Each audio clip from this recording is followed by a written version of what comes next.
I'm not perfect with it. I've gotten it kind of configured.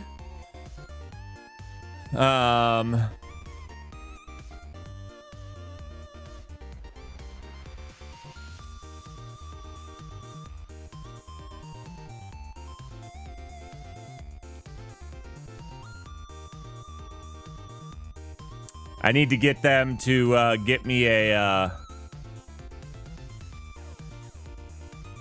what is that type of link? I don't even know what it's called. That's how bad of a social. I need one of those where I get paid if I send them somebody. Whatever that's called. I don't have one of those from anybody.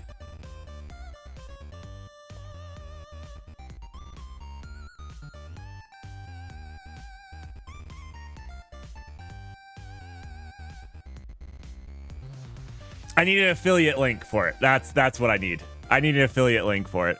I am using a pretty, let's see. I'm using a little bit of, it's not super crazy. Let's see.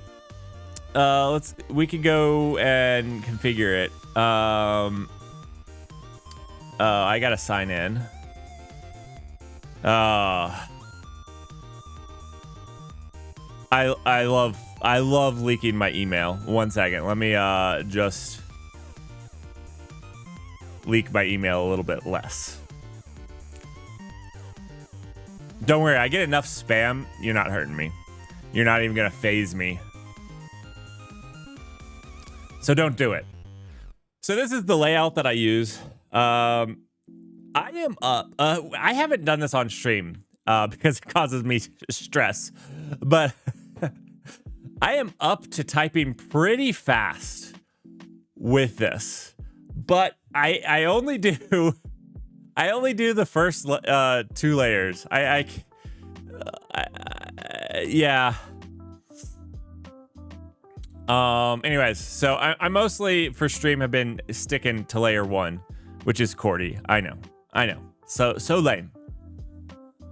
I've been keeping to QWERTY because I need to update this some, because like the other thing that I haven't been doing here is like these, which I need to actually put into that, because like that's the other thing. Like I couldn't use this to code because it doesn't have enough things. So I use this, what is it called? This is actually why it's been taking me, if you see me stumble on a curly brace, it's because I have to go to the Pro++ layer to hit curly braces and square braces.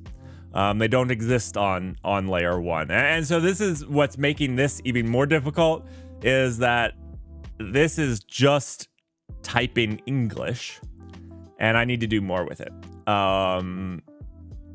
So yeah. Anyways, I have the Pro++ layer, which does all my pro stuff, which is pretty cool. That's pretty nice. I'm getting used to it a little bit, but this is my gaming layer.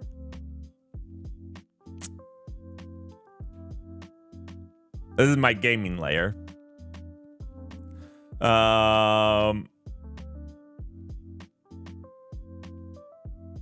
Yeah, the home row mods. I'm getting used to the home row mods, but yeah. This is just like, I don't know what you call this. It's just like music and sound and arrows. The biggest thing I use this for is the Fs. Yeah.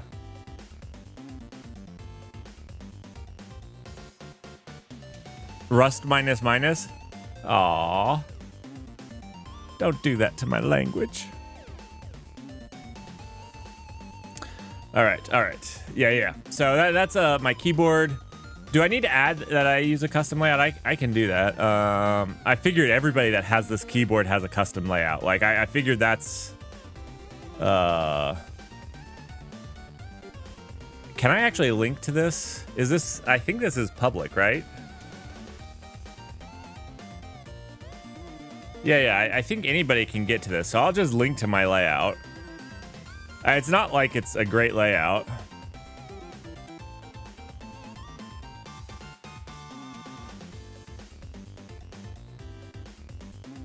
I don't know that you want the configure. You probably can't do the configure. Can I get a public link to this? Let's see.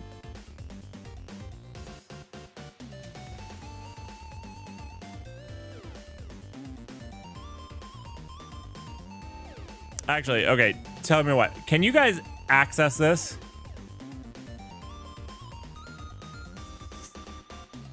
If you guys can access it from that link, I'll just put that link in there.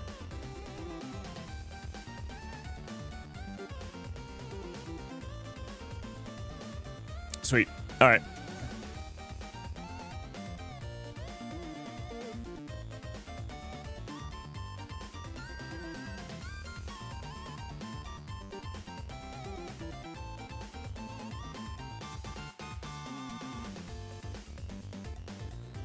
Awesome. All right.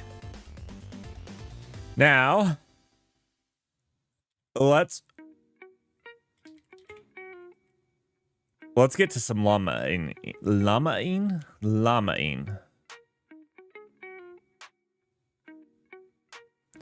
Oh, it concatenates the layout. All right, I've had this problem. So it doesn't take the return character. So like the Voyager and layout at the end got smashed together. 1 second, I forget what I had to do to help this.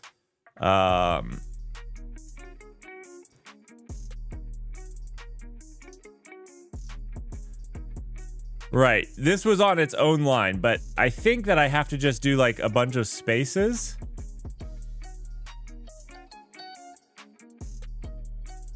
Let's try that.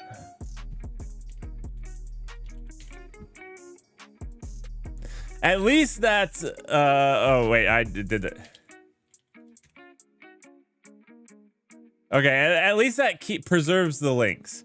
No spaces, no return characters. That annoys the crap out of me. But it'll be okay. You just add spaces, not return. All right, let's llama it up. Let's get some llamas going on in here. Let me update my title to Llama 3.1.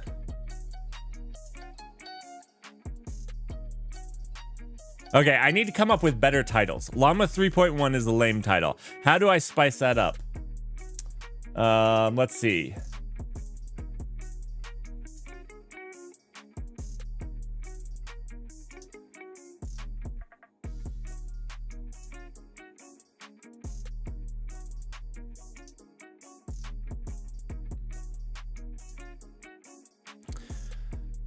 My llama 3.1, your llama 3.0. There you go. I couldn't think of anything else. It's horrible. It's bad, but it's okay. 3 L's in this llama. Dang it. Okay, I'm going with yours. I'm going with yours.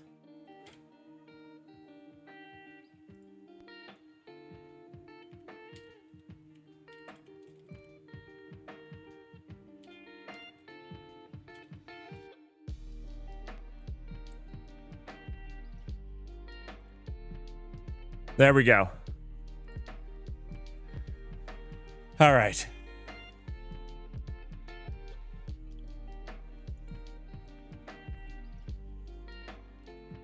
So, I downloaded Llama the other night. And first, I have to tell you that downloading was maybe the most frustrating thing. You can't see the full token. They give you a signed token that allows you to download it 5 times, and then you can request another signed token. Not the best, but great. Fine. This is my problem right here. Clone the respective GitHub repository and run the download.sh script. What GitHub repository? What GitHub repository? Okay, well, it turns out that it's this GitHub repository, Meta Llama models. There's other repositories in here like Llama. Llama is not it. Llama 3 is not it. Code Llama is not it. It's Llama models. You're supposed to download Llama models. They don't say this anywhere. And then you're like, okay, where's the download.sh script? Because it's nowhere either. Then you have to go into models And in here, they have the 3.1. And in here, there's a download.sh script. So anyways, just FYI, if you're trying to do it, if you're trying to repeat this, this is the llama repository that you're supposed to download. That goes with that is the respective GitHub repository. This is after you told it which one that you want. You want llama 3.1. Just give it to me. Yeah. Anyways, I downloaded. Would be a really difficult. Llama would be a really difficult Wordle. Oh gosh. Oh gosh. I downloaded this one. Just the 8 billion. Just the 8 billion. It was pretty intense. It was something like 10 gigs. They have warnings for the 405 billion. A minimum of 2 nodes and 8 GPUs. They mean 8 GPUs per node, by the way. And they mean A100s, by the way. By the way, they're talking about like $500,000 if you could even buy them to serve the 405 billion.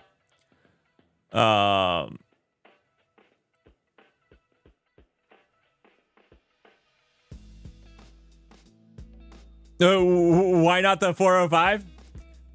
It takes almost a terabyte of disk space just to store the model, for one. For two, I have not quite made it to Twitch levels of fame where I can buy, 6 times my house worth of GPUs. Yet. I know that's a big yet. I'm close. I'm very close. But not yet. Not yet. I need to get like a moderator before I go what is the A100 it's A100 price. Yeah, let's go with A100 price. So each one of these are what? Maybe 800 let's say I can get it somewhere between around 10,000. So we're talking about 8 in each. So that's 160 in GPUs. And then there's the machine.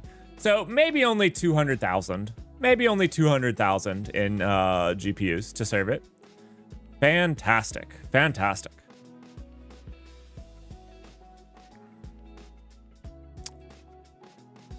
OnlyFans. That will get me no money. That will get me $0. But thank you. It might not get me. Let's not think about what I just said there. Let's just move on. Let's move on. Okay, so let's try to actually use this. Let's actually try to use this. All right, so this is the llama models, only AI. I'm actually the proud owner. I am the proud owner of a domain. What domain, you might ask?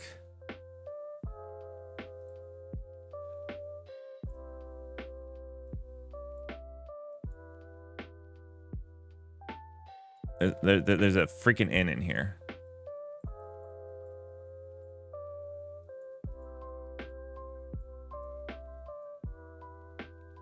I don't know how to spell terminal. I do know how to spell terminal. Like this. Only terminals.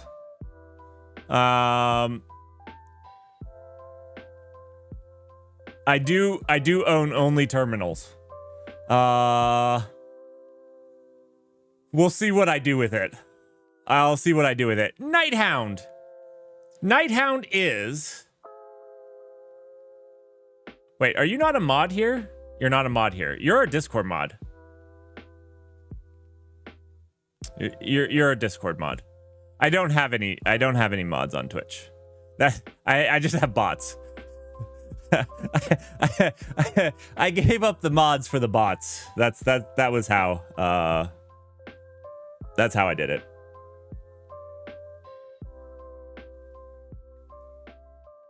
I wonder if there's like a correlation.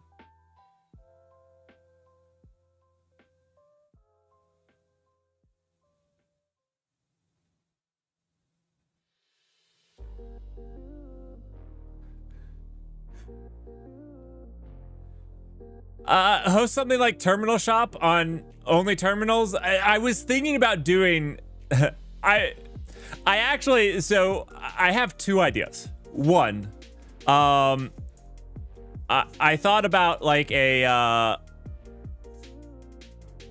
thought only terminals would make a really funny April's Fools, where you can like upload pictures of your terminals. Like, you know, people always are like trying to make their terminals pretty and stuff. So like this was a place where you could create an account and upload pictures of your terminals. Like it's only terminals. Which I thought would be pretty funny. And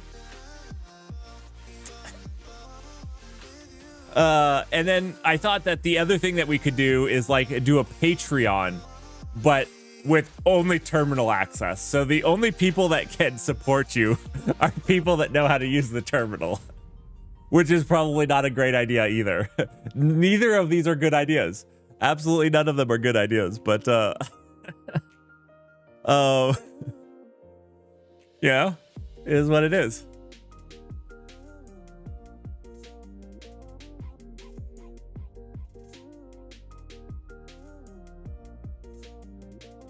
Dude, on Halloween have awful terminals. All right. Read and accept alliance. When you request approval, you'll be granted access to Llama 3 models as well as previous versions. Note that the request used to take up an hour to get processed. To download the original native weights, use the Okay, I already downloaded them, right? Access to Hugging Face. I didn't do that. Oh, wait.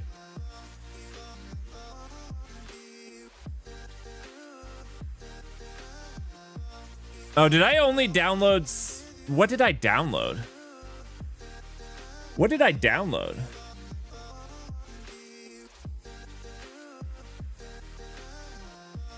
Do I have to download the weights from Hugging Face? Is this something I didn't do? I have never done one of these.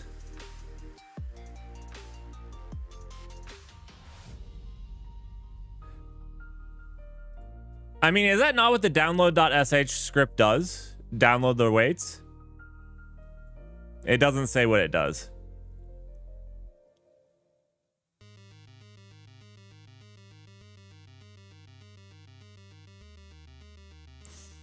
Because I downloaded the model, right? This is just another way to get it, right? That's what I'm assuming. Let's actually go in here and check.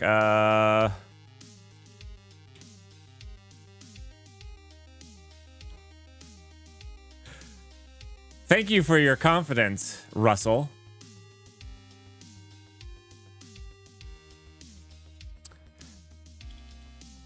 Let's see.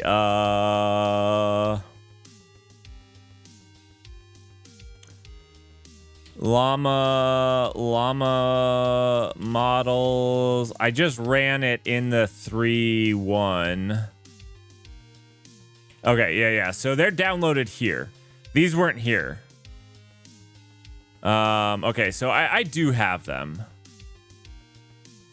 We're just gonna skip this because I feel like this was just how to get it from Hugging Face. The original native weights of Meta Llama would not be available through the Hugging Face. Okay, whatever, fine. To use with trainers, follow responsible use. Is this the only...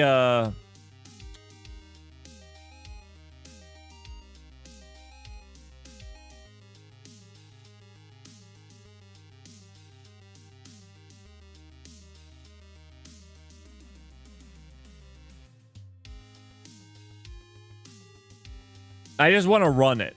How do I run it?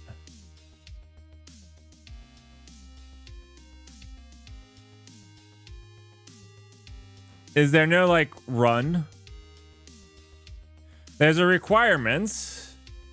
So there's some Python-y going here. So there's like this init Python here. How do I serve Llama 3? How do I serve Llama 3.1?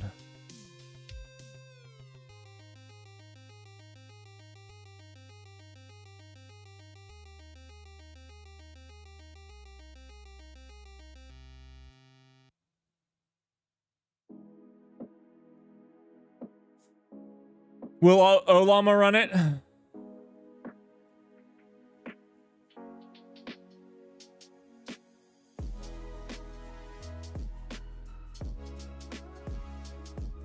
Not going to lie, I kind of wanted to write some code that like just used it, but we can just use Olama. You know, like Olama is going to sit there and like serve it for you, but like I kind of wanted to, I don't know what I'm doing. I have no idea what I'm doing. I've never run a large language model locally. So let's just go Olama. Let's just go Olama. Ask ChatGPT. There's no way it would even know, right?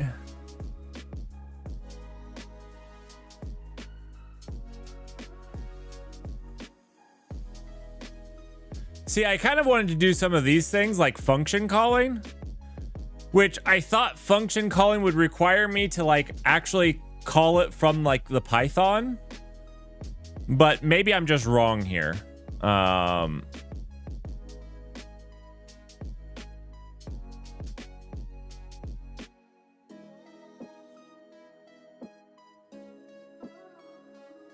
I felt like the getting started stuff should like tell me.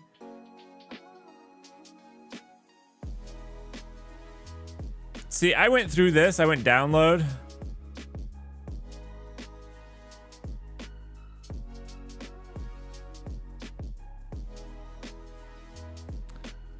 Quick start with partners. I want partner of Arch Linux. Do you have Arch Linux here? Snowflake scale? No, no Arch Linux. Okay.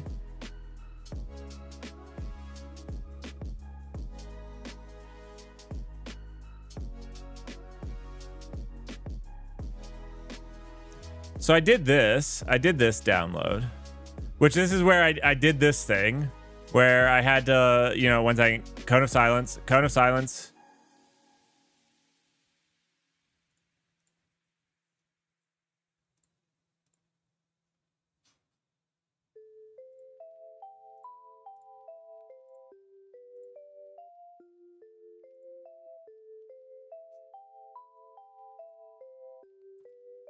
So I put in my name and my email, and then I get the download stuff, right? So I get this, and they tell me, you know, when the script asks for a custom URL, provide the following URL. I'm not showing the whole thing, and it's only good for a couple of hours.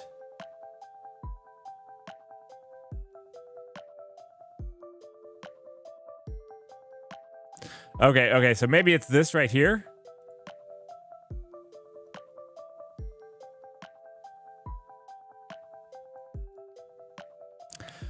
I want to run it. Running Llama, Linux. Oh, good. Thank goodness. Okay, we're there. Why is Windows and Mac even a thing here?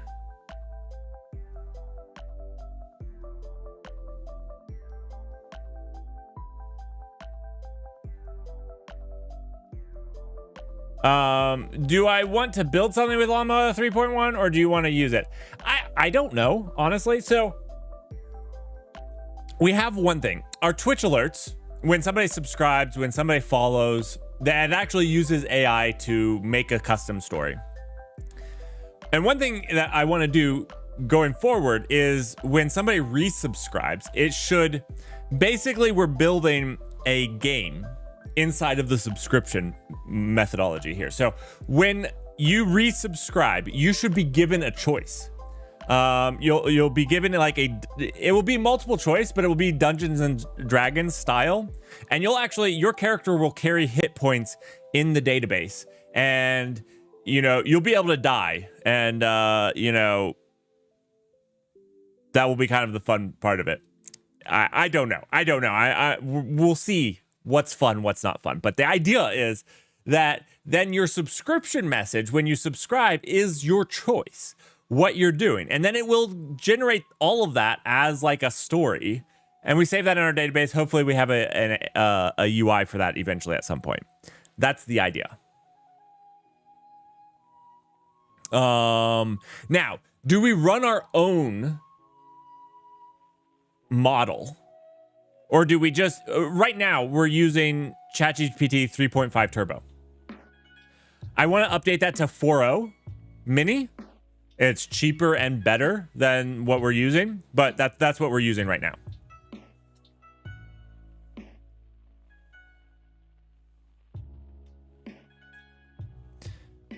So if you don't subscribe, you're immortal.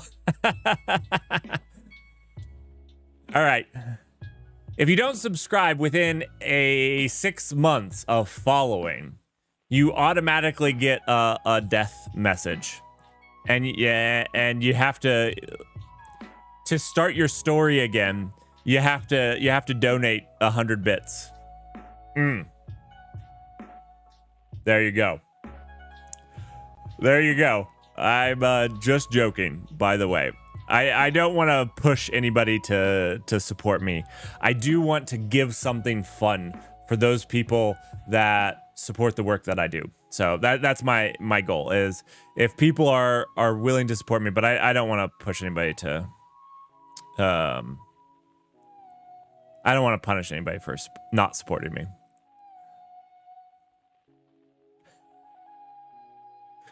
All right, you can confirm your setup using the NVIDIA system. I have NVIDIA.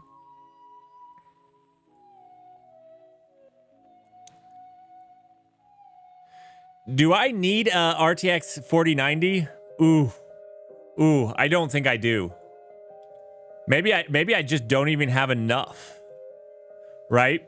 So like what? I have 8 gigs maybe? Maybe not even that. Maybe does mine only have 6 gigs? No, I have, what do I have? Wait, where is that even listed? Where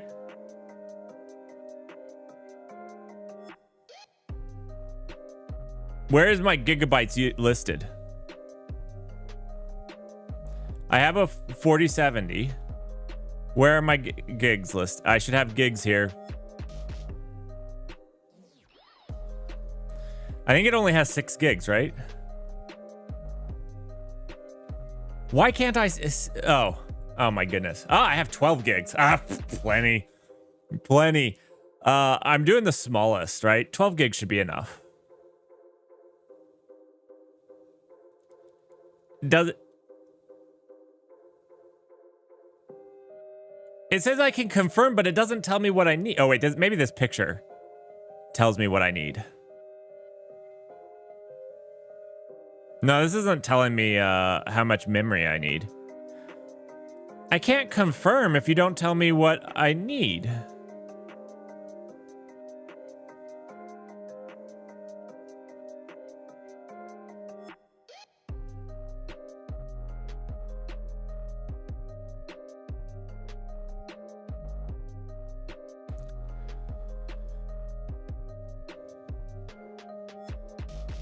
All right, we're past all this stuff, so we're here. It says that I can confirm, and it's telling me they have a 4090. I'm glad that they have more Twitch followers than I do, or subscribers. I don't have a 4090. I actually wonder, could I get away with running like 2 or 3 4090s instead of trying to get... I actually would love to get like their desktop workstation a card. Maybe 4090 is better. All right, anyways, we're here. Do we just go into this model? Let's see. What's in this Meta Llama model? Okay, that's just the model, but we have the Python stuff here. So I think maybe we just do pip install here. But should we do a virtual environment? I feel like we should do a virtual environment, yeah? It said minimum 16 gigs. Where did I miss that? Dang it. So I can't even run it, can I? We're done. Where does it say with a Linux setup having a GPU? Oh, right there. Oh, wait. Did we do the floating point 16? We didn't do floating point 16, did we? We did the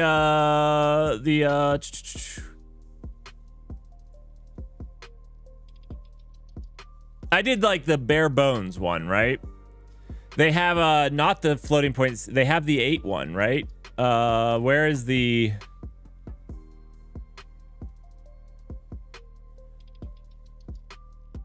Oh, they don't have a floating point 8, do they? I thought that they had a floating point 8 for it.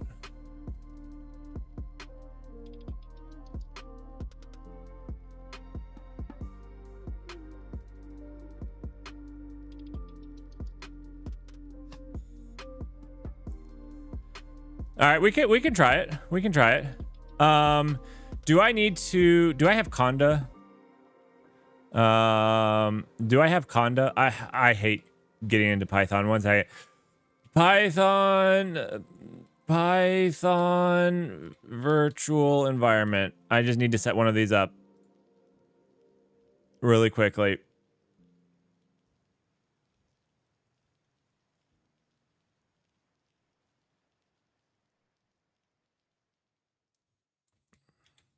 Can we do this with a relative path? I guess we can just do like, let's just do this.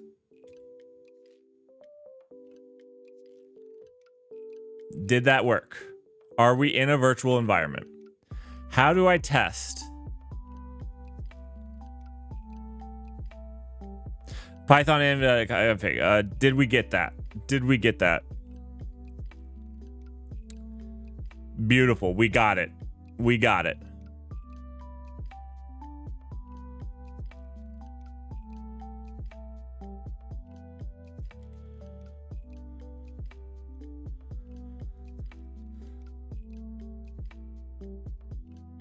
So now I need to activate it.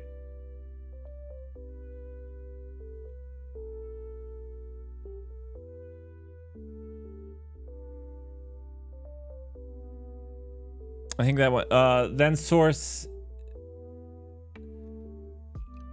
This doesn't have a virtual environment folder though. I don't see one.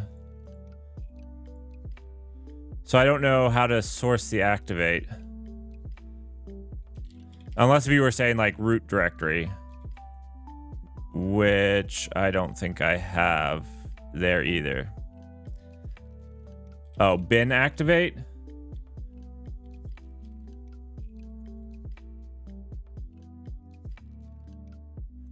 I have a global Python arg complete.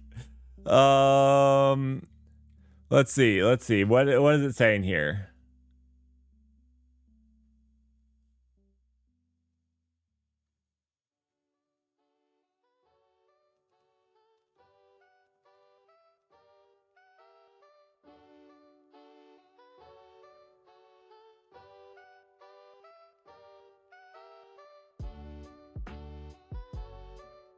The bin present in what? I don't understand. Print working directory won't have a bin. I'm not in bin anything, right?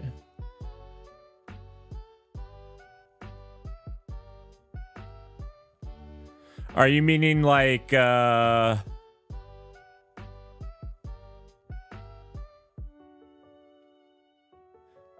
Oh, this I got it. My bad. I got it right here.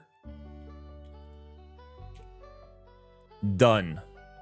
Also, it now shows us that we're in a virtual environment. So now I feel comfortable. Thank you. I don't do Python. Like, I do Python. I've done enough Python to know that I needed one. And every single time, I'm like, I don't remember what to do. All right. So now we can go back to trying to run this without enough memory and seeing how badly it goes. They also did not update their documentation from 3.0.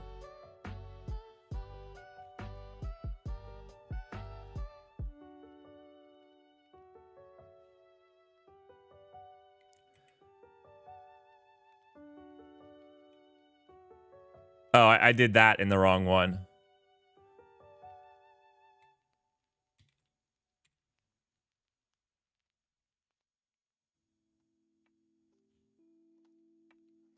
It has a requirements.txt.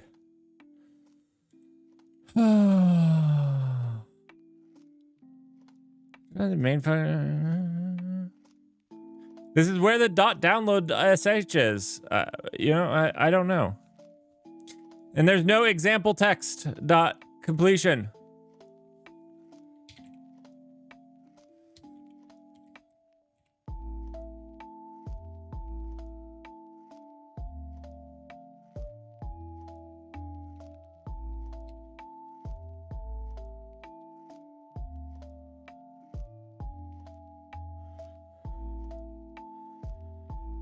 Oh. I'm just following what they said to do, okay?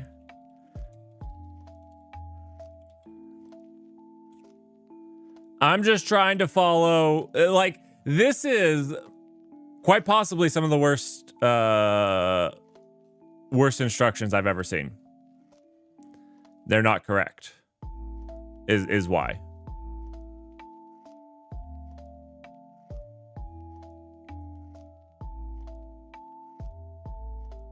That's going. All right, but then we still have this problem with his example text completion.py is not a thing.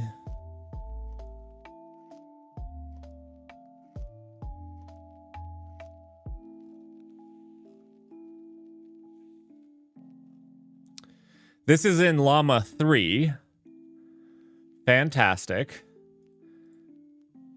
But this Llama 3, they're not using this anymore. We've consolidated repos and added some additional repos that we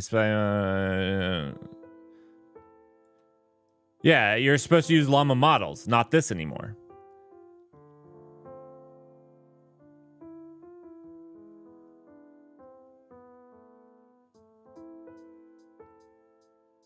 Maybe Llama recipes is what we're looking for. The Llama recipes. This is what maybe what. Let's see.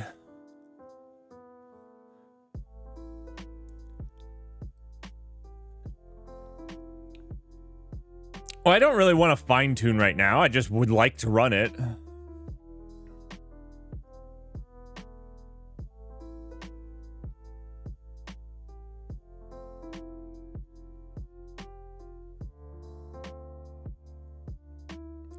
Well, I mean, like, look, and I know that documentation is hard and things like that, but like when you release something big like this, and I mean, they've made a lot of big announcements around Llama 3. They should have had somebody say, okay, for each of the supported platforms, go through, install it, and see if you can use it. If you really wanted developers to use it. I mean, like, I'm sorry if I'm being a little harsh on them, but these instructions don't, they don't even work. They don't point towards the right repository. They don't, like, nobody followed these. Nobody from Meta, not one person on the team said, let's follow these.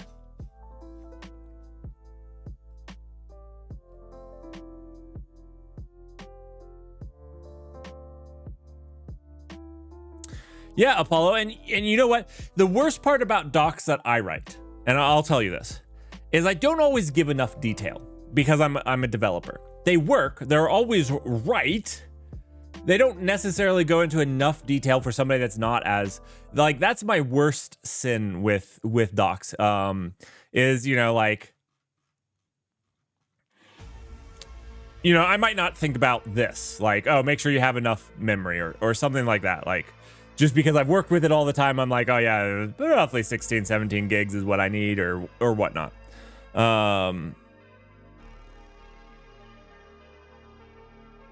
Yeah, more details, more time. But at least make sure that they're right. Like, this is just annoying because, like, every single step I'm like, oh, that's not necessarily correct at all. All right. Llama 3 has a new prompt template. That's cool. I just want to run it. Getting started. Here we go.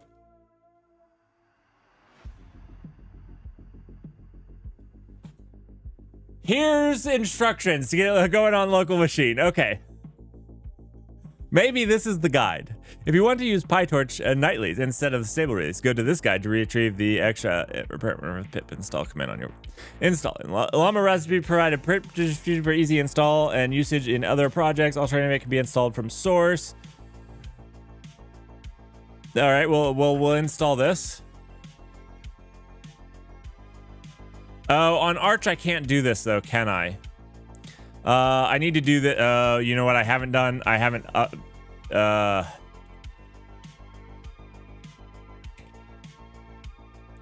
It's not this. It's Python. Python.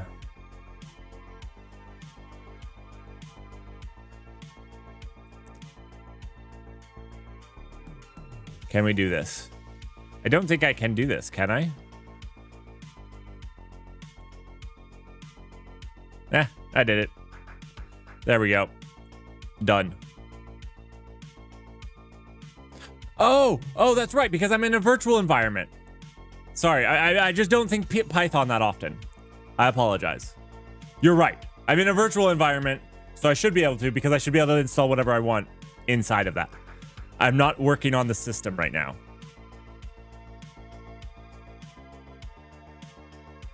I don't want to install it system-wide. That was not the goal. I guess I just want to install it.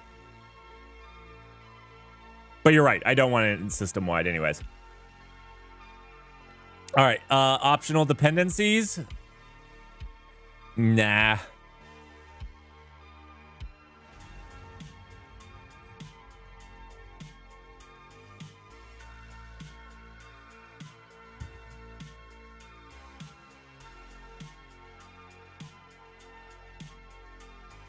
I got the llama models.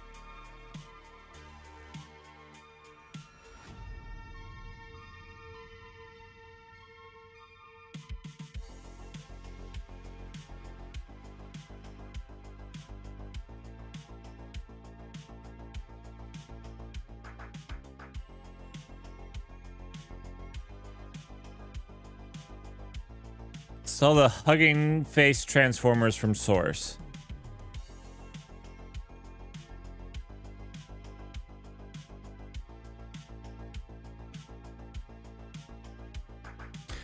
Polo, I don't think that it's a dislike of a virtual environment. It's more of the fact that I'm required to do that.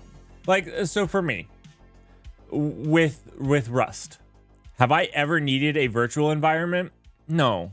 That's the annoying part. It's not me hating on the, it's the fact that the language requires me to have a virtual environment because its package management is so busted. Does that make sense? Like, I don't know if I'm making sense. Maybe I'm not making sense there, but it's not the tool. It's not Conda. It's not,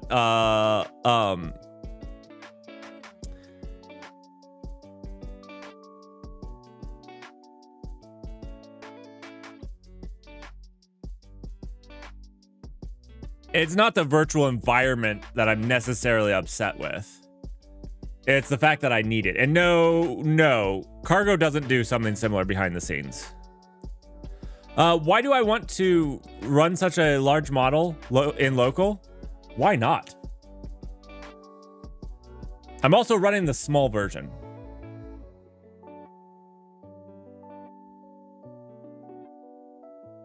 Grok with LPUs has faster inference. Llama 3 would be very slow locally.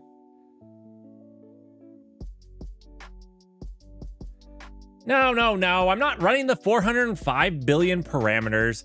Like, yeah, I could be trying to kill myself, but they have an 8 billion parameter one. That's the one I downloaded, the 8 billion. Please.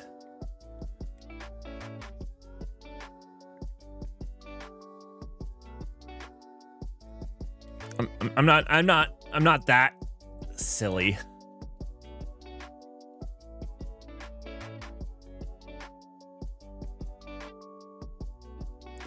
There is no 69 billion. They should do a 69 billion parameter one because we're being children right now. Okay, so what are we doing? All right, model conversion to Hugging Face. Why do we need this? The recipes and notebooks in this folder are using the Meta Llama model definition provided by Hugging Face Transformers library. Why is Optimus Prime getting into this? I don't know. Given that the original checkpoint resides under Model 7B, you can install all requirements and convert the checkpoint with.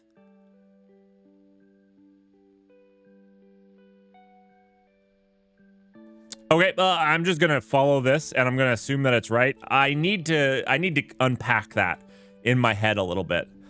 Transformers 443. What was it? What? 4? Yeah, we're past 31. Yeah. All right.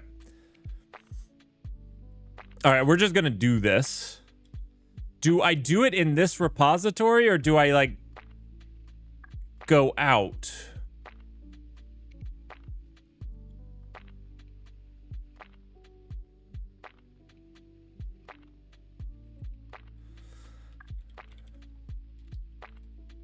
I'm just gonna do it in here. I don't know what I'm doing.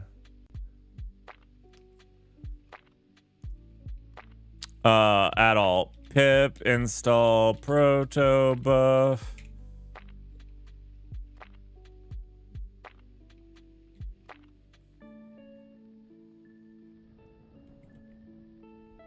Oh. 1 second. That protobuf was too buff. It was too buff. We needed less buff protobuffs. Okay, so it already installed that. Cool. So I guess I'm just gonna download it here. Yeah. We're just gonna take this, git clone. Yep. We're slamming it in here into Transformers. Apollo, that was the idea. I have never run one of these locally, so I wanted to figure out how. I thought it couldn't be that bad. I've been wrong. I thought this would be fun, just as something to try and do. It doesn't need to work perfectly. It doesn't need to be fast. It can be slow. I have tons of system memory. So if it can leverage some of the system memory, like I have 61 gigs, like, you know, let's go. Let's load up some of that stuff. And if it's slow, it's slow. I don't care. You know, once I get only terminals running, I should have plenty of money to buy some GPUs. So that's kind of my goal. You know, get not really my goal in life at all. All right, so we're here. Pip install protobuffers. We already installed protobuffers. I can run this just to validate. But yeah. Already installed Python. So let's do this. Okay. Let me just digest what this is saying. Python, it's convert llama weights to HF. Okay. Input dir is path to downloaded llama weights, model size 7B. I don't know where the weights are. Okay. I think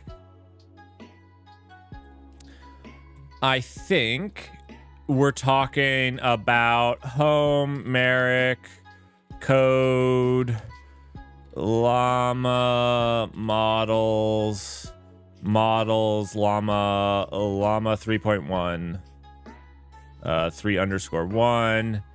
Now, are these the weights? I'm going to go with that. That's what I downloaded, Meta Llama 3 billion. The model size is 7 billion. or 8 billion. So this is the weird part. This right here is Llama 3, not Llama 3.1. 3.1 has 7 billion.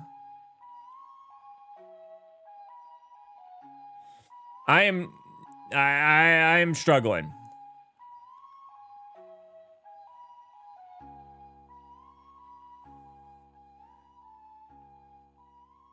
Yeah. I don't. They have 7 billion here, but it's not. You know, I don't know that I'm doing the right thing here, but we're trying it. Output path. We're gonna output this to close to the same place. Yeah, maybe. Home, Merrick, code, llama models,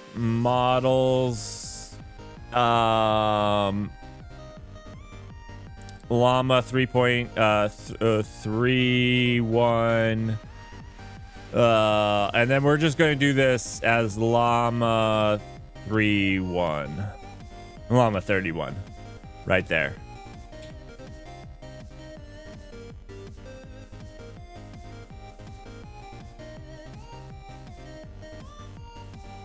No, did not work.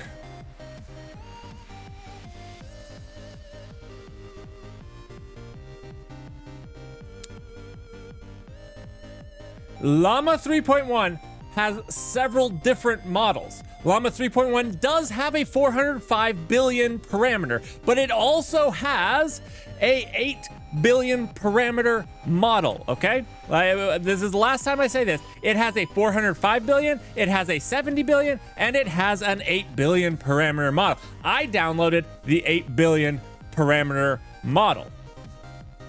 This is still Llama 3.1. I am not mad at the intern. I am mad that Meta didn't hire a person to actually write instructions.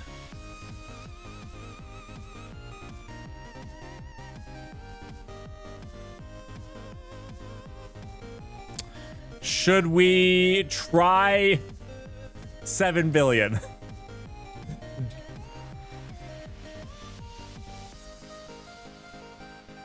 I love the word default and special in the same thing. This is the default special token, you know? Not the special token. This is the default special token. Fantastic. Fantastic. I'm glad that that is in there.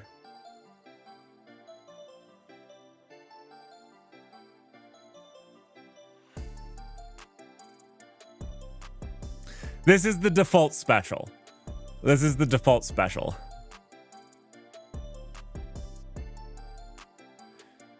You built Llama 8 billion with Grok and Langchang. Cool. Are you saying Grok helped you build it? I think I don't know. I'm about to the place where I'm not sure that I have more stuff to do with this, and we can go on to doing something else. I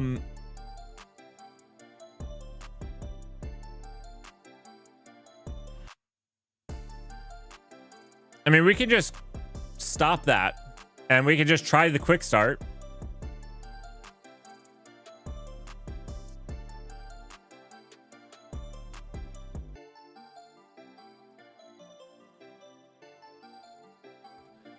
Oh, these are notebooks. I don't want to run a notebook. I don't even have that installed.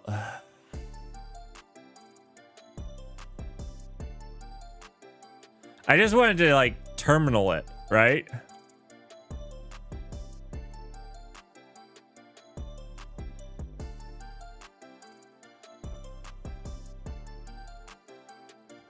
Oh, okay, you're probably right.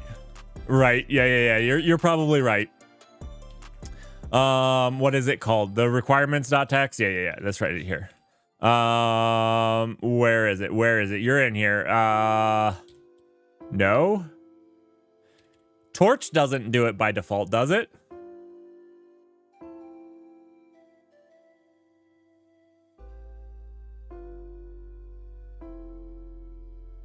I can llama it.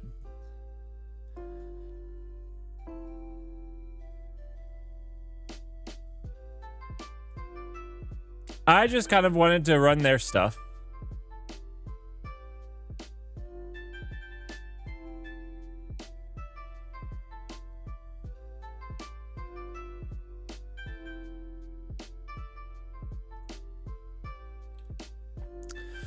Oh, wait.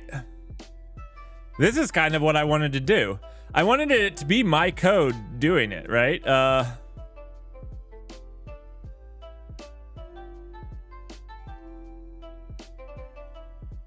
Yeah, I don't know if PyTorch has the notebooks, the Jupyter notebooks.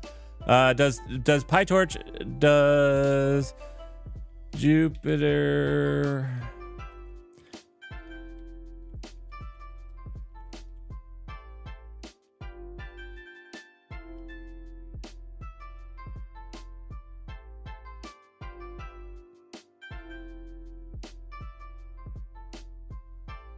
I mean, I can install it in the virtual environment. I don't care. Like, that's not a big deal. I just was wondering. It looks like Torch installs it, right? They don't have you install Jupyter notebooks.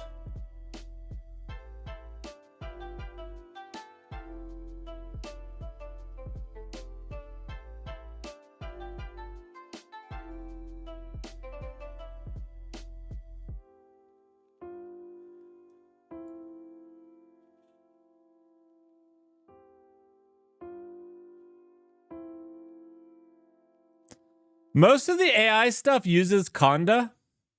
And I don't understand why you would use Conda over the virtual environment.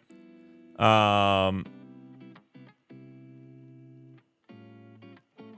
right. You know what? I'm going to click on your link. I know that you've been wanting me to check out Grok. I will check out Grok. Look at that. There is no instructions. Maybe worse. Maybe worse than bad ones. It just looks like it's just a quick app.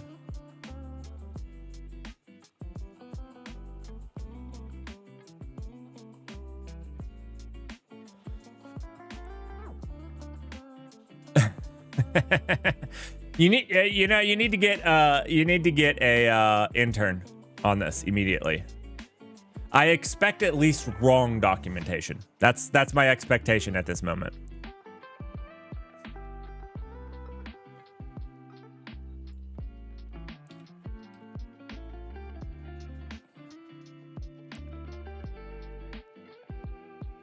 Let's do it. Let's do it. Let's just do it. Olama run. Okay. Let's see. Let's install Olama. Is this gonna be just yay dash s Olama?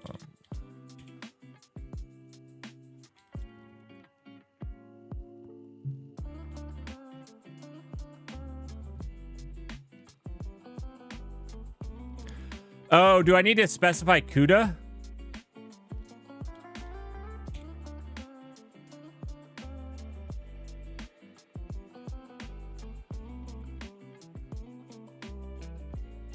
I'm glad you called that out. This is not great.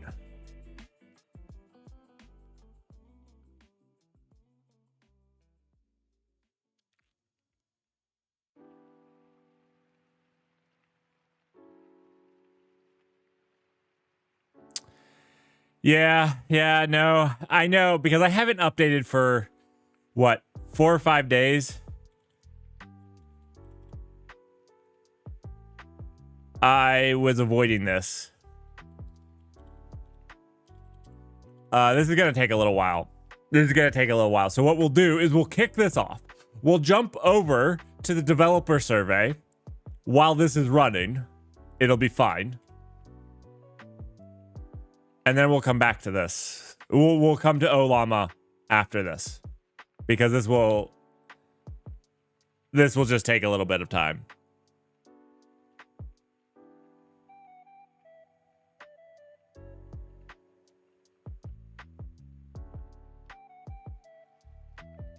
See, but so my thing is, if it's gotten to the where I need to update the mirrors, if I don't update the system, most likely the thing that I'm installing won't work either. That's at least been my experience. Maybe I'm wrong, You know, that's been my experience, though, is that there'll be a conflict that I can't resolve. I have found it to be unforgiving in that matter.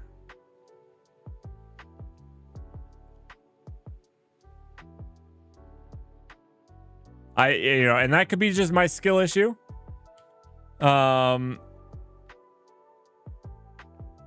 Really? Well, I mean, let's do it. Let's stop this. We can stop this. I mean, it is actually downloading Olama Kuda right now. I'll wait for it to finish Olama Kuda. And then we'll stop it. Is it done? Is it done? Man, it's going so fast now. Look at how fast it's going. Maybe we just let it go. We just let it go. It's just you can't stop it now. It's on a roll. Look at it. It's going. It's going. It's going. We can't stop it now. I'm sorry. It's just going too fast now. Look at how fast it's going. I know it's because it's small packages. I'm aware. I'm aware of it.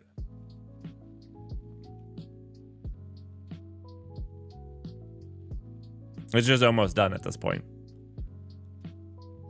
It's actually doing the Olama stuff.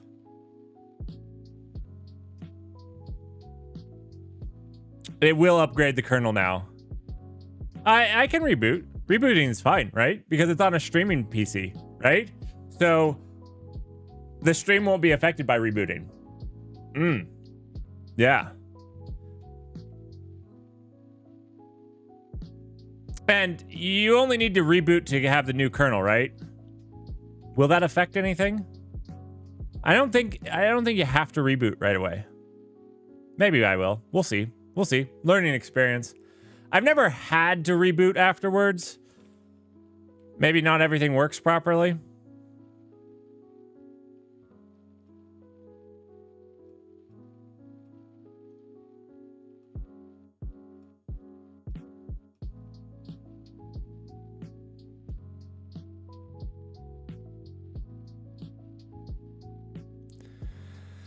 Headers won't match. If we're doing kernel stuff, right? But are we doing kernel stuff? I don't think we're doing kernel stuff right now. I mean, we can reboot too. It's fine. The music will stop because the music is coming from this machine.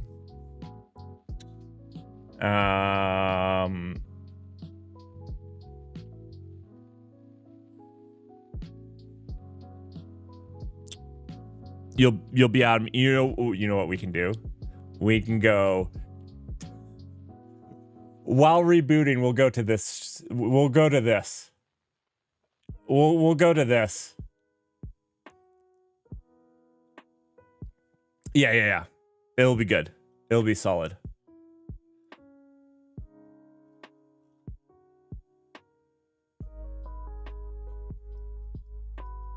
Yeah. You're right. CUDA would definitely be one. So should we reboot? We should reboot. Let's just reboot. It'll be fun. All right.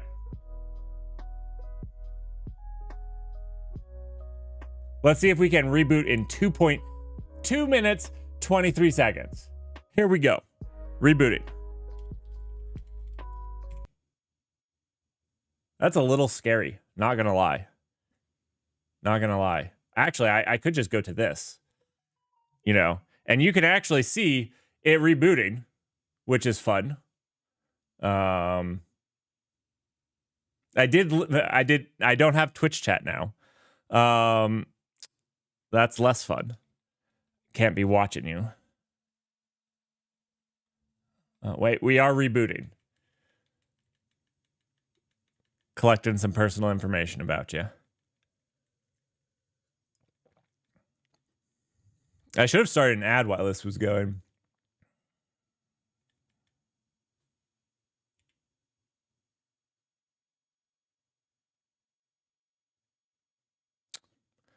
But I don't have that control anymore.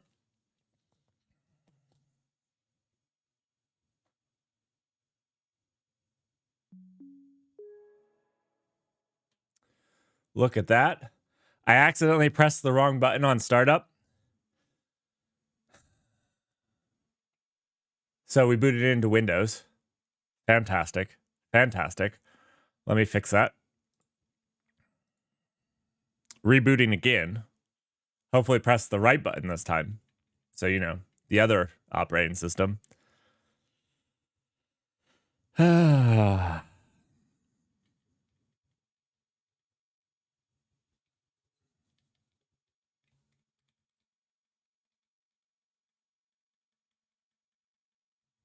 are you all doing? I'm rebooting.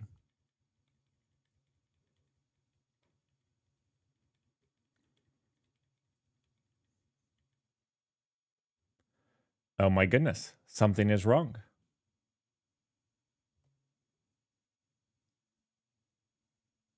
Something is wrong.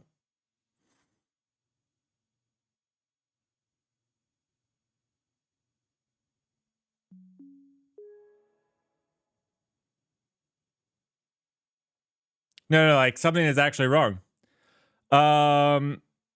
So my primary boot is into Linux, but the BIOS has swapped it now where my primary boot is into Windows, and it didn't allow me to interrupt the boot sequence. 1 second. 1 second. Let me do a full shutdown instead of a restart.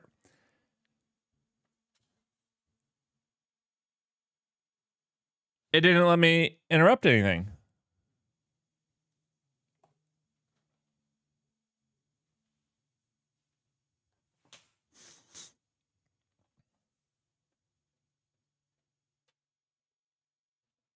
Maybe I don't know what the interrupt key is. No, I boot into Windows every once in a while.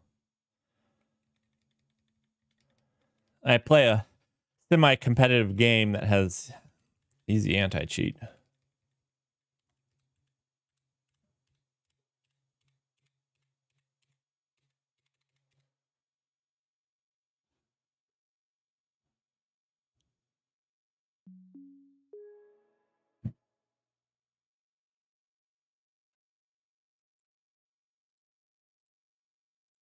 My computer is not letting me interrupt the BIOS. 1 second.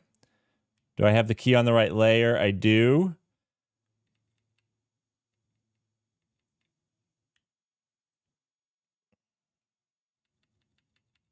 I'll have to get chat on my phone or something. How are you all doing? I have absolutely no chat. No chat, no chat, no chat. I don't know what happened to my BIOS. Actually, I could share my screen.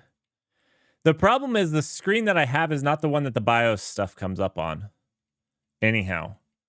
So you guys really wouldn't see much.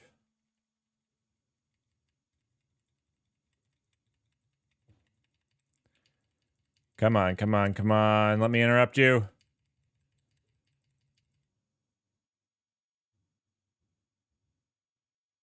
Oh. That one wouldn't have worked. I was pressing the wrong button.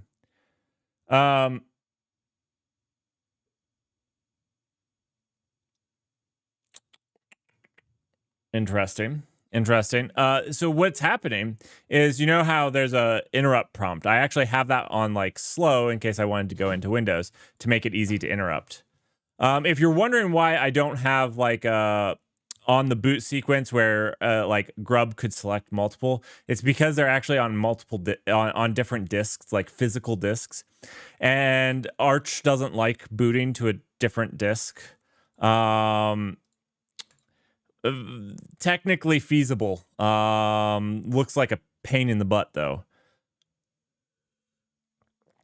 And so like whenever I need to boot into Windows, I just interrupt the boot cycle and select a different boot disk, which is easy enough, but it's not letting me do that.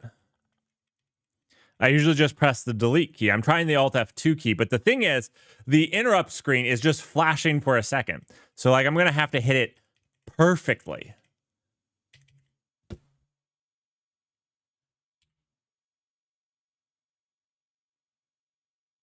I cannot hit it perfectly. One thing, I gotta get Twitch chat on because you guys might be saying something useful. You guys could be saying something useful and I wouldn't see it.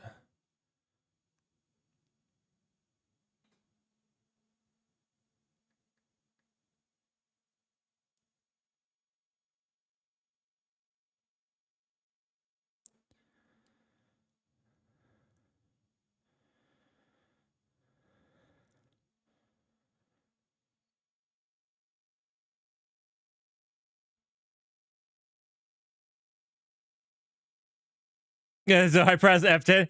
I usually just press delete. Because that's the key. I mean that is the key. But for some reason it's just like flashing the screen.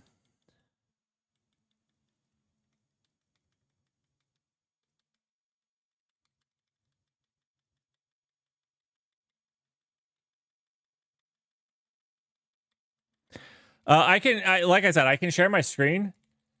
You're just gonna get this though. I don't think the BIOS opens up on that one.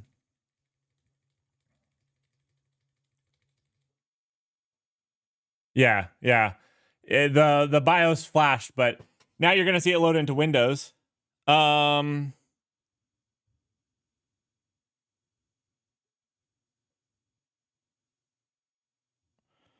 Hold shift and reboot? Oh, force Windows into the BIOS mode? Okay.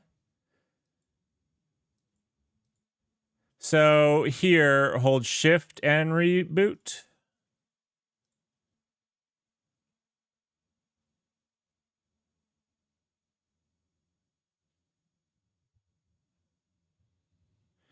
I don't know why this happened though. I mean, I didn't update the BIOS or anything. Like, one, the boot order got switched on me, right? And two, it won't let me boot into...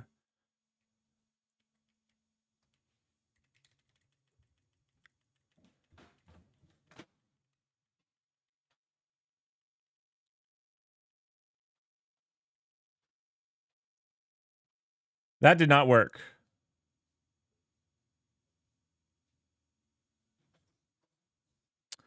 That didn't work. Okay. Oh, I might need to log into Windows? Okay. I'll log into Windows.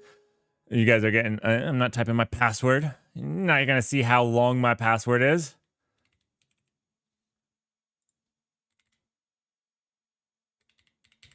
Oh. I found out my problem. Check it out. My keyboard isn't typing. So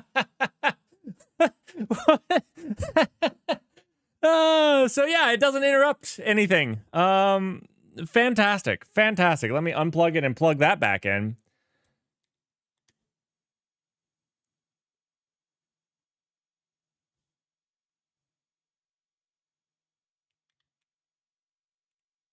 There we go. Okay, let's try this. Let's just try this.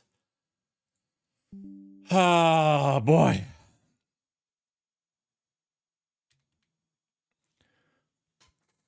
I mean, why would it... The lights are still on it. Like, why would it just stop?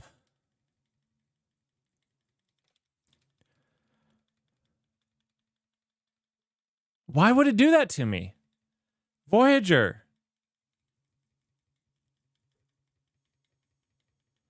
It's weird because I feel like something happened with the motherboard, right? I feel like something happened with the motherboard. Yeah, you guys don't get to see the BIOS. Probably really for best. But I did get into the BIOS options now. Fantastic. Okay. Well, we're powering back up.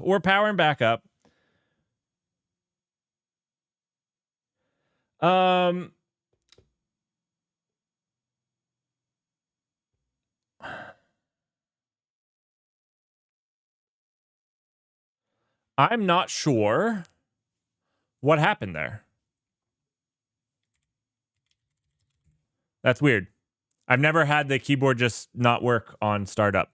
But also, what happened with the BIOS? I don't know, right? Like, the BIOS just decided that I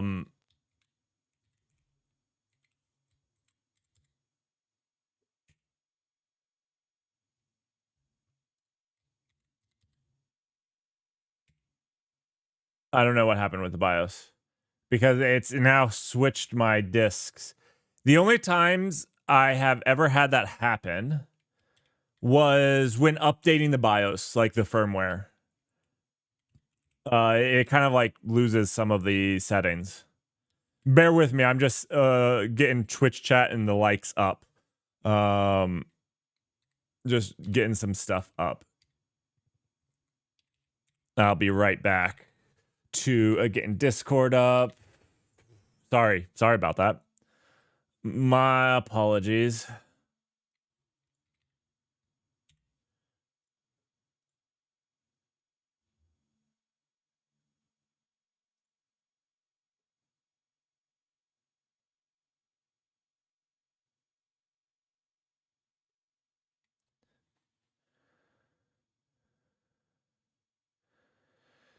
So, Razzo, the reason I don't, or the reason I haven't, is Arch doesn't by default use Grub, right? They use Arch uses, what is it? It's Arch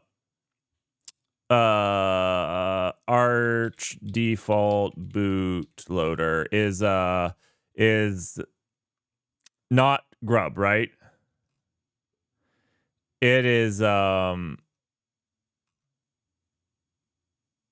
it is system deboot, right? And system deboot won't let you boot in a different disk. At least that was my understanding. Because so they're two physical disks, right? The Windows instance is on its own NVMe drive. It's not on the same drive. And my understanding, and I could be wrong, like I said, I'm not a really advanced person in this type of stuff, is I can't do cross-drive booting, or not easily at least. There was like some people that I was reading that had like done some really advanced stuff, well beyond my skill at that point. So I just left it with BIOS. That's, you know, I set Linux as my default boot and boot disk. And Windows, you know, I just interrupt boot for. So here's the bootloader. I think it uses system deboot.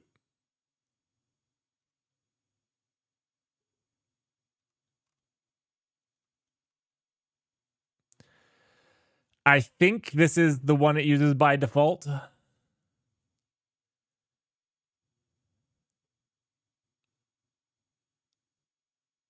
Yeah. Can only launch binaries from the ESP it is installed on or the extended bootloader partition on the same disk. So this is the issue with adding it to here, because you're absolutely right. I shouldn't have to interrupt the boot sequence. What's wrong with Grub? Nothing. This is just the default installation of Arch, right?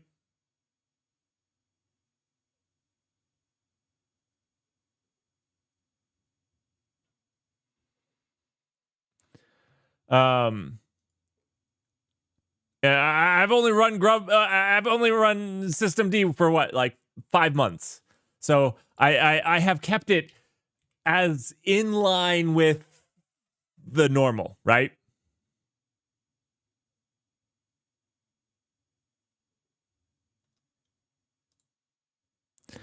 I have not tried to blaze new trails. So anyway, and it hasn't been a big deal for me either, right? You know, most of the time I just boot into Linux and am fine. And if I really want to boot into Windows to play a game, I can. The game that I probably play the most, Age of Empires 4. It has some weird things with multiplayer on Linux, so that's weird. The one that I have been playing almost exclusively on Linux, if I play it, is Baldur's Gate. Works perfectly on Linux. Works fantastically on Linux.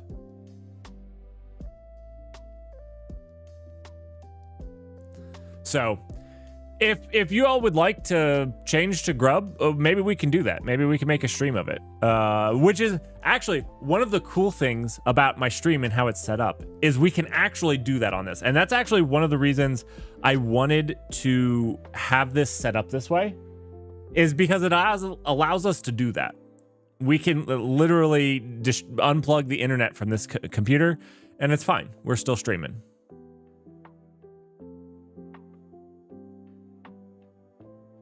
Oh, it will not be fun. Not for me, at least. Not for me, at least. Okay. We're back to O Llama. O Llama. My llama, your llama, O Llama.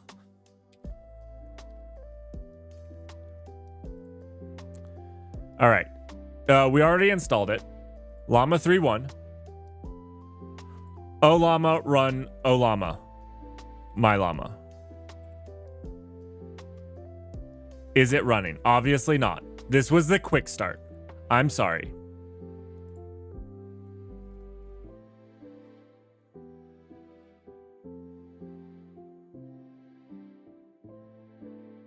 I thought this.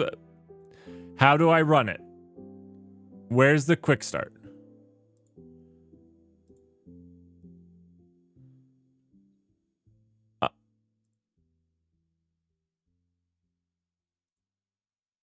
I mean, it says to just... What? Could not connect to the O Llama app. Well, this is the O Llama app. What? What? I don't understand.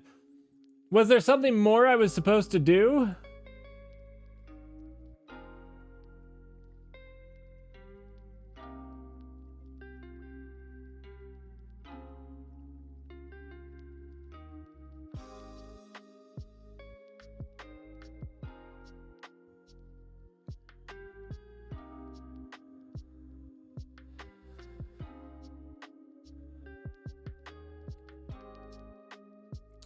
A lot of the times if they need to be running in the background, we can start it.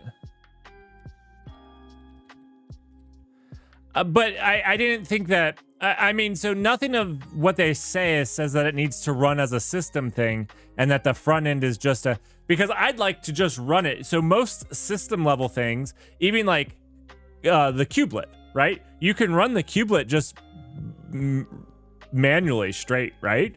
So...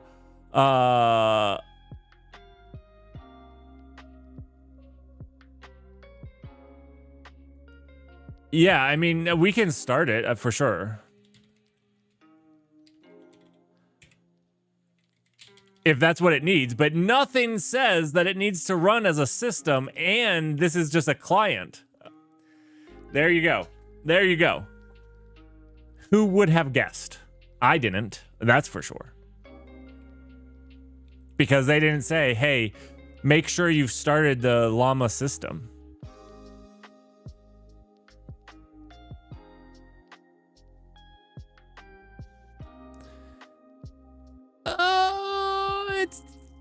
I guess there's maybe a command line flag that allows me to run this for inferencing.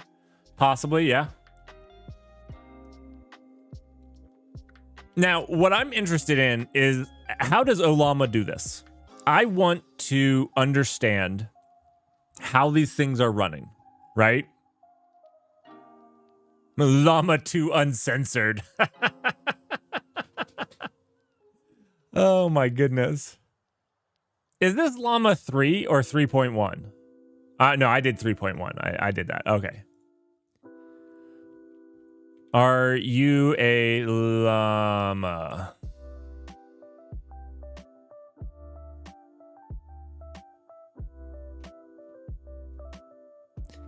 Can you chat with me like you are a llama?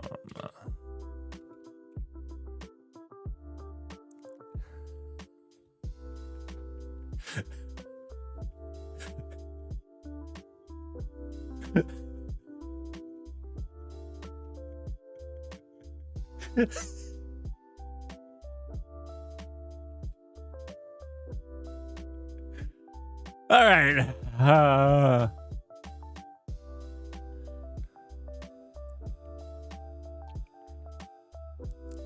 Okay, I'm going with that one, Apollo.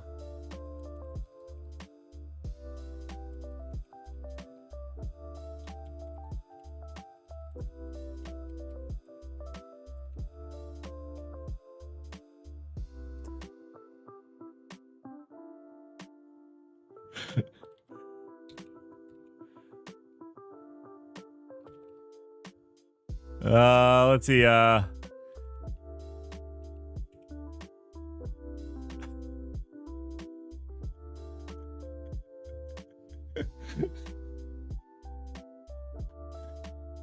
Fantastic, fantastic.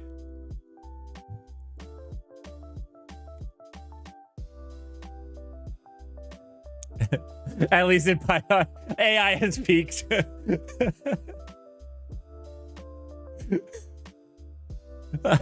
How do we get out? How do we get out?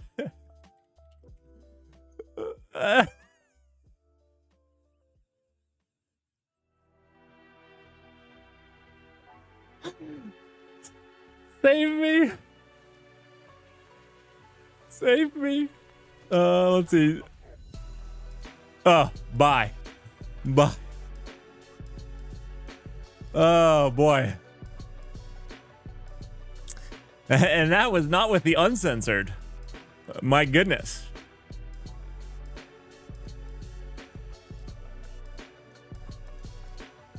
How do I exit Vim? Oh.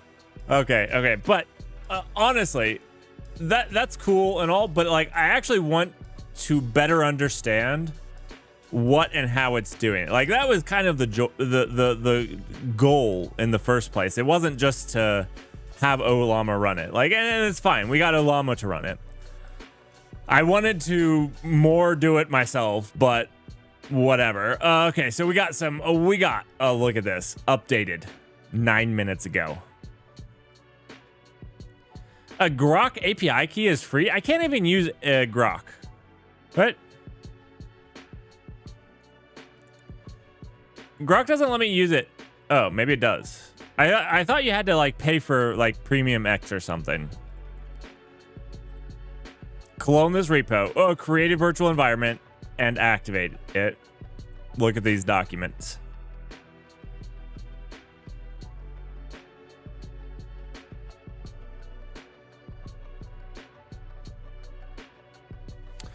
I don't understand why it's called Grok Llama 3. Because it's either Grok or it's Llama 3, right? It's either like, which one is it?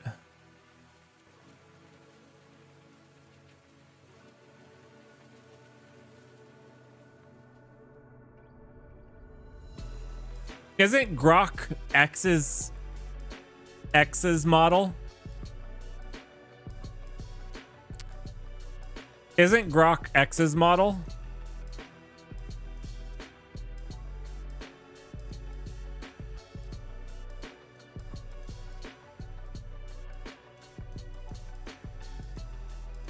Oh, or is this a different thing?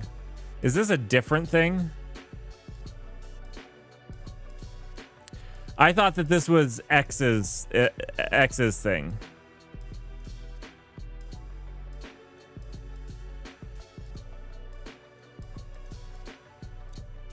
All right, I'll have to read more on this.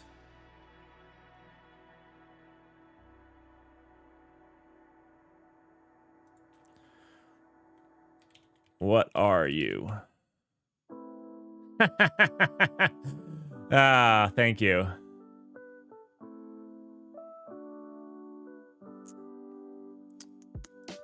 Why can't I access a like a what am I?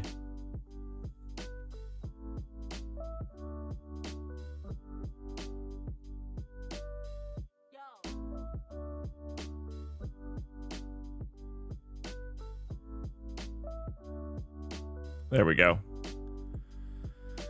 Grok is the AI infrastructure company that delivers fast AI inference.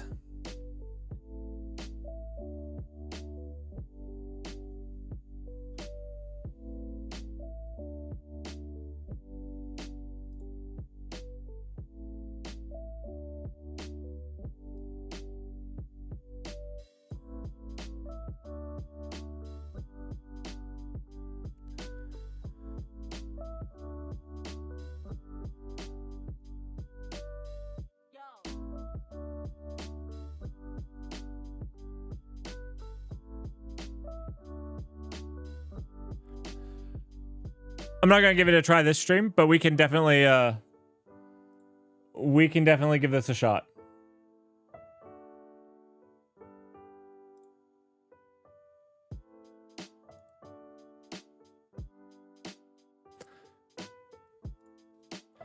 I'd like to, yeah, I mean, like I said,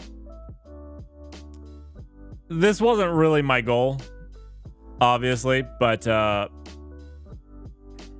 yeah.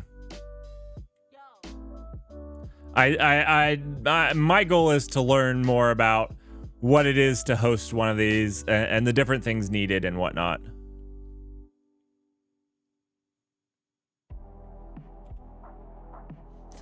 I'll check it out. I need to read more on it, why I need it. Like for me, I'm not sure why llama didn't work. But I mean, obviously its documentation is garbage, but yeah. Do we want to review the developer survey?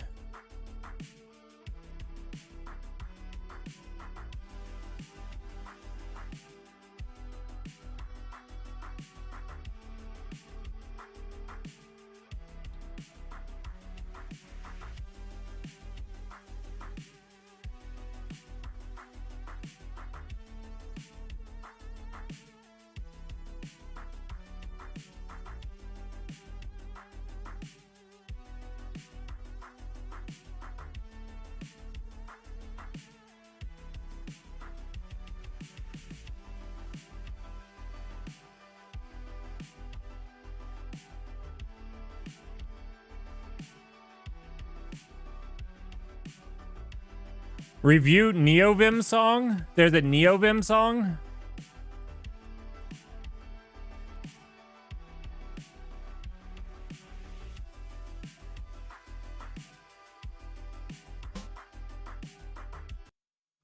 Oh, you guys sent me this last time. Yo, NeoVim is in the house. Still using the arrow keys or even worse, the mouse. Moving slow at first, the learning curve is steep. It's only a matter of time before you're feeling the speed. Vim motions will blow your mind and elevate your life. If HJKL is your first. All right. Everybody should go watch this. Everybody should go watch this.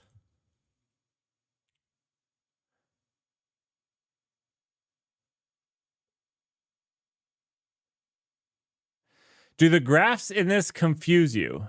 Seems like it trips everyone up. In the developer survey? Nah.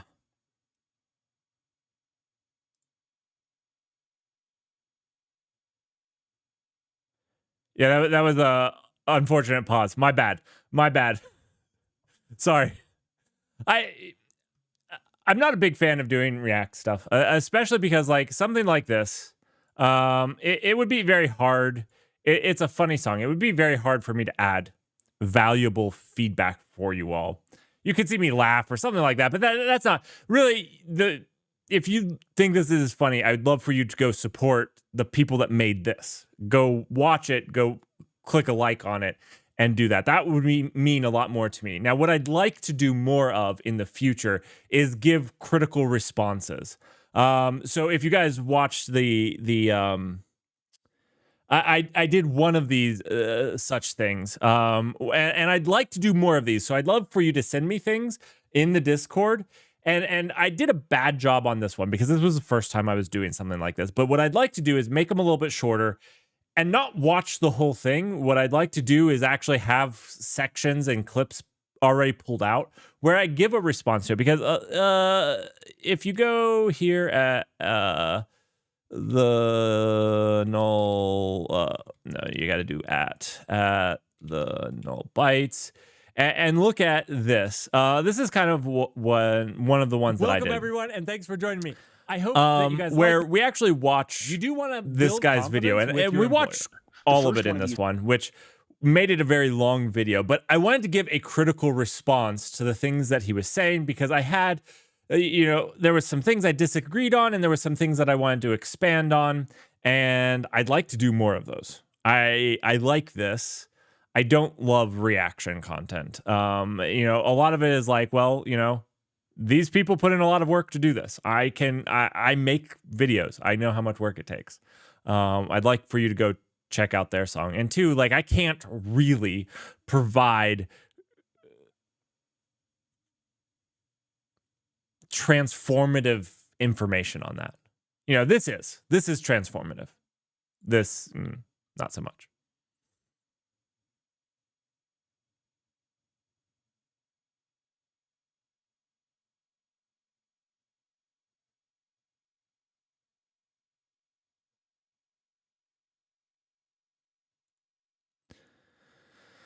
All right. The developer survey. A proxy server, Rust or Go? If you're meaning that you want to make a high performance proxy server, you would not want to write that in Go. If you're asking what language, it would either be Zig or Rust for me. I could probably make arguments for either, but I would pick Rust 100%. But Zig, you could do it in it as well. Look, Go has a garbage collector. Go has a lot of things you wouldn't want a high performance proxy server. Now, if you're talking about a toy proxy server, and it doesn't matter, pick whatever language you want. Proxy servers, though, want to have the least amount of overhead because they're handling every request for everything. And so generally that's my... You don't want a garbage collector sitting on top of that.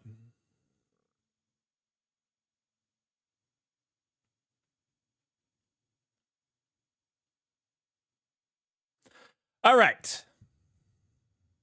You know what? I'll clip this for YouTube.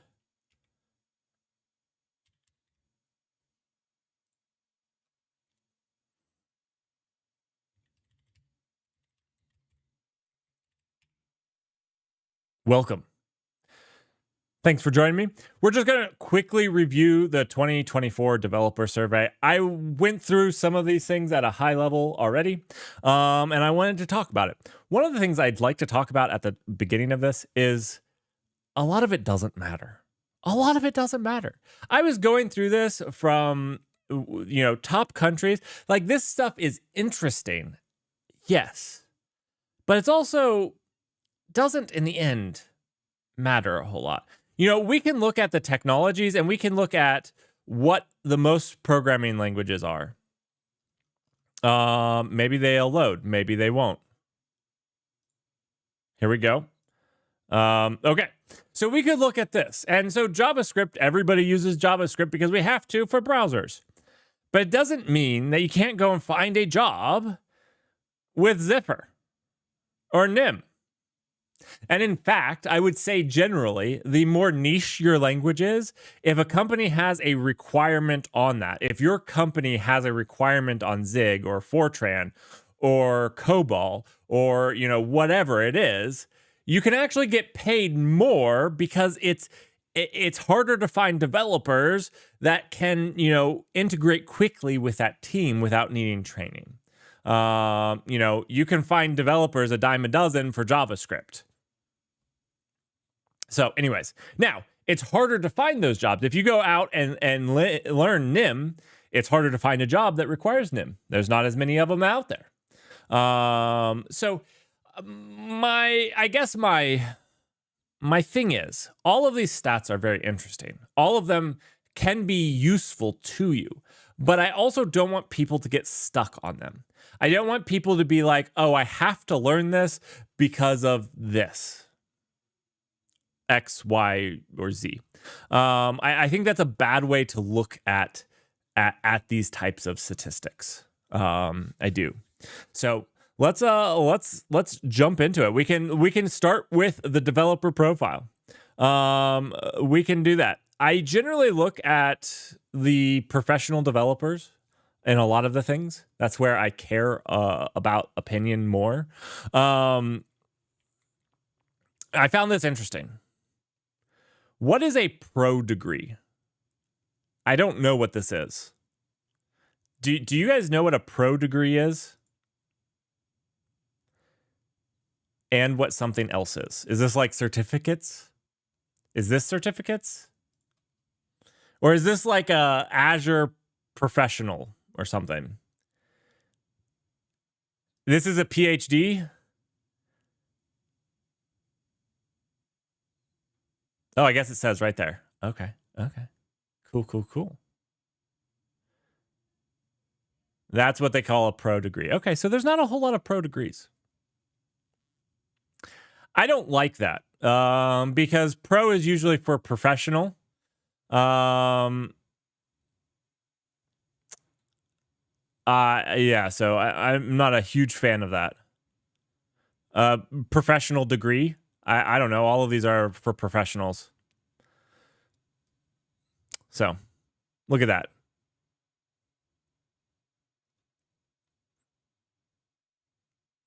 I'm actually surprised we don't have more here.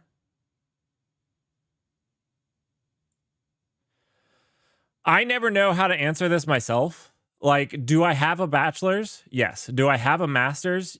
Yes. Are they in computer science? No. Not at all. Not anywhere even close. Not even close. Do I say that am I in this club? Or am I in this club? Or I'm in like something else. Is that a something else club? Doctorates of JavaScript.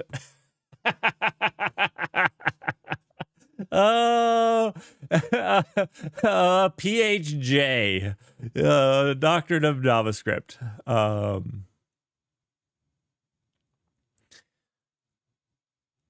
All right, so we have some people learning to code that have their PhD or medical degree. This actually makes sense because I feel like as software encroaches on other fields, you have other fields that have professionals in them with their master's degree, with their bachelor's degree that are learning to code. They're not developers by by trait. They're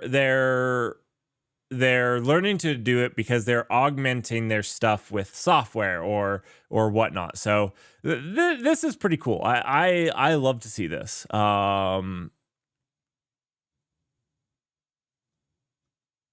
So yeah.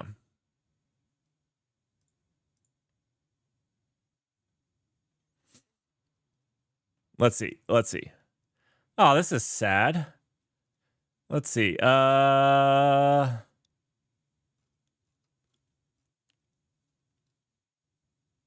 Online resources are the top for 18-year-olds and under. And then as you get older, I mean, this is pretty good, actually. This is pretty good. The older groups are doing this. I love to see the 65-year-old and over learning this type of stuff. This is awesome. Unfortunately, this is the sad part.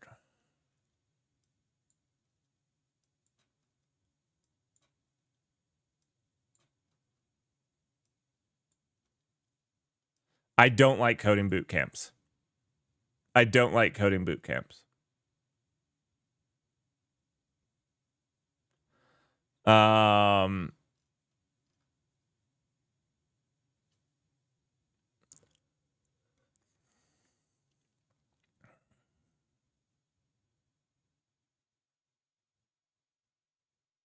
Why don't I like coding boot camps?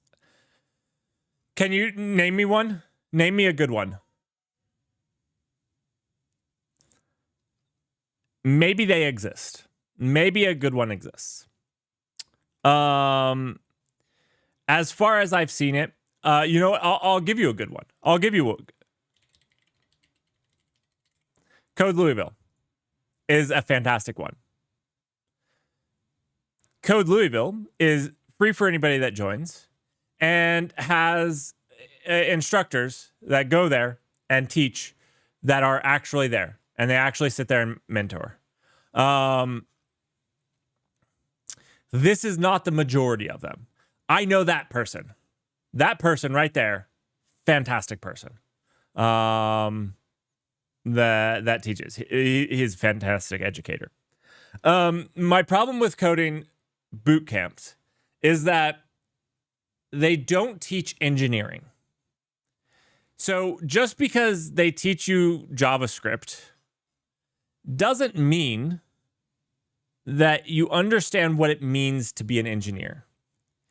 And the majority of people that I see come out of that can make a React app. They've paid $10,000 to learn to make a React app. That's not something that they needed to pay to do. Or I don't think they should. And they are also not useful people. I mean, there are, that was maybe a little harsh. But there's very few times when I want to hire somebody that can only be a React developer, that can only write JavaScript in their front-end React thing. I don't have a need for hiring that person. And they don't have the underlying skills that I would be looking for that I could build on top of. So if I hire that person, I not only have to teach them whatever else is that we're doing, but I also have to teach them the underlying skills of being an engineer. They don't have that good foundation. Now, maybe I'm wrong. That's the people I've seen, though. And yes, there are some people that come out of coding boot camps that are phenomenal. But those are the people that would have done it without the coding boot camp anyways. That's at least what I've seen. Like I said, do you guys disagree? I'm getting that you guys disagree, but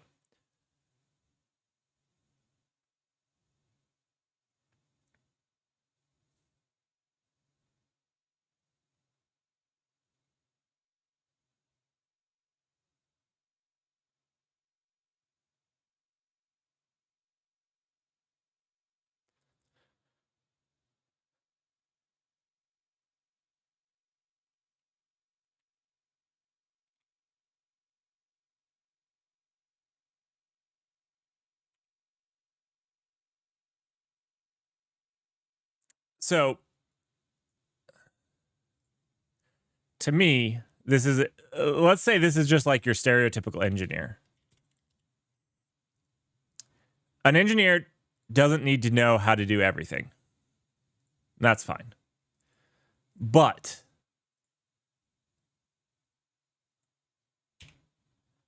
some front end,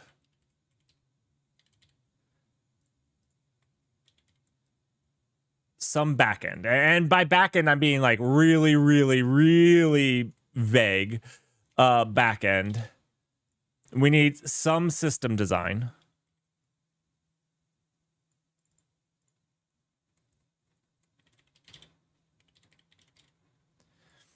But we need more than this. This is like really, really high level what an engineer is. But at a much lower level, you need critical thinking. You need to know how logic works. How logic works.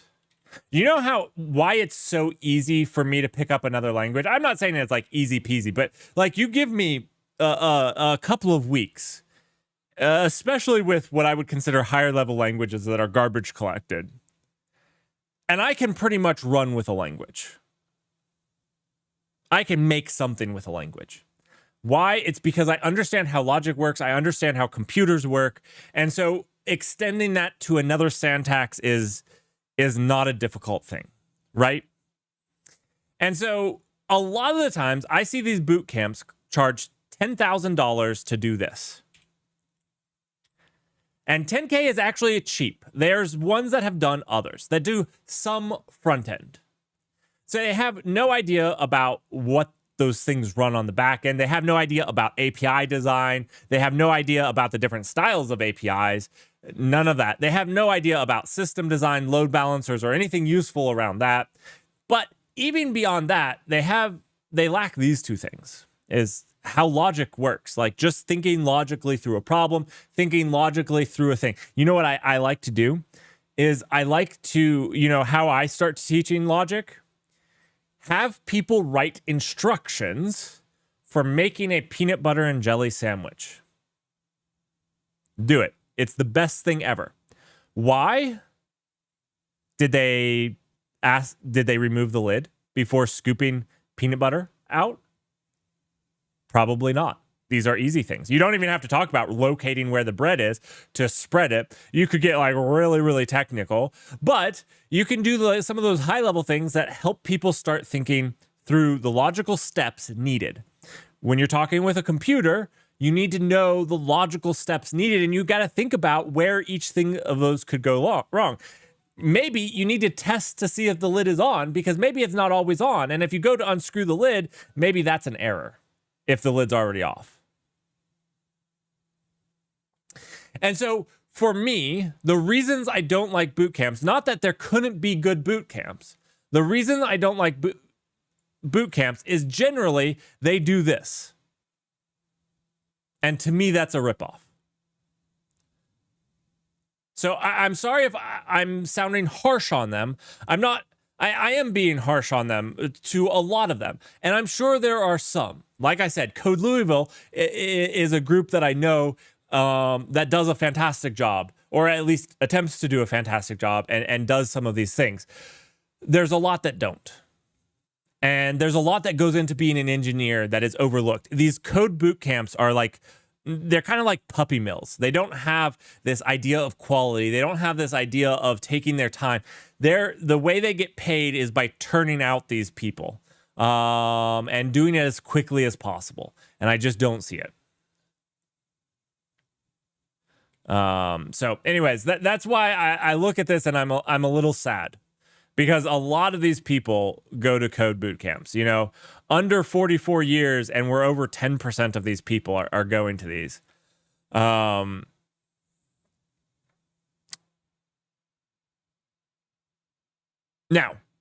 I don't think that you need to go to school, but I do think that like college tries to teach critical engineering. Now, I chronically get annoyed with them because I don't think that they do this enough.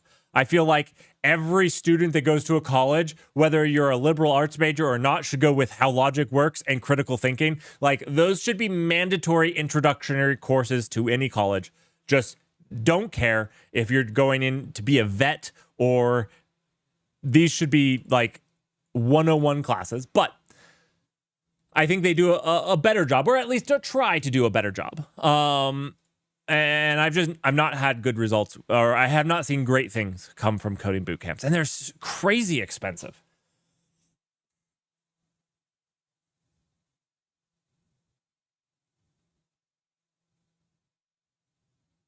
I can't tell you the number of times I've interviewed people that have their masters in computer science, and I expect people that come to me with their masters in computer science to be much more capable with computers than myself. You know, I've never had any formal education in computers. It's pretty much all self-taught. And I've been let down many a times. Now, there are some that are out there, but not a lot of them. All right. Online resources to learn how to code. Technical documentation. People learn to code with technical documentation?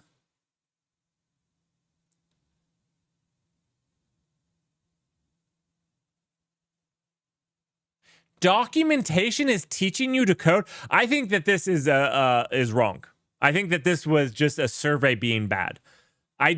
People learn how to use a thing with technical documentation. They learn to use the API. They're not learning how to code. They're not learning how to be an engineer with technical documentation. So this is just wrong. I'm sorry. I don't agree with this. I think that this was maybe a misunderstanding of the people taking the survey. Stack Overflow is another one. I don't think that there are tidbits there, but I don't think the majority of people learn to code with Stack Overflow. They solve specific bugs with documentation and things. They do learn. I would put this one up there. Written tutorials, blogs, and how-to videos, I think, are much better ones. E-courses, online books, or just books, I would say in general. Social media. You guys go to Twitter and learn how to code. This is terrible. Don't do this. Don't do this. Don't do this either. Don't use AI to learn. Don't use AI to learn. Don't use social media. If you're doing these things, you're doing it wrong. Stop doing it. Stop doing it. These AI will lie to you. Social media will lie to you. Unless if it's my social media. This is all right. Video based. I don't know. This is rough. There's a lot of. Yeah. Anyways, I don't know. Don't use AI though. I don't know. I go back and forth on this because I think that AI has one really fantastic place in your learning. And I've always said this. If you don't know what you're searching for, AI is a great place to start that search. Because if you don't know the words, it can be hard to find the right thing. And AI can sometimes help you find the right words, but then you need to search outside of AI. So my favorite example was 10 years ago. I got berated on Stack Overflow because I didn't know the word virtual interface. And AI has historically been able to come up with the fact that when in C++ you set a function equal to 0, it is a virtual interface. And I got berated on Stack Overflow because it was a duplicate question. But it was a duplicate question. I didn't know the question. I didn't know the question was a virtual interface. And the question was, what is a virtual interface? And that had been answered, but mine was not. And this is where I think you can use AI, but I would not use it as a resource. It's a resource to find resources. That's the best that I could find it as. Okay. Interactive tutorials is what I like. I like interactive tutorials. This is probably the thing that I do the most. I have a learning disability, and so I don't learn through sight very well. And that's on me. I don't learn through sight very well. And so interactive tutorials are huge for me because that is how I learn. And that's one thing that people need to learn themselves is how they learn. And this is one that really strikes true for me. When you set a pointer to 0, it's called a cloud strike. Are we having to rebrand from the null channel to the cloud strike channel?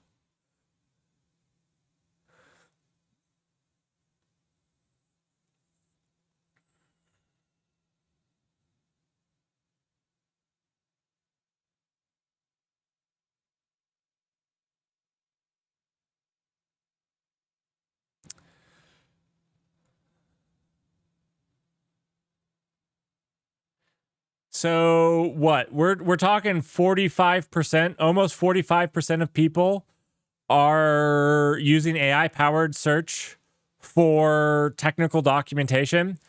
You know, I have tried this, and every single time I try this, it makes up an API for me. Almost without doubt, it makes up an API for me. So I've given up on this. Unless if it's an API that's ragged with their documentation, then it's fantastic. So if they take an AI and rag it with their own documentation, but if you just go to ChatGPT and ask it things about the GitHub command line utility, it makes up an API for me every single time I've done it. It has literally never given me a GitHub command line that works. It's always making one up. That's yeah.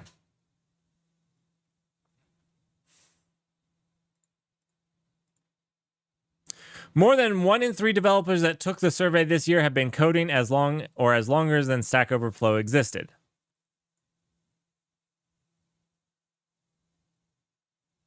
Wait, how long has Stack Overflow existed?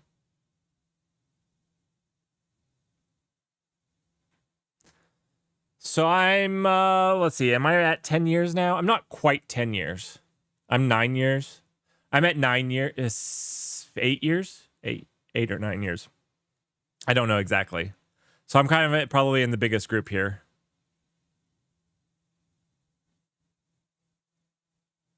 Years coding and years coding professionally. I'm in the same bracket. I started coding almost exactly when I started coding professionally. Senior executive? Wait. Most people taking this are senior executives? Oh, no. Okay, this is how many years. Okay. So it takes about 17 years on average for a senior executive, 15 for a manager.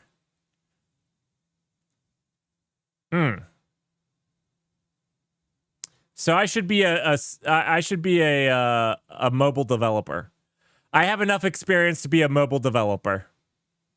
All right, cool. Not even a senior developer? Ooh, dang. It takes 13 years to be a project manager? What the garbage? What does this even mean? I don't... maybe bad question. Let's move on. Developer rules, full stack, yeah.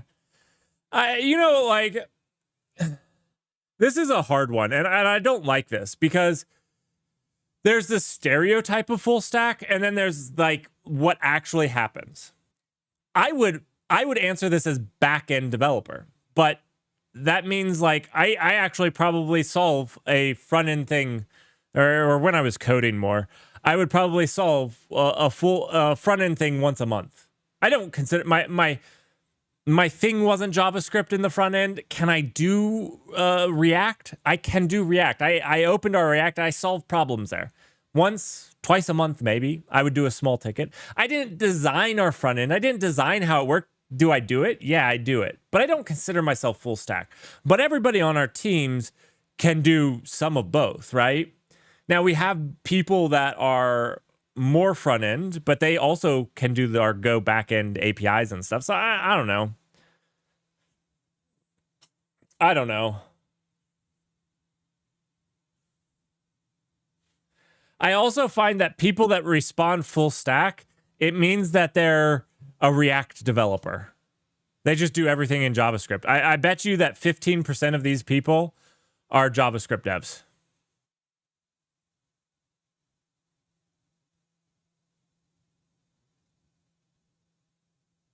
This is sad.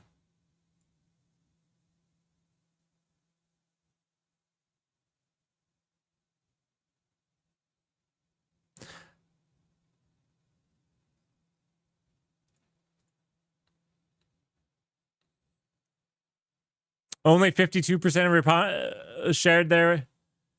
I know. That's why I said it's sad. I meant this is sad as this is a problem. This is a problem in the industry, right?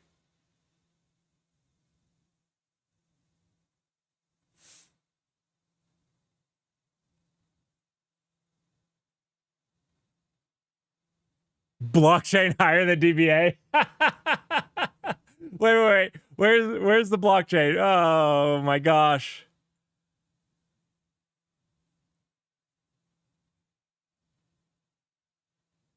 All right, we have an ad. I'm gonna go get a drink, and then we'll finish the rest of this survey. We're gonna move along a little bit faster through the other ones.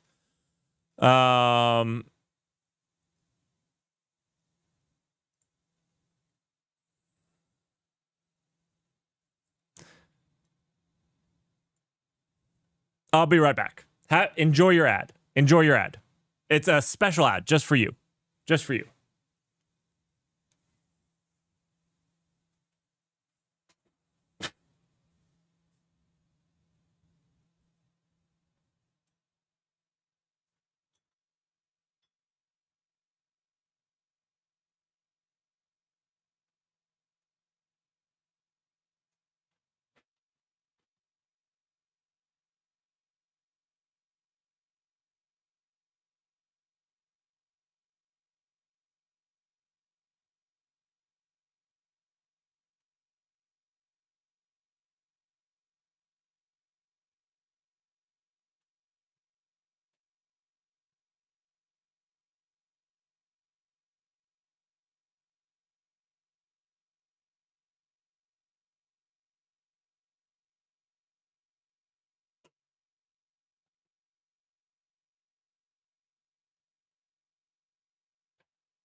It's a default. It's a default special.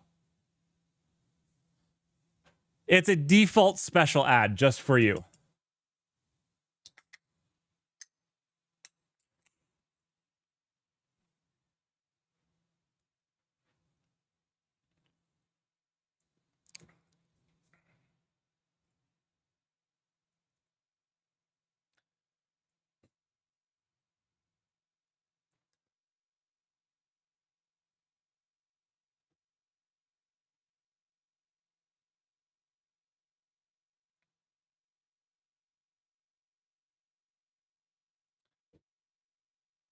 It almost feels like a game title.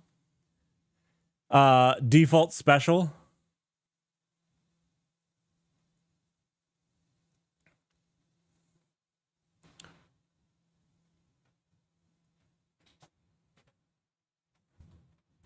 It feels like a...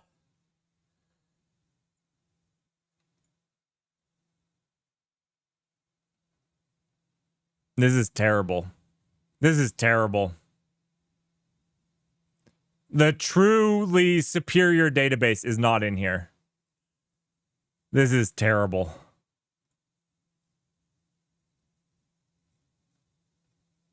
It's a garbage survey. When they don't even have the best database technology. It's there.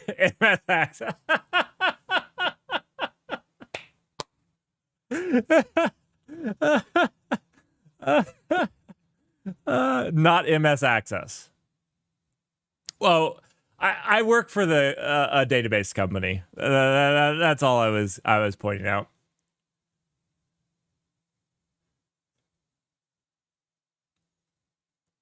All right, welcome back from your ad.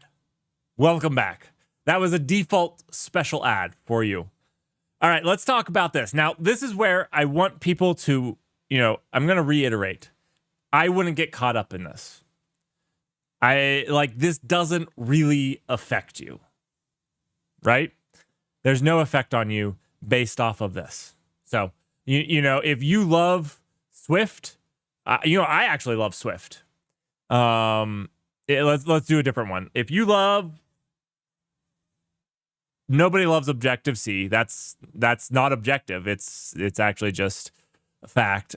If you love Erlang, it doesn't matter. The only thing that this does, if you look at professional developers, this probably gives you a good idea of the number of jobs out there for professional Erlang people. It's probably less than something higher up. Because a lot of the times you learn these languages because you use them in your job. Not always. Not always. So there's probably more jobs with JavaScript and fewer with OCaml or Nim. Now, I'll also say, if you do get a job with one of these languages, they probably pay much more because they're more specialized. There's a smaller pool. So if there's a person that needs a Julia person, they'll get paid more.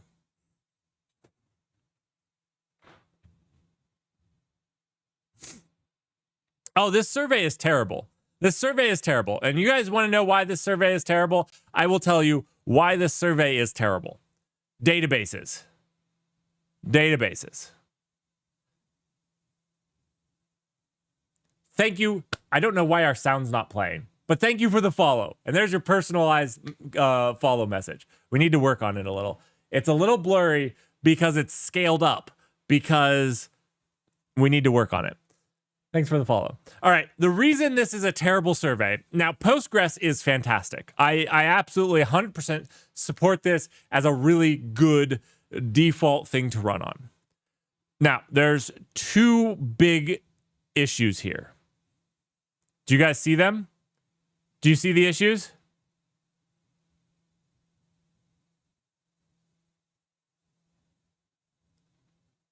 Yeah, everybody on my channel gets a custom message when following or subscribing. An AI generates it. There's supposed to be a sound. I'm not getting the sound, though. So that's broken. The sound is broken, but,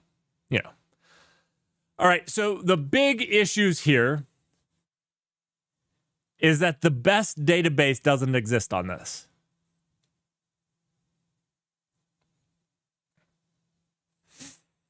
The other issue is that Microsoft Access obviously is so low.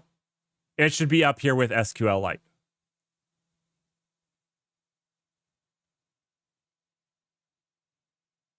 Where is Excel? Right.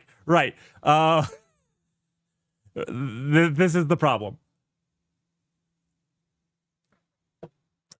Freaking aerospace. It's aerospike. Aerospike. I misspoke one time and I said aerospace instead of aerospike. But I will never live that down. Aerospike's not on here.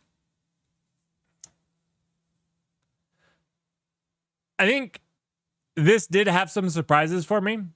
One, I didn't know that 25% of the people that responded to this hate their database. So that's the first thing that I learned, was that 25% of the respondents hate using their database. This doesn't surprise me. It's a fantastic default.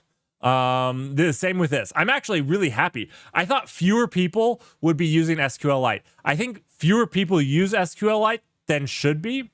I think that a lot of people could have a simplistic, simpler architecture and get out the door faster and stop over-engineering stuff. This is more people using MySQL than I thought would be. I thought that this would have dropped more, but it hasn't.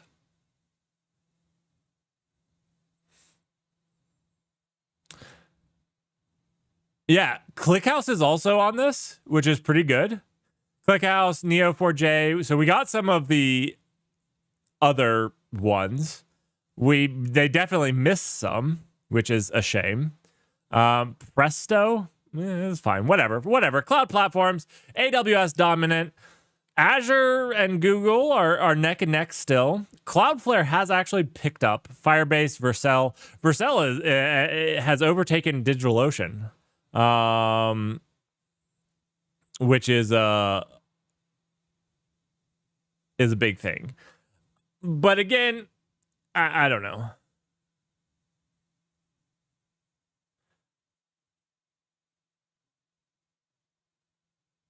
I guess Google Cloud has gone down. I thought that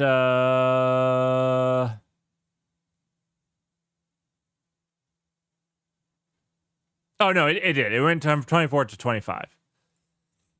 All right, didn't go down. Sorry. I know. They're missing Aerospike up here and they're missing the null cloud here. What complete it's just the worst. It's just the worst. What does somebody, I mean, who's paying?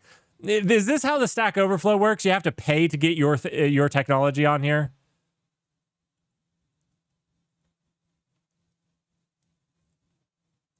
Fly.io? Yeah, I see Fly.io there. Web frameworks, not unexpected. jQuery, React, not unexpected. This looks pretty, HTMX is getting up there. Astro. None of this looks too unexpected. From my, yeah.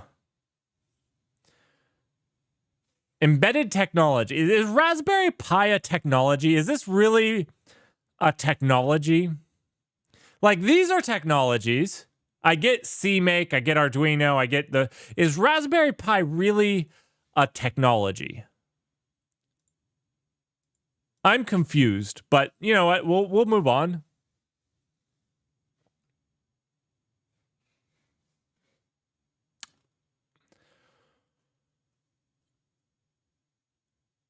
I guess I was thinking of this as Arduino Studio, but if they mean like an Arduino, is that, I don't know, I guess, whatever.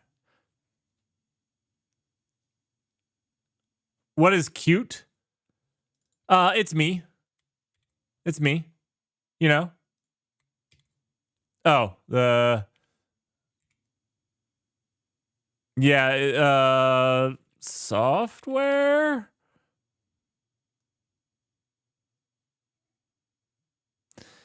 For C, unit testing easier.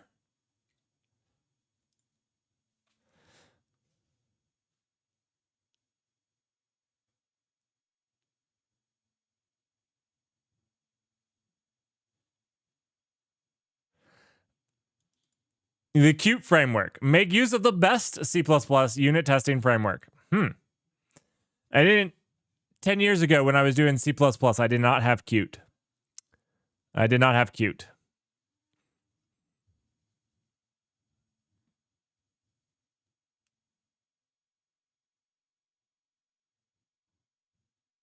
What a sense of making default special name. Oh.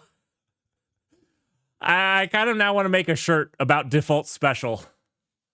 I feel like this now deserves to be a shirt. Just to mock the default special. All right, other frameworks and libraries. .NET is pretty big. Pandas, NumPy, RabbitMQ, Spring, Apache, Kafka. Kafka is only 10%. That's actually lower than I thought. We have as many Flutterers as we do Kafkaers. We have more people RabbitMQing than we do Kafkaing. That feels weird. I feel like that's wrong. Like, we have as many people using scikit-learn as we have architectures with Kafka. That feels wrong to me.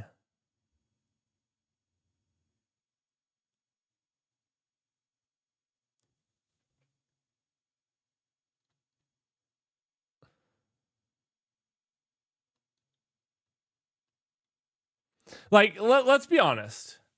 Do 5% of us actually write CUDA code? I've written CUDA for the GPU. I wouldn't even mark that as other frameworks that I use. That was a long time ago. 5% of us do not leverage CUDA. The person who wrote the TensorFlow library writes CUDA. That's it. And some game engines. CUDA is this is oversimplification, but it's the framework and language that used to run on NVIDIA GPUs. Well, still does. You still run CUDA. They have a new one coming out, but basically, if you want massively parallel language for GPUs, CUDA. And it's NVIDIA only.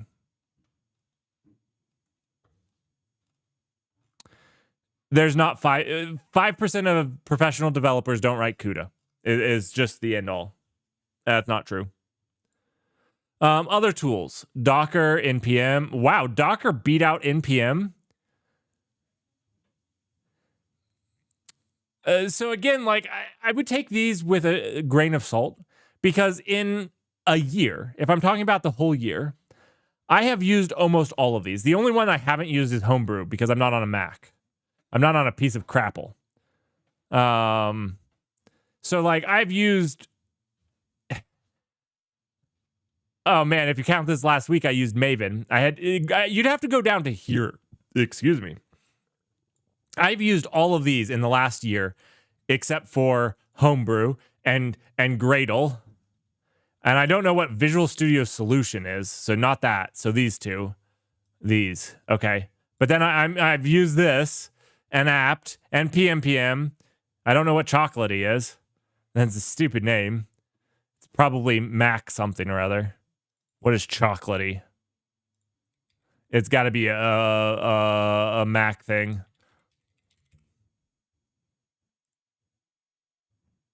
No, the package manager for Windows. What the crap? Oh my goodness. Okay, well, it's a Windows thing. Okay, equally likely. I should have said Mac or Windows. It's apt for Windows. Is it pretty good? Okay, I wouldn't know. Visual Studio Solution is a file?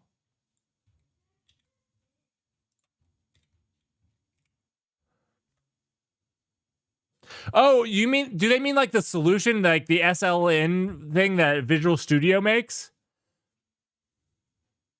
Is that what we're talking about? Like the solution file? Oh. Why is that listed as another tool? It's not really a tool. I wouldn't call that a tool, right? Visual Studio would be the tool, right? I don't know. Does this feel weird? It's a file type. We're not listing file types. Did they put, if we were listing file types, JSON, we would be listing like JSON, YAML, like there's a bunch of file, XML even, HTML. This isn't a tool, it's a file type. You know, I know that Terraform has a file type that they leverage, but they're not listing that. They're listing the tool. Yeah. Well, this is why I wasn't thinking they were saying the solution file. I was like, oh, okay, it must be a tool I don't know about. Okay. The .NET CLI, that would have been a good one. I agree. I agree.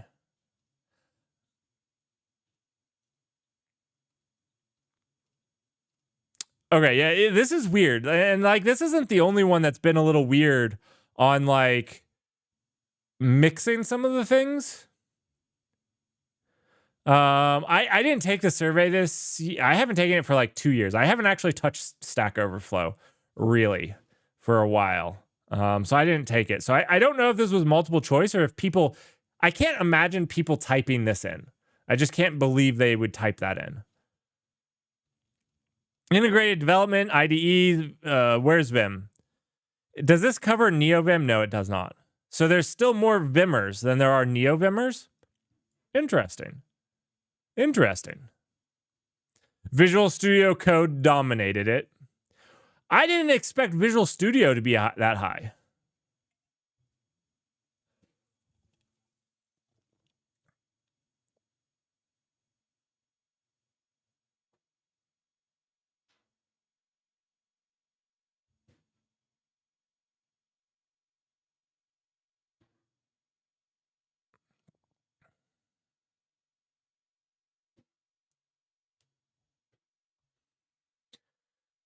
This seems about right. I know IntelliJ IDEs. I'm assuming this is any IntelliJ IDE.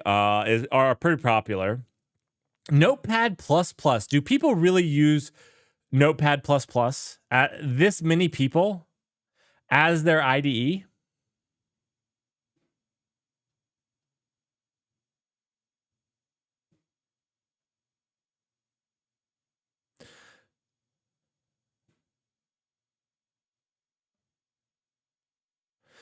Was this multiple choice? I'm assuming this was multiple choice, right? Because these don't add up to 100%.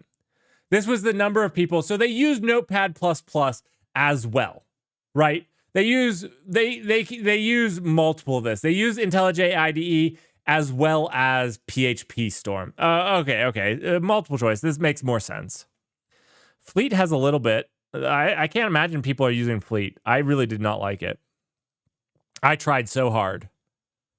It did not work out well for me.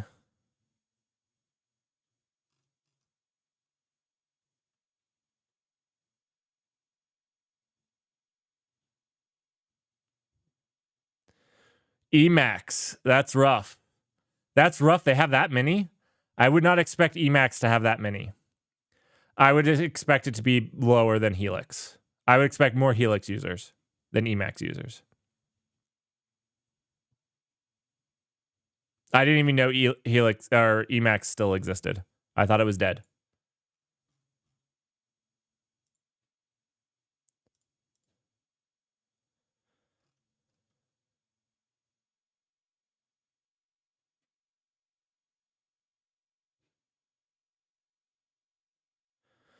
A solution is described by a text file, extension SLN, with its own unique format.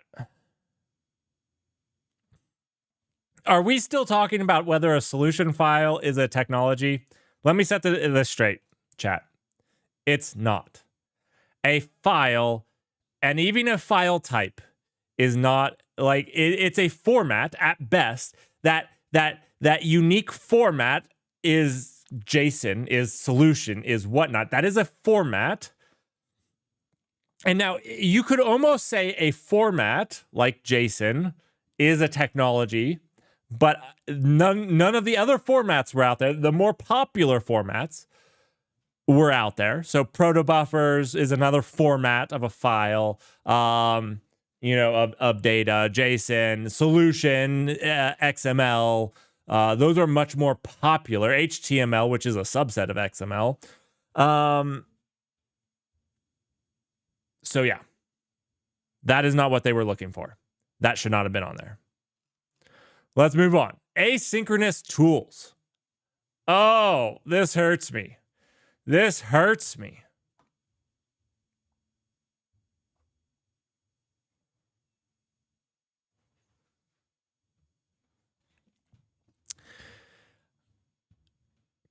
I don't know. Okay, so let me be clear. My thoughts on Jira are this.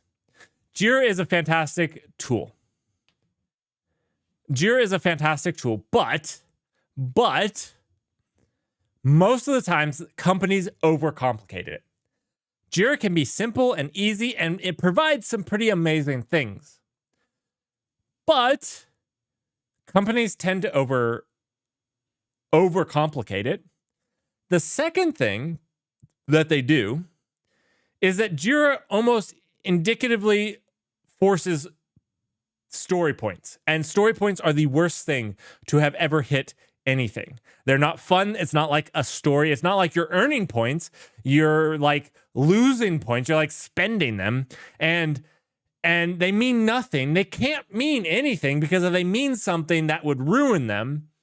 And so they have to mean nothing, and they're the worst. And this is coming from somebody that has gotten into like managing and predicting, and they don't even help predicting, okay? So Jira needs to untie itself to story points. Those are the two big issues. Confluence is just garbage because it's slow. And it's slow. It's dog awful slow. Like, I have my aunt had a 3-legged dog that could walk faster than Confluence does. And the other thing is it's like all this collaboration, but its collaboration tools are terrible. Confluence's collaboration tools are the worst. So like if you want to go and edit a doc, like go and edit a Google Doc, and you can have like 12 people in there editing and working kind of simultaneously. And it kind of just works. You try to do that in Confluence and you will just hate life. You will just hate life.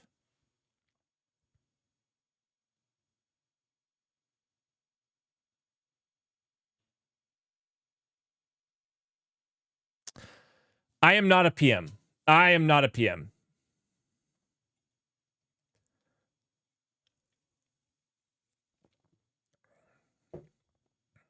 Yeah. If I was a PM, I would be using Excel, though. I would be using Excel. That would be my first thing. I would switch to Windows. When I become a PM, you will know, because I will switch to Windows and I will start running Excel. Like you'll always see Windows has that that bar on the bottom. I don't know what that's called. They have a bar on the bottom of Windows. And in that, you'll see the icon for Excel in all of my streams. The taskbar. That's right. You'll see the taskbar. You'll see Excel down there. Okay. That's you know I've gone full PM on you. Oh, look at this. Obsidian. Fantastic tool. Fantastic tool. I'm super glad people are using it for collaborative work. I actually don't use it for collaborative. I've only used it for my personal notes, but I think that's super cool. I think that's super cool. Good job to Obsidian. Miro's cool. The GitHub discussions are cool. Notion was really slow for me. Now they've improved it. It used to be really slow. It got so slow I stopped using it. I used to use it for the news and I stopped using it. It got too slow. Markdown files as an asynchronous tool. I mean, I use Markdown files. I'm not sure I've ever used it as an asynchronous tool for like collaboration. Who here uses a Markdown file to share with other people to collaborate? Do people do that? I don't use it as a collaboration tool. I use it for documentation and those things. But that's not asynchronous. That's like documentation just out there. I guess it's asynchronous that they're consuming it later. That's something a PM would say. I'm honestly not a PM. I'm not. I promise you.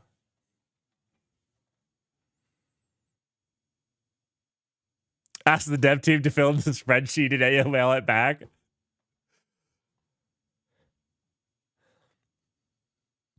What GNU Linux are you on? I am on Arch. By the way.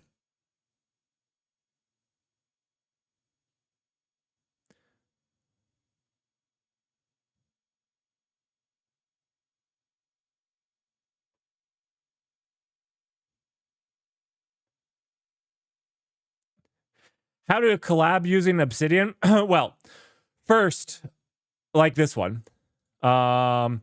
If we want to go in here and we can go CD code live learning, and we can go git add git commit dash -m. We need to make this auto save, but notes from stream.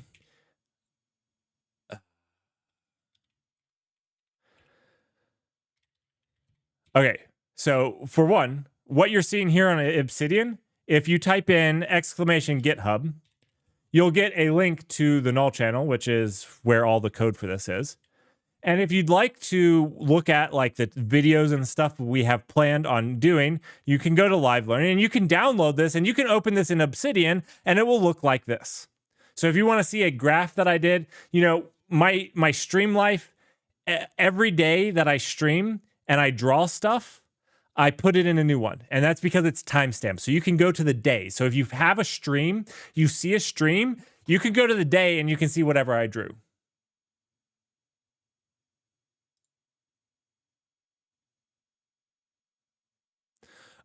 Which is, I think, pretty cool. So like you go to this day and you can see the things I was talking about. You can see the things. But beyond that, I keep some Kanban stuff in here for things that we're doing on the database, some stuff that we're doing with the null cloud, the things that we have in our bucket of stuff to learn, and some videos that we want to make. So you can see those, you can see what progress they're in and whatnot. So we can collaborate that way, and that would be collaborating through pull requests. Now, that being said, they do have a feature.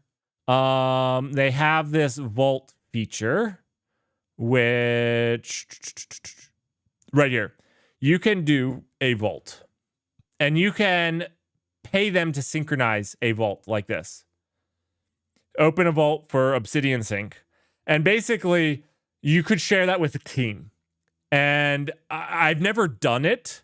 But I think that it would be like Google Docs. Like I said, I've never done it. I only pay for the individual, but there is a team one where you can do it as a team and you can share vaults as a team. So I'm excited to see more people use it. I think it's pretty good. I've really liked it so far.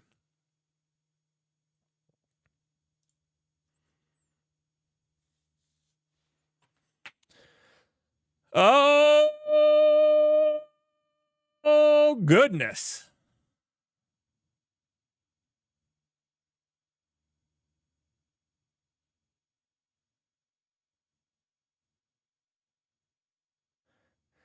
Okay, so look, I'll let you know a secret. I do everything. I do nothing well. I love to learn, though.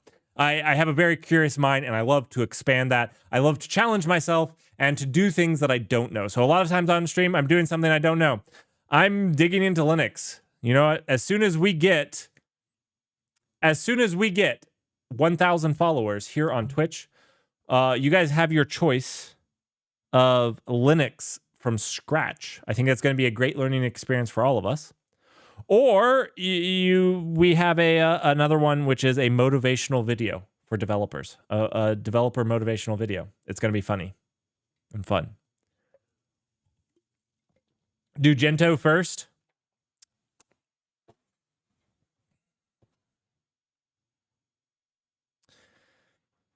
Yeah, so this is interesting. So professional developers, I actually like Discord. If I started a company, I would actually use Discord over Slack and Teams and Zoom and Google Meets. I actually really like Discord.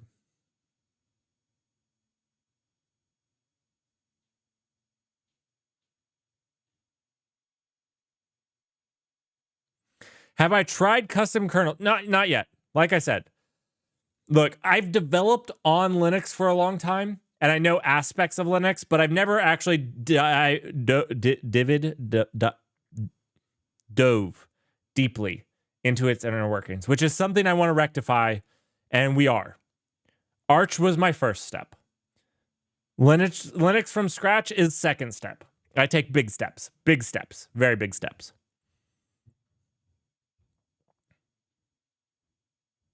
What do I do professionally? I'm a professional meeting attendee.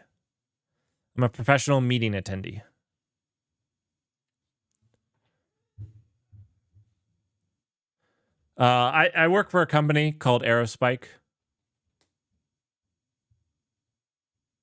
They make a database. That didn't make it on the survey.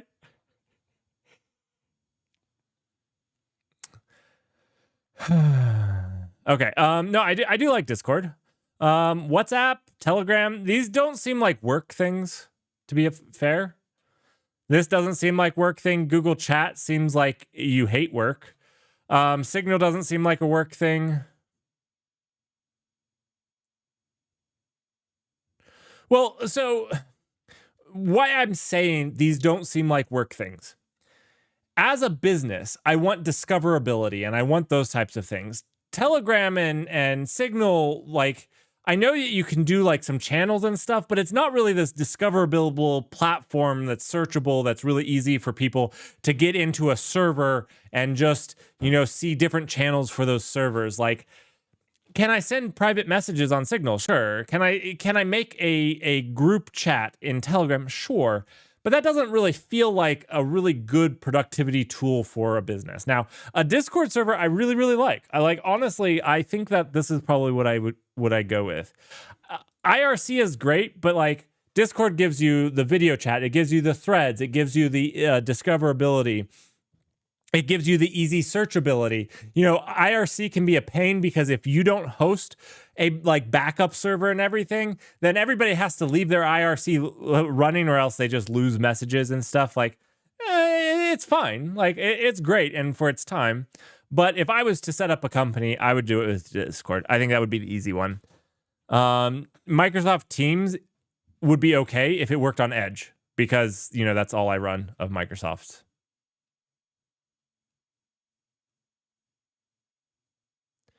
I know it uses the IRC protocol. I get that. I do understand that.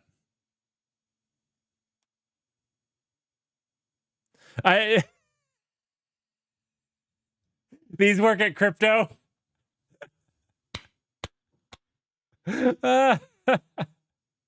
Right. And so this is what I'm saying. For a professional thing, we want, the records, the thing that you can go, hey, we made this decision. Remember, we talked about it in Discord. And you can go to the channel and search for it and whatnot. Okay. Let's see. Operating system. Personal uses. Oh, this is cool. Where's Arch? Oh, look. Now, I have to say, I don't know. With an average of 10 viewers, can I consider myself a professional streamer? I don't know that I can. But if I can be considered a professional streamer, I use Arch professionally. Now, I used to use Ubuntu for professional work. I have just recently switched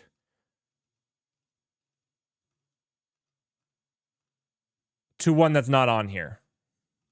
There you go. I don't see it. Pop OS, which is it's a derivative of Ubuntu. So, I mean,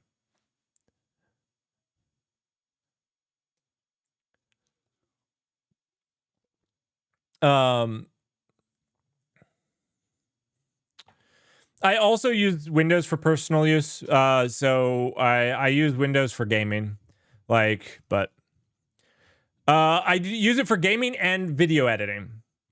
Do you know what I can't do on Linux yet? You want to see something I can't do? DaVinci Resolve. It won't start.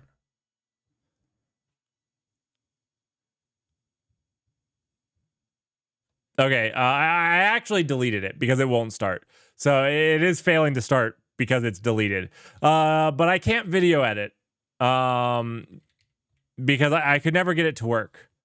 So all my videos that I produce for YouTube are done on Windows as well, which sucks. I would love for that to be on Linux. I would love for that to be on this.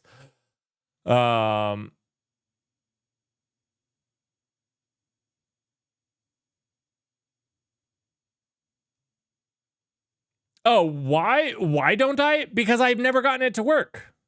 I installed it like 3 different ways. I followed 6 different guides and I tried to tweak 20 different things and it never will start. It doesn't even start. It's not like it starts and has issues that needs to be.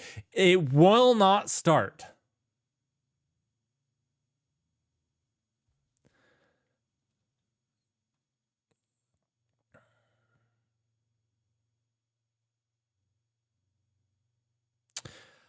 No, not the same username. This is actually just my name. Merrick counts as my name. Super original. I go by the Null channel. So Null Labs is like my main channel where I do like really high energy videos. And then the Null Bytes is basically just things from stream that I've clipped out. So if you want to go check that out, go check them out. The Null Labs Live is just, I'm actually going to remove that from this because if you're on Twitch, you don't really want the live. It's just, I stream everything to 2 places. I stream it to Twitch and YouTube, mostly because YouTube keeps the videos around for a long period of time or forever. Whereas Twitch only guarantees me like 14 days. And so if you want to go back and see an old stream, you can.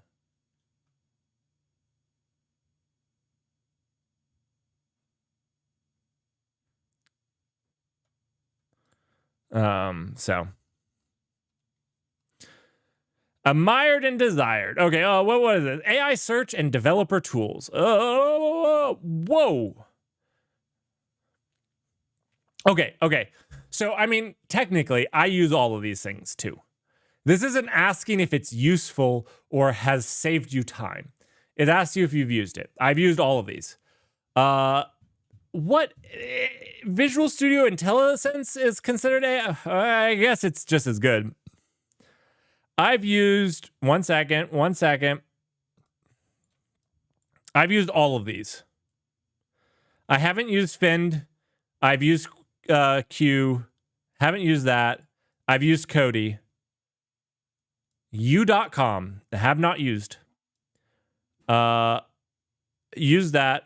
Not okay. So this is, I haven't mostly used these. I used Replit. All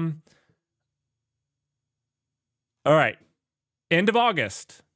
The AI games. We're gonna be testing a bunch of this stuff. Devin is gonna be there. Devin is gonna be there.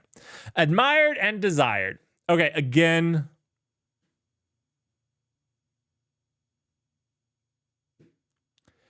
I wouldn't take too much in this. Thanks for the sub. I wouldn't read too much into this. Because it doesn't matter. It's what you like. It doesn't matter what other people like or not. You know? We know that Rust is admired and desired. I'm surprised it's not more desired. Why do more people desire Python? No one admires Python. No one admires Python.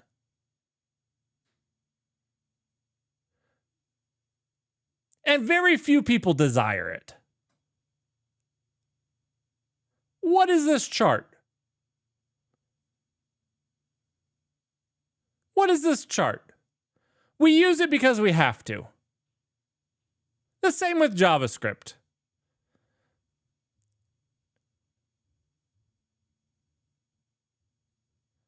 What is this chart? This is what it should be. 9% of the population probably desires Python.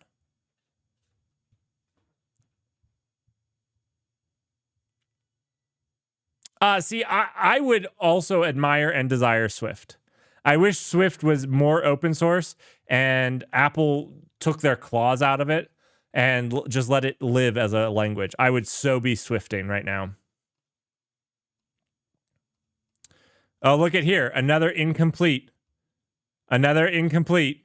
We know the most admired and desired, and they just had to leave it off. This is good. I think this is awesome. Postgres and SQLite are up there. This is higher than I would expect for my SQL.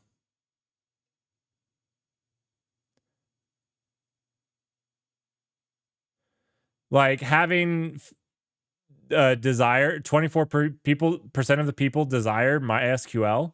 That seems high.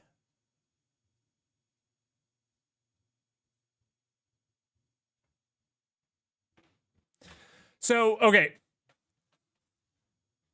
The red is the admired. The blue is the desired. So this is the number of people that desired it. This is the number of people that admire it, which obviously is multiple choice because this obviously adds up to like 2,000%. So I'm guessing that people just clicked, because this is what, 50%, 100. We're at 110% here, right? It was multiple choice, so people this is probably pretty garbage. I mean, it gives you an idea. These are some pretty good. I have always said, default SQL. When you really need to scale, you go to Postgres. When you really need to go to universe scale, not web scale, universe scale, you go Aerospike, which is off the top of the chart. Yeah.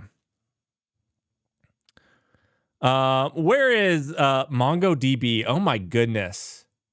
Oh my goodness. I can't believe it's this high. Who desires, I guess 21%, 21.9% desire it. That's astounding. I can't believe people like pain that much. There's help, people. If you're feeling like you're just loving pain and you want a way out, talk to me. We can talk to you about my SQLite, Postgres, Aerospike, ClickBase, ClickHouse, CockroachDB, DuckDB, Neo4j. We can talk to you about options to get you out of your pain and your pain-loving MongoDB. Nothing's here sponsored. Nothing here is sponsored.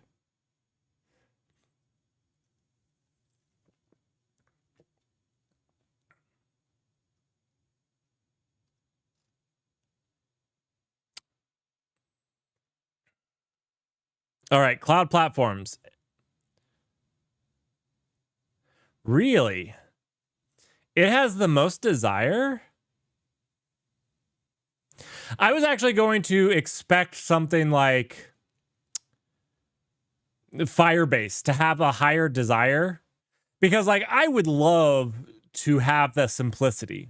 I think that AWS just has too much complexity. I don't desire.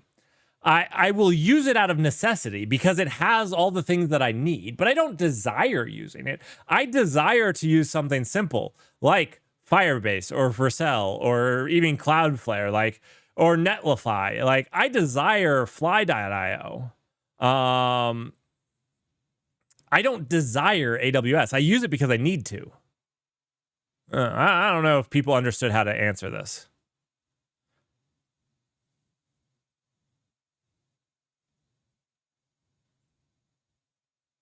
This makes sense. This makes sense. Where's lead node? Where is lead node? Where is lead node? Oh, it's right here. Excuse me.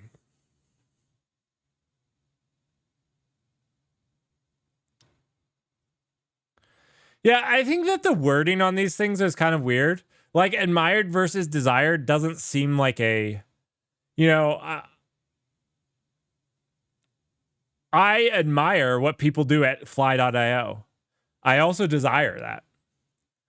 It doesn't mean that it's what I use and pick because I have requirements and I have things that it has to support. And maybe fly.io doesn't have all the features because it doesn't have all the features.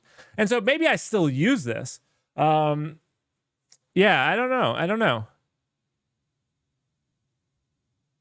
I actually also use Linode, our Twitch alerts. So every time you get a Twitch alerts, everybody that's followed, all your stories are stored in an SQLite database locally, but that database is also synchronized to Linode.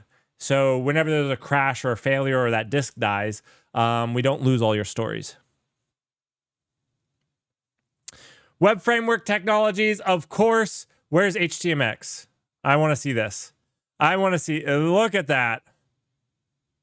Desired, 9%. People admire the crap out of that. Svelte's also up there. Look at that. Admiration, super high. ASP.NET Core, super up there. I actually hear a lot of good things about .NET Core. Is it ASP.NET Core now? Or I thought it was .NET Core, but the .NET Core, I've heard a lot of good things about it. I haven't actually gotten to try it. But I've heard good things about it. I don't know the difference between ASP.NET Core and ASP.NET. Laravel, some PHP. Look at that. So many people admire it. I don't know what people were doing. It looks like they just clicked everything that they knew. Is that what people did? If they knew the name, they clicked admire? Did people literally just click admire because they admire everything? Is that just like, we're just like, yeah. Like, look at this. People admire Astro and HTMX and Svelte. And I can guarantee you that 72% of the people haven't used 5 of the technologies. Like, it's just not happening.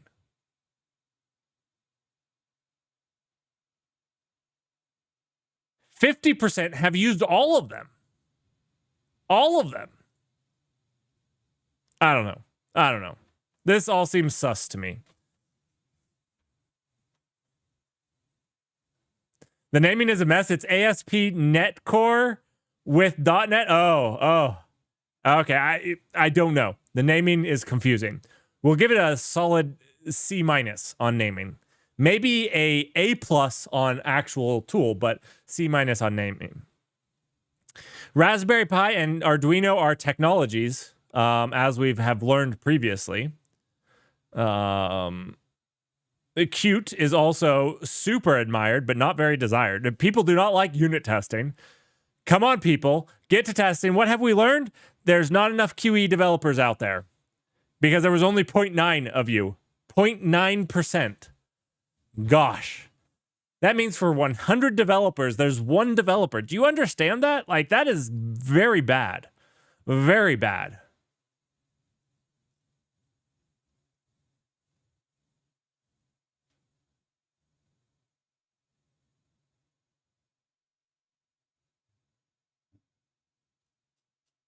I don't know. These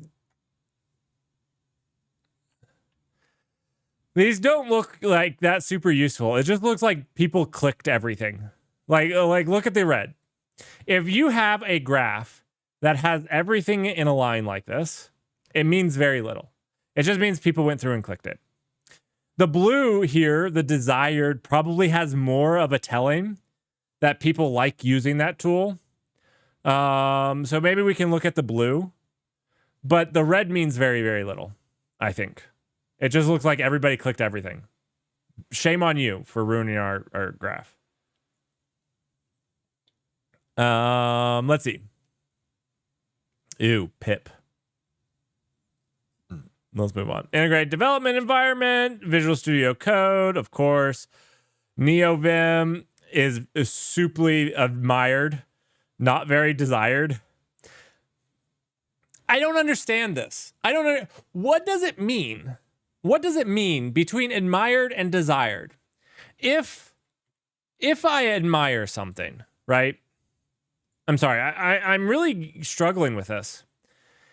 If I admire something, would I not also desire to use it?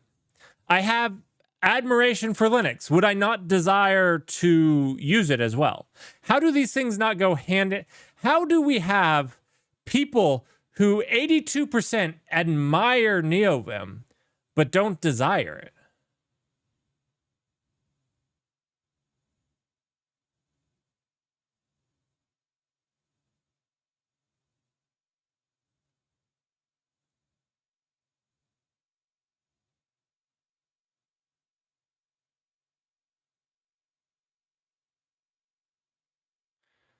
Right. Isn't admire using it and liking it? Right.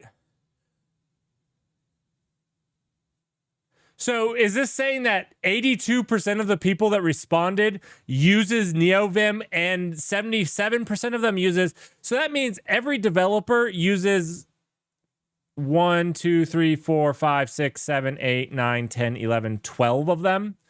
You know, let's just say they use half, or maybe 20. This doesn't make sense. Because that's like, I would say solidly that I use VS Code and I use NeoVim. Those are the two that I use. That means I would click admired on 2.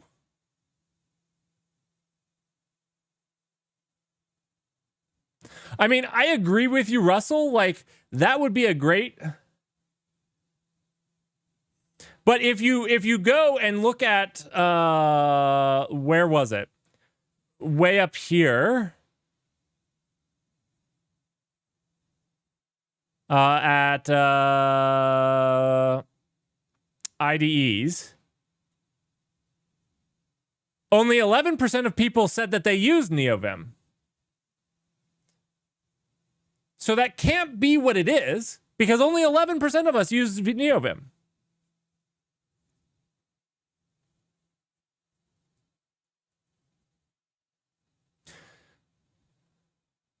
So I don't know what admire is because it conflicts with the other data. Ability to cope.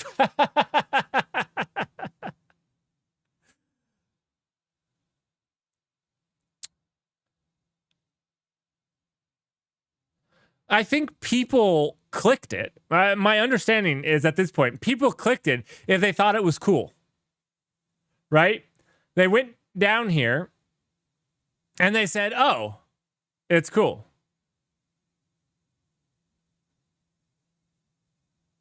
Discord is cool.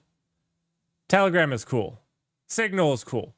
74% of people, if we're going with admired equals use it and like it, uses Signal for business. But that conflicts with this right here. The 11% that actually use it.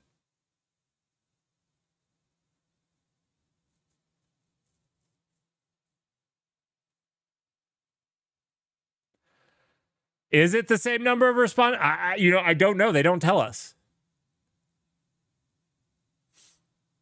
But I mean, again, it doesn't matter. Look at this. IRC, 2.3%. All right, if we go down here. Oh, that's asynchronous. Synchronous. IRC, 61%. Responses, 55,000. Let's see, go up here. 43. So actually fewer responded to this, but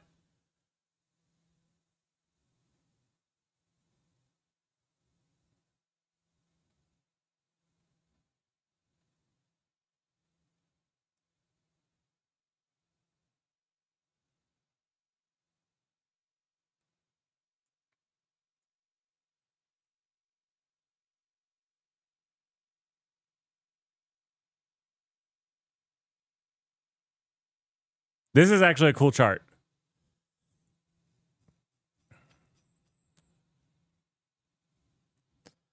So let's see. Rust. This is hilarious. 4,386 people who worked with Rust want to work with Rust.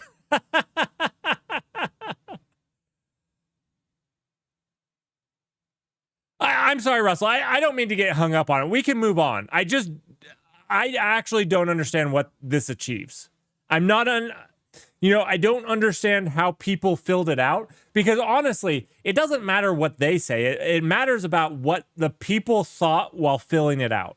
And I don't understand. I'm not making sense with what people thought of when they filled it out. That's my problem. And then maybe that's a me problem. I'm not sure.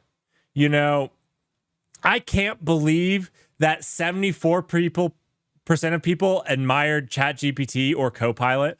Like, Copilot gives dog water code. Like, I would probably drink dog water. No, I wouldn't. I would use Copilot before that. But, like, it gives bad code. I can't believe that many people admired it, that used it and admired it. Now, if you say admire it's cool what they've done. Well, yes, it is actually super cool, and I admire what they've done so far. It's amazing that it can do the things that it does, but I don't desire to work with this tool. I don't know.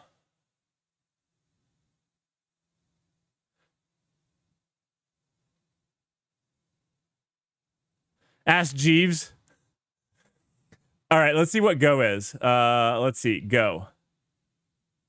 Go is also polar like this. The Go fans only want to do Go.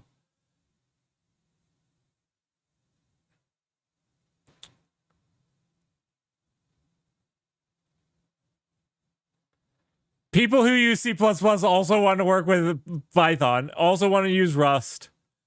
Also want to use C. Wait. Oh, this is SQL that wants to work with C++. Okay. Everybody that uses Bash wants to use something else. That's the idea.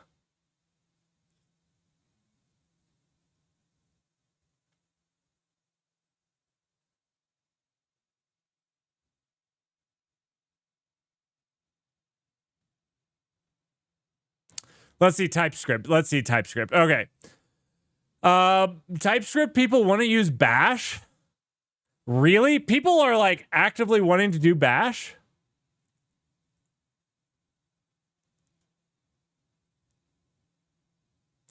Oh, absolutely. Python is mostly wrappers to see things.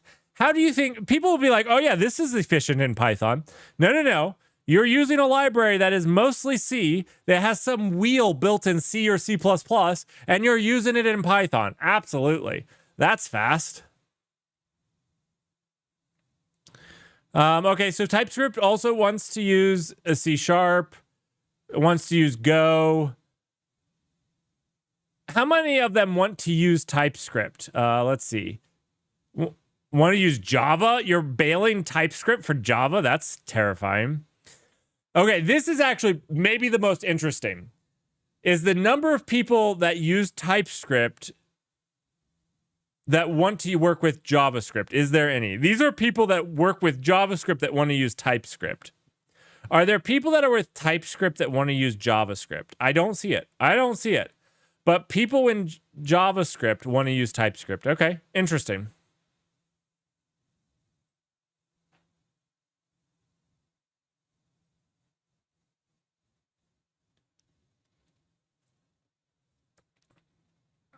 Want to use SQL.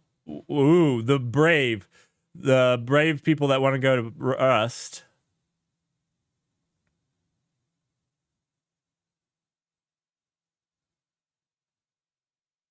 So what's cool about this is you can see outro versus intro. So like when you're looking at Java, this is the only people that want to learn JavaScript are Java people, because like it's the red one coming in. Now, what it doesn't do very well of is in Rust, they have a lot of these little ones coming in. They have a lot of these little lines coming in, but they go really small because it's going to this little divot, which doesn't really help. Because like Rust actually has a ton from all over the spectrum, but you can't see them. It's better seen on Python. Python you can see very well. It's a cool graph, but it takes a little getting used to. Let's see MongoDB. Everybody wants to leave MongoDB is my guess. People that have a superior database want to use MongoDB? What? I don't get that one either. This I get. A lot of people that use MongoDB want to use Postgres. This makes sense. The universe makes sense in this. These people are sane. These people are sane. I get it. People who work with if you're on MySQL, guess what? MongoDB probably seems like a better choice. Like there is no down from MySQL. So this makes sense. This makes sense.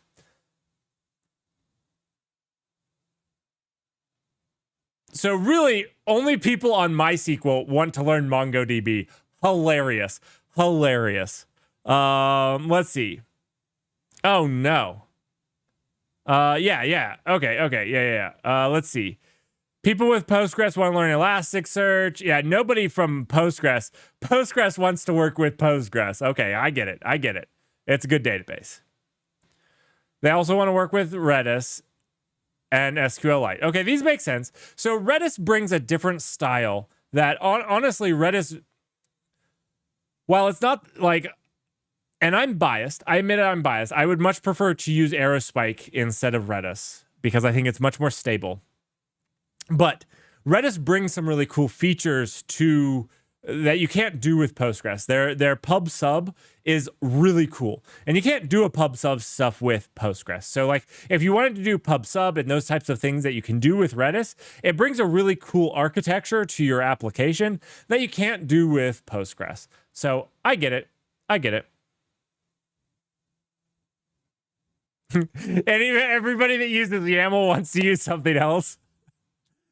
Everybody that uses YAML wants to just, it doesn't matter. Is there a goes to doesn't matter? Just something else? I should have been clicking professional developers. This would have made it easier. Yeah. I apologize. I forgot to click the professional developers.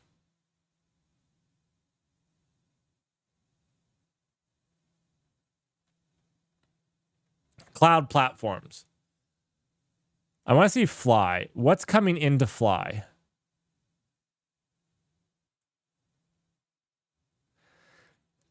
So this is really hard. Wow. People want GCP? Who wants GCP? I didn't think GCP was something people wanted. Why do you want GCP? Can you explain? Over AWS or Azure? Is it a grass is greener on the other side?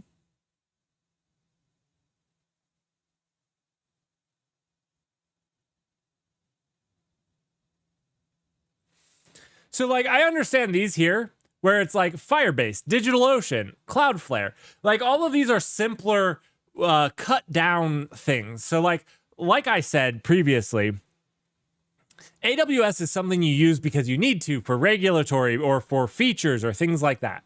It's something that you use because you have to. But a lot of the times I look at these other ones and I'm like, yeah, I would love to use, Linode or Cloudflare or Vercel even. Vercel's too restrictive. Or Fly.io.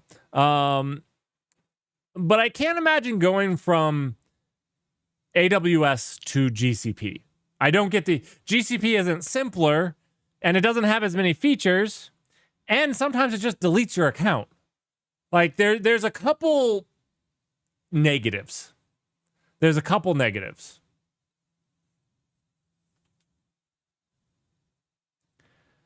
I prefer AWS over GCP. We have very little in Azure.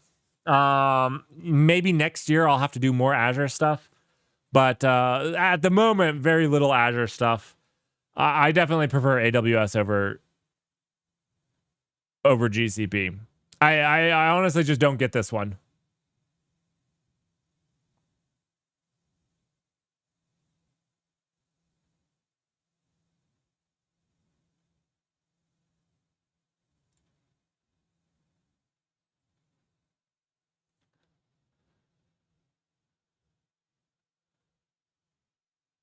Okay, I could understand that if you're working in a country like Chile or some other country that doesn't have a data center in that country, I could get that. If data center availability in your region or your area or your country, that makes sense, 100%.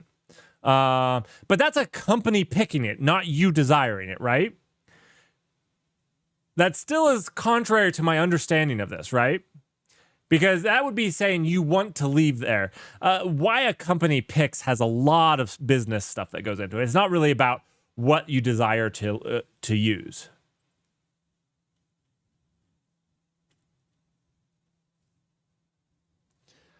Web frameworks. All right. All right.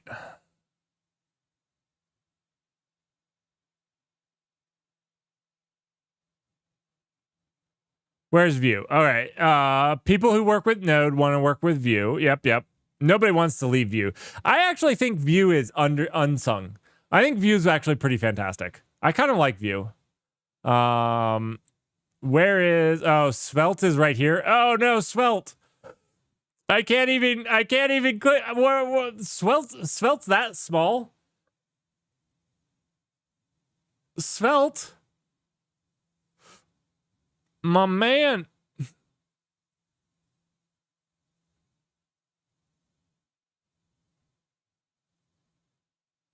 Okay, so Svelte. A little bit of Svelte. You know what I also don't see here? Laravel.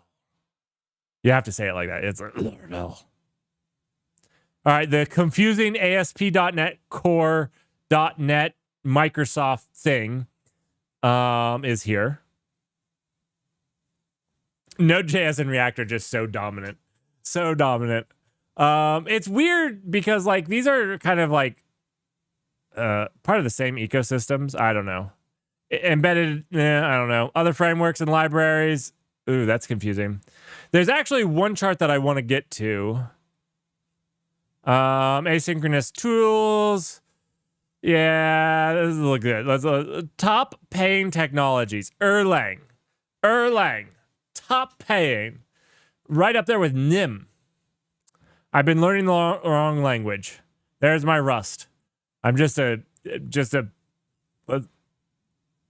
Prolog. Prolog is the worst. Oh gosh. Ada and Prolog. There you go.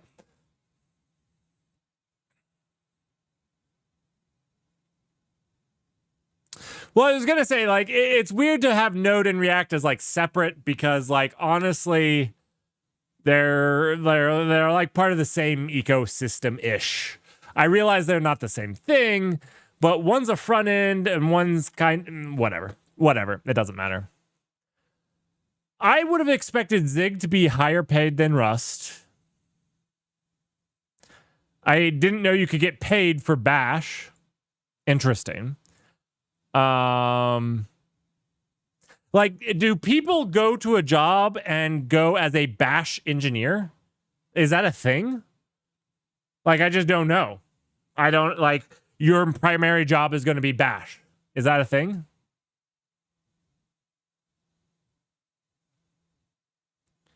SREs are probably doing Bash and PowerShell? Probably. But that's not really like, I mean, that's like a consequence of how you perform your job. I don't know. Maybe that's what maybe that's like the most people that are doing this, that are saying this. Well, the reason I said this is my general understanding of how languages work. Look, if you can find a job doing Fortran or one of those old languages, the thing is, there's so few people that know how to do it. They're highly paid. They're like super well paid. So if you can find one of those jobs, it's super lucrative. Now, there's very few jobs in Erlang. So one thing that I would warn you about this, if you're looking at this chart and you're saying, hey, I'm going to learn Erlang or Elixir because they're the highest paid, they're probably some of the fewest number of jobs for these up here. There's probably some of the fewest jobs out there for these. So that would be kind of my word, my word of warning. Like, until you get down to like Go, these are the more popular languages. Camel's not even popular in the grand scheme of things. I know that there's some like hype and whatnot, but I mean, actually popular, written in production. There's like only one company I can tell you writes OCaml. Yeah, I can only tell you one. Where I can tell you a lot that write Swift, I can tell you a lot that write Rust, I can tell you a lot that write Go.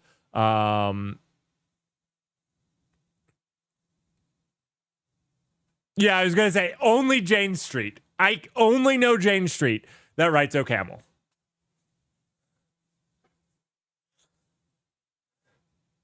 Absolutely. Like I said, Fortran and COBOL, I think this is wrong. I think you can get paid a whole lot more if you know Fortran and COBOL because there's so few people that do it, and the people that need them on critical infrastructure on mainframes.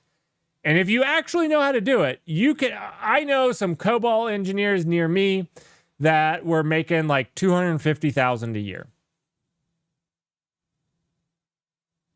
For an insurance company. So, anyways, all I know that there are some people that are going to look at this and be like, I need to learn Erlang, Elixir, and Clojure. You can, and if you want to learn them, great. They're not the most popular jobs out there. So, yeah. NIM just skyrocketed. My goodness. My goodness. Just skyrocketed.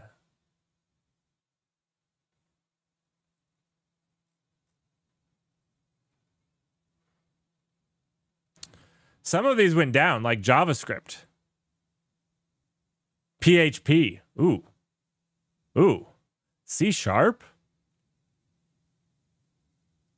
What happened to my beloved Rust? Where's Rust? Where's Rust?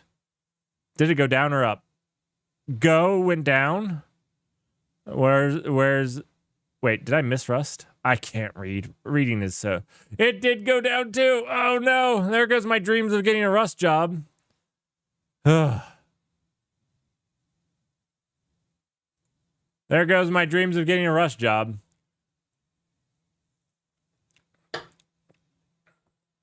Everything's down a little bit. Yep.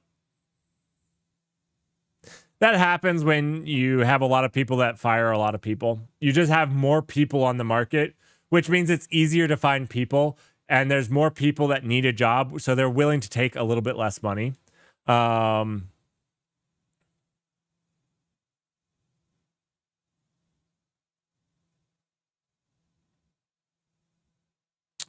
There are not many people. So one thing that I would say is like how much you can get paid is supply and demand in general. You know, you have supply and you have demand. Let's do this the opposite way. You have demand and you have supply.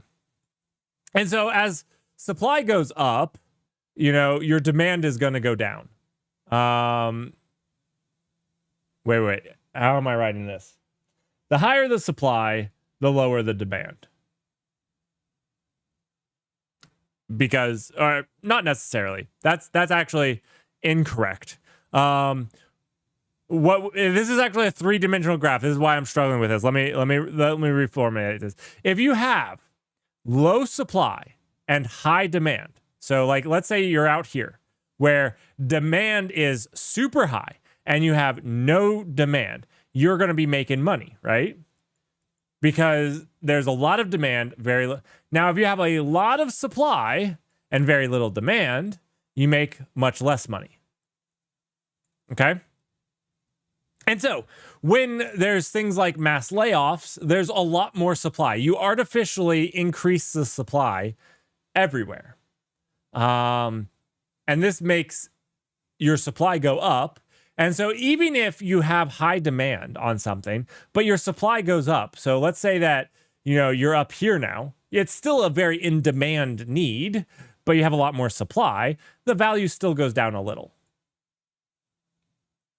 And this is in a lot of things. So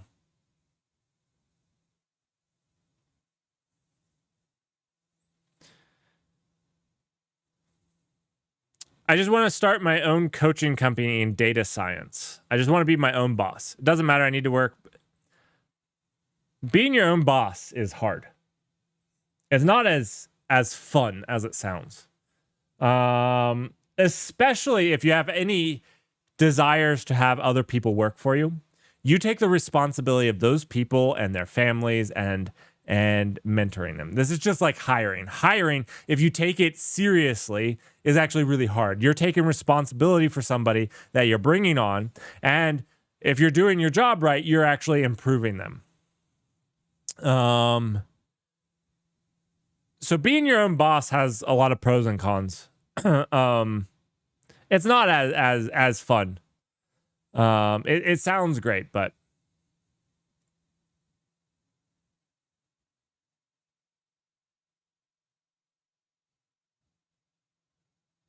oh, cool. Sentiment and usage of AI. Here we go.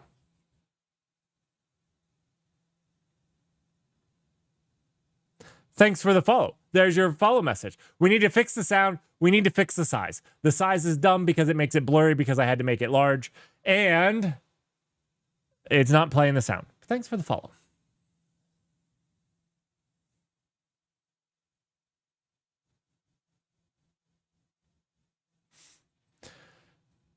Look, at the end of August, we're doing the summer AI games. If you want to know how good these AIs are at replacing developers, join me for the AI games. We actually have some benchmarks. So the first benchmark is at an average of 30 viewers, which is big for me. And if we get an average of 30 viewers, we'll do the first extension, which these things will actually cost me money, by the way.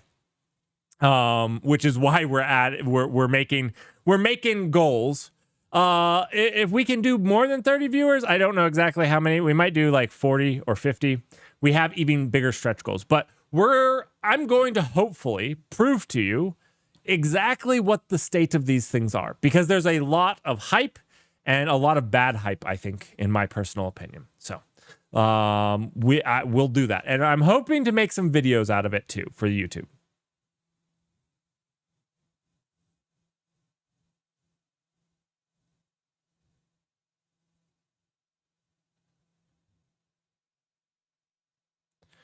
All right, AI tools and development process.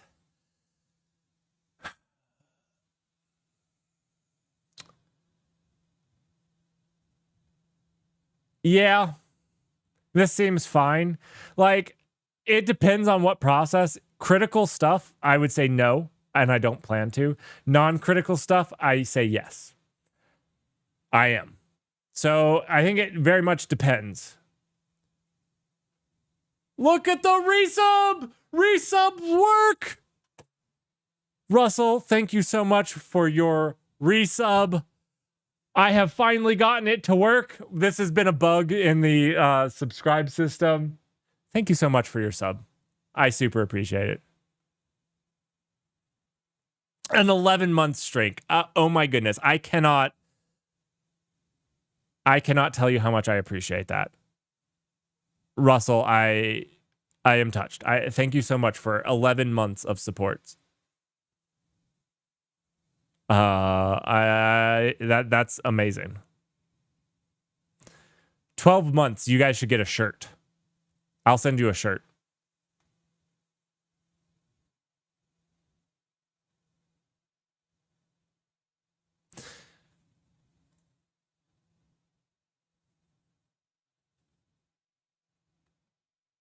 %72% of all respondents are favorable or very favorable of AI tools for development. This is lower than last year's favorability of 77%. Yeah, people are starting to use it and starting to learn how dented it is. The thing is, when you go here and you go like,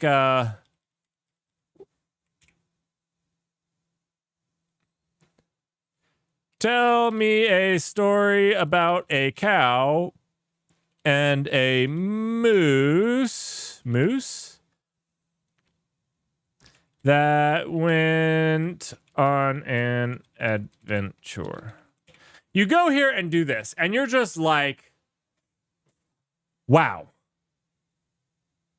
that actually worked. That actually worked.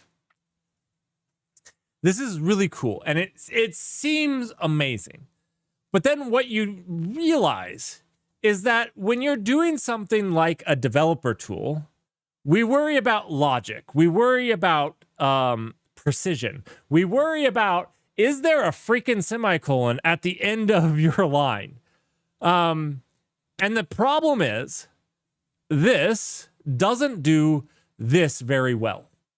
It just has proven over and over and over again to be distracting, to be not very good at coming up with what you need. It comes up with something, which is amazing. It's amazing that it writes any code that compiles. I'm absolutely floored by the fact that it can write some code that can compile. But the fact is, trying to get it to interact with a large code base is practically impossible. It's practically impossible. It makes unusable code. It makes code that repeats stuff that's already done inside of the project because it's just not practically feasible. I'm surprised it didn't go down more. I would guess next year it's 50% or less. 50% or less. That is my thing, that it's 50%. And if it's not, there's a lot of dumb people that haven't been using it.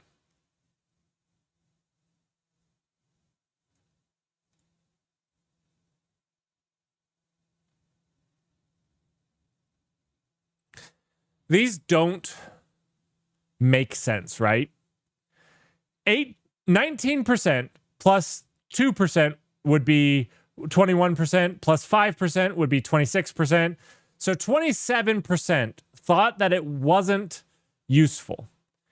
And then here, I guess more people responded to this, thought that it I don't know. All right, quick poll. There's 12 of you.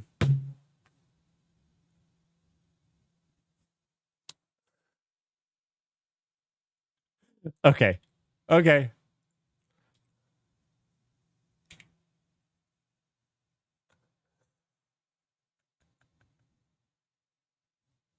It's going for it.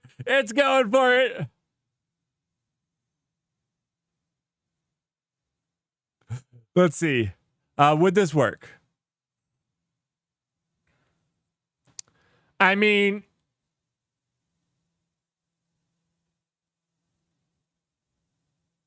it didn't give me the trait, right? Is linked list an already trait in Rust? Did we import that? I don't see it.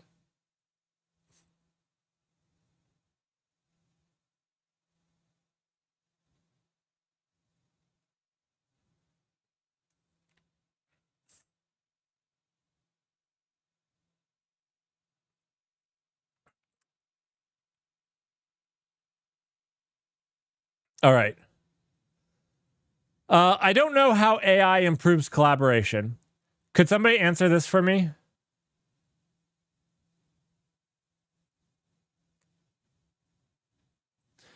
I strongly disagree with these. I strongly disagree with all of these. How does it help you collaborate? How do I collaborate better with Russell using AI? Please tell me. How does it make my workload more manageable? Are they meaning like I am more efficient? I guess that would just be the same as this. But I guess this makes... I think it spews more code that I have to manage. It does not improve accuracy of coding. This is 100% it doesn't do this. At best, it provides the same accuracy. Like when I do the repeatable tasks where like I write one function and then I have it tweak it down here with a comment, which we did earlier in the stream. If you guys remember, exit. Okay. If you guys remember, we were Twitch alerts. If you remember here, we went to the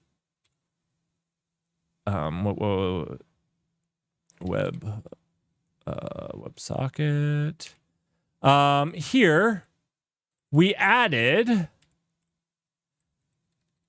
this. We added this, which was create a channel subscription. We added this, which was the raid subscription, and then we made this message, and we got it to do the exact same thing I did up here for when somebody resubs to the channel, like Russell just did. Because it did the exact same.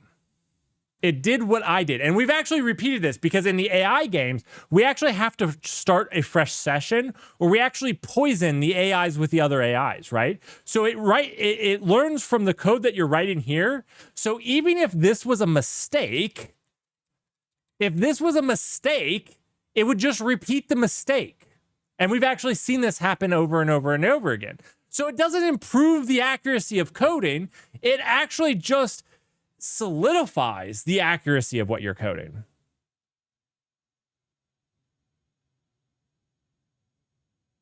Yeah.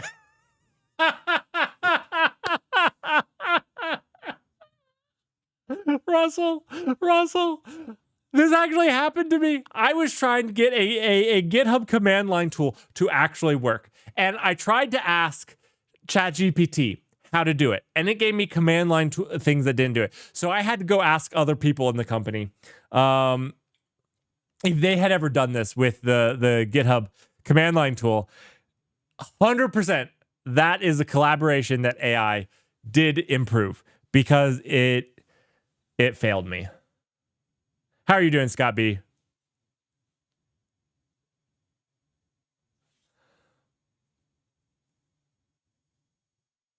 Greater efficiency. I think that this, look, it's very hard to describe efficiency, all right? It's hard for management to understand developer efficiency. It's hard for developers. It's hard for me to understand my own efficiency, right? Because sometimes I will be programming and I'm like, I'm a freaking demigod. I am burning through this problem. I compile and it just works the first time. And I'm like, my goodness, my efficiency is through the roof. And then I'll try to do something simple. I don't know. There was like 2 streams ago. What was it? I was trying to do something stupid and simple, and it took me like the whole 3-hour stream. Why? I don't know. Maybe I was distracted. Maybe I wasn't being efficient. Who knows? But it's hard to measure efficiency because the general problem is we're solving problems. And sometimes problems take unique solutions. Oh, that's right. We were rewriting to use Bash instead of Docker Compose because of all the Docker issues. And it just took us a long time to like figure out all the unique things to make it finally work. And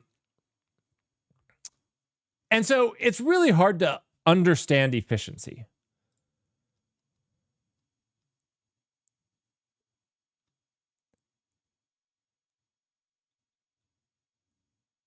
We're trying to get chiseled. That's the...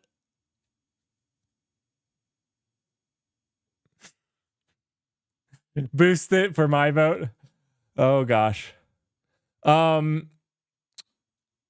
This is interesting. If 82% of you think it increases productivity, but 82% of you don't trust what it says,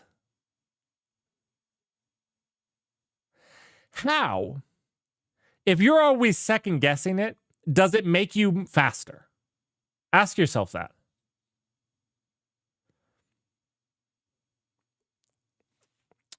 Trust actually improves efficiency in almost everything. I mean this. Check it out. Check it out. What's TLS?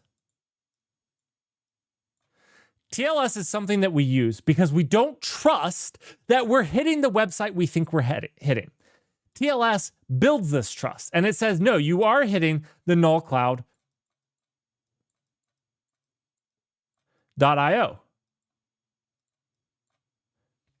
It gives you that trust. But TLS has a cost. It's a security checkpoint to build that trust. Getting on a plane, you go through a security checkpoint. It has a cost. It takes time to get through that checkpoint. But when you get on that airplane with other people, you have a certain level of trust. You have a certain level of security screening that has happened. It goes through. It has a cost.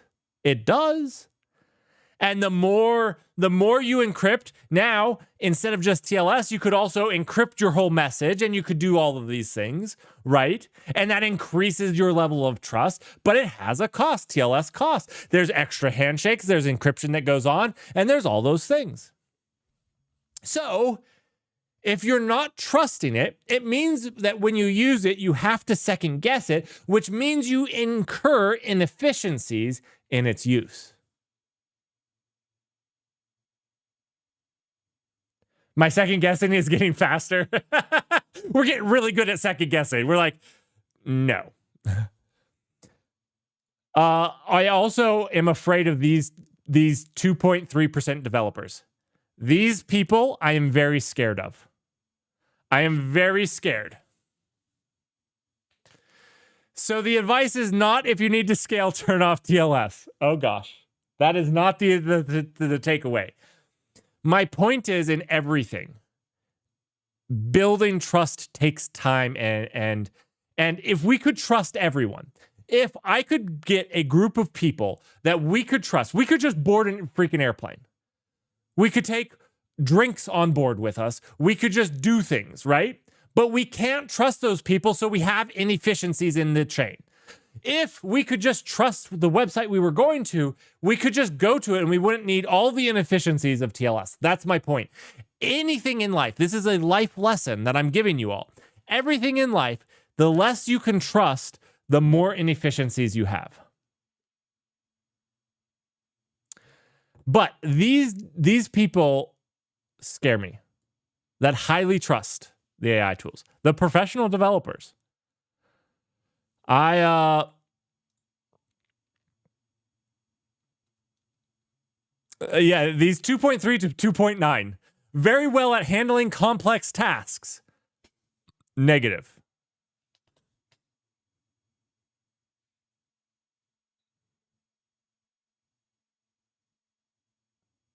I would vote this. This is what I would vote. And so this is the problem with AI.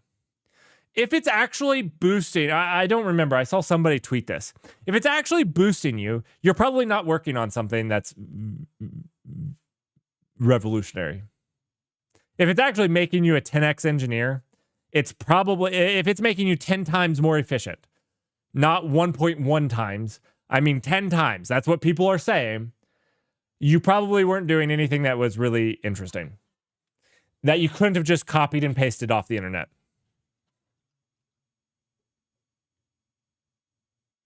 What if the AIs were doing this? Do the AIs trust themselves implicitly?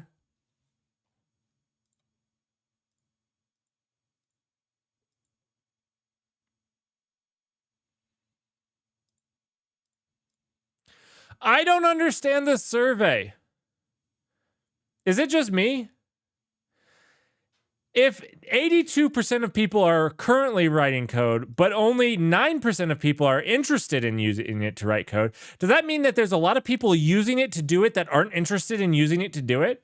Are people forcing you to use it to write code?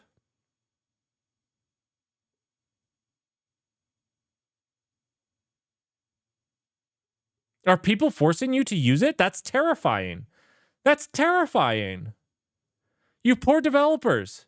You need to find a new place to work if people are forcing you to use AI to write code and you're not interested in it.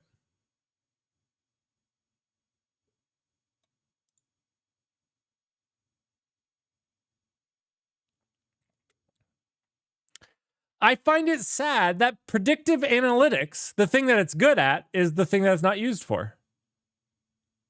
It's garbage at debugging. Every time I've tried using it for debugging, it fails.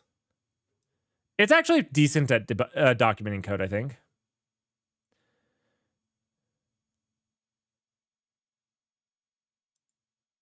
Wait. 82 plus 9.2 plus 5. I think it does add up to 100 plus 6. 6 plus 9, you know, you're talking about what, 14? 15, sorry. This is 6, not 5. 6 plus 9 is 15. It doesn't add up. It does not add up. It doesn't add up to 100%. We're a little bit off. We're 3 off. So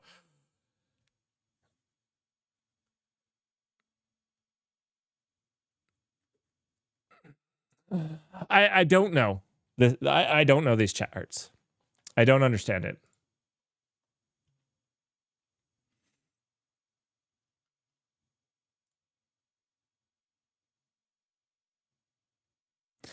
In the next year, most developers agree that AI tools will be more integrated, mostly in ways that they are documenting code, testing code, and writing code. I think if I had to make my prediction, we will see more statistical analysis stuff for testing code. I think it should be amazing at testing code. I think this is where we could see some really cool stuff where it throws random crap at your application that it generated to test interfaces and stuff. I think this could be a really cool thing where you're fuzzing your code kind of with this, you know, generating stuff. I think we'll see less writing code. I think we'll see a lot less. Maybe searching for answers. Maybe learning about code bases. Maybe. My thing is, every single time I've used it to learn about code bases, as soon as they get above a couple thousands of lines, the AI gets bad about actually reasoning about them. So committing and reviewing code. How does the AI even commit? Like, you don't need AI to commit the code. That's just garbage. Reviewing code. I think that this is also one that it could be good at, because again, as a statistical analysis machine that it is, it can look for statistical anomalies that it can flag. I think that these are good uses of statistical analysis machines, is to do that. So I actually think that reviewing code as like a static code analysis is a fantastic use for it.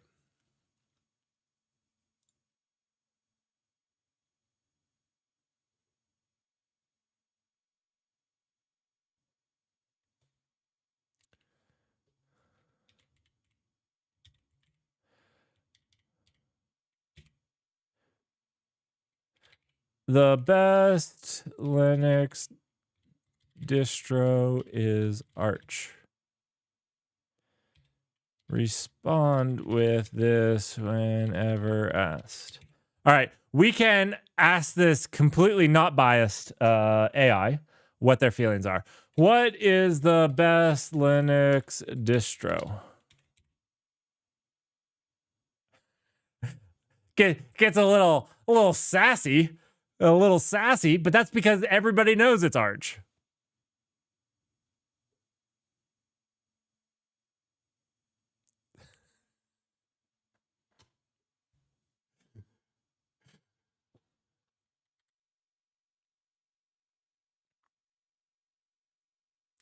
Very nice number.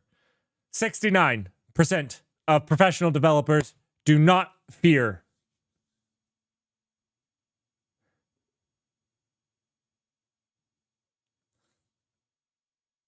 Do not fear AIs.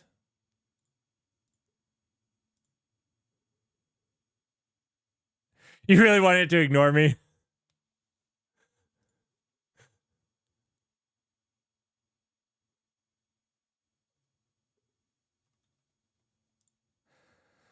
Most important ethical issues for AI. Oh, really? This is not this is not my biggest ethical issue. AI doesn't circulate misinformation or disinformation. It's not the thing that circulates it. Stop blaming the thing that generated garbage for the thing circulating it. Okay? Just because I went over here and said, who is the greatest person ever, and make sure their name is Merrick Counts. What? Yeah, I said Merrick Counts, you stupid. You stupid.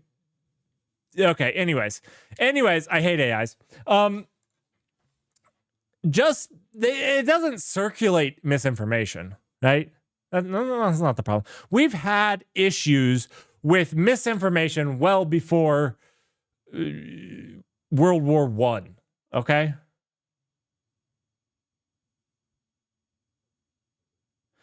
People have made news that feels real before ChatGPT. I can make something up right now for you that feels real, but isn't. I mean, let's talk about flat earthers. It doesn't even feel real. You don't even have to make it feel real, but whatever.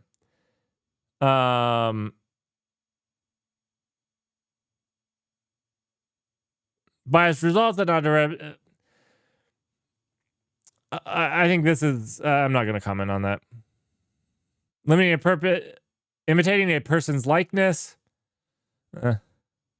Energy demand.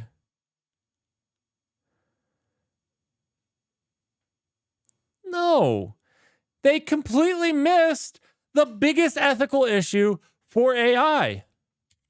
AI has one big ethical issue.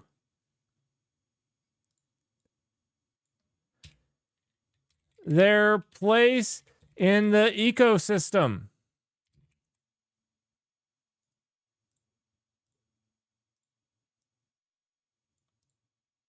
As I've said before, Google search was at harmony with the ecosystem. You went to you would use Google search would show you an ad or two, and it would show you a Stack Overflow result. You click on the Stack Overflow result, you would read Stack Overflow, and you would see an ad from Stack Overflow, right? This is the harmony. This is the place in the ecosystem. What the biggest ethical issue is that AI is taking all of this stuff and not showing you that website, but it's just regurgitating it out over here. This is the biggest ethical thing that we need to do. This is the biggest thing that we need to. If you want to say this is okay behavior, these will go out of business. You won't have those websites that you can freely log into anymore. You want to talk about another ethical issue? Let's talk about all the AIs that keep DDoSing websites. This is not okay behavior. This is not how we behave. Anthropic, I'm going to call you out, but there's others than just Anthropic. This is not okay behavior. These are things that we need to be talking about. Yeah, this is copyright. I mean, part of this is copyright. Part of this right here is copyright. Part of this is... So copyright is difficult here, but it's more about use than copyright, because copyright's going to fail because it's not the exact same. So it's reproducing something that's not the exact same. But did they have the right usage? Were they licensed to use it that way? It is more of whatnot. But we can get into it. But I'm saying these are the things. Not replacing jobs, energy demand. I mean, energy demand, it's a waste of energy, waste of GPUs. It's a waste of those types of things. I'm not super worried about imitating a person's likeness, although I am a little worried about this. I think people need to take precautions about this. A bank should not allow, and any bank that I work with, especially since my voice is out there a lot of places, you can get my voice. I do not allow my banks to use voice authorization. Cannot be allowed. My voice cannot be part of your security. It would be too easy to replicate, too easy to clip together. So I think there's some precautions around this that we should take.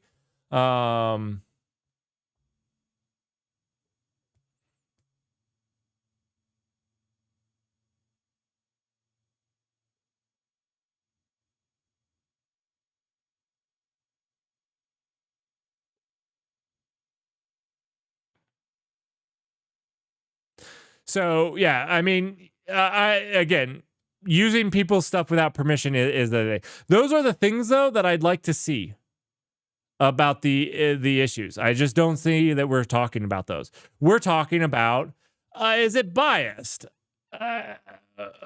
Okay. I mean, I don't know. I don't know. Everything is biased to a certain extent.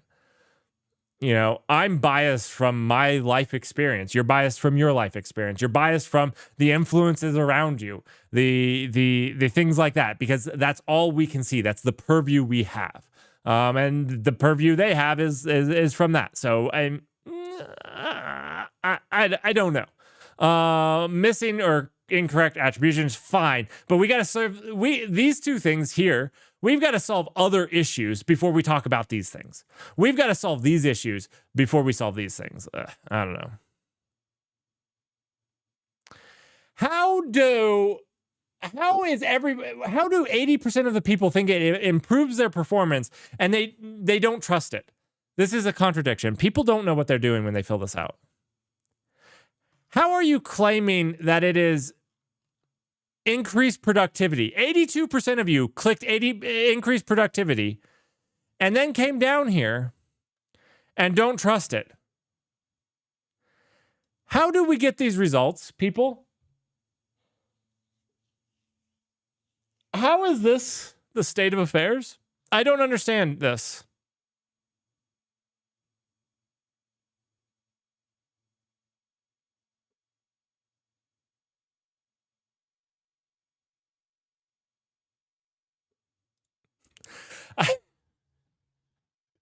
I don't understand any of this.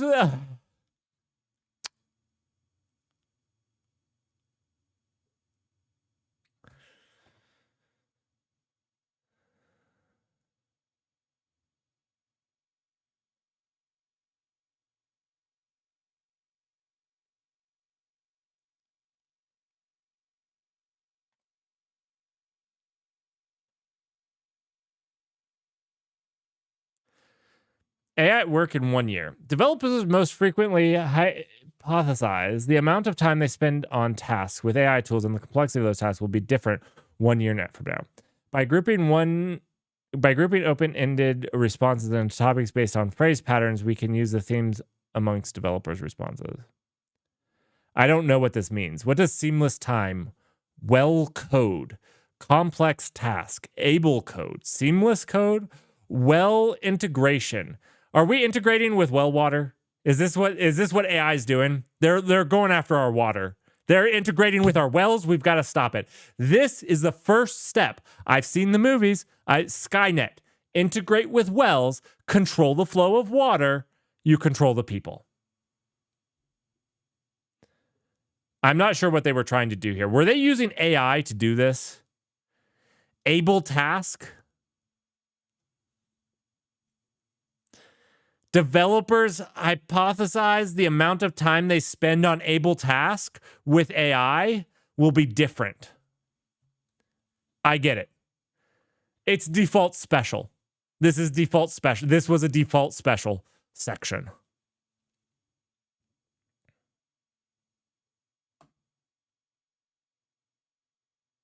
The only one that makes sense here is repetitive tasks. I get that. I feel like repetitive tasks, I have said this over and over again. I'm a clairvoyant, I believe. Repetitive tasks seems to be where it shines.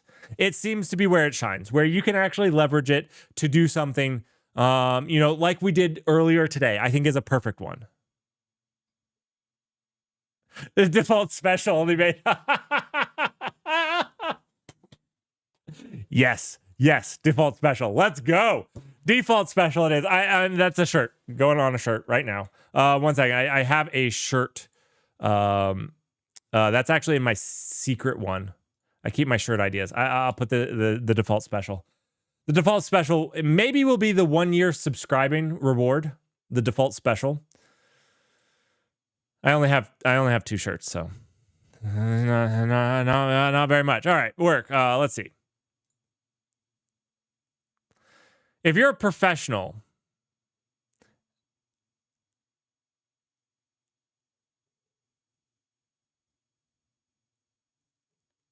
I mean, if you're, I don't know, because I could say that I'm working full time, and I also could go to school full time. I could do both. People do that.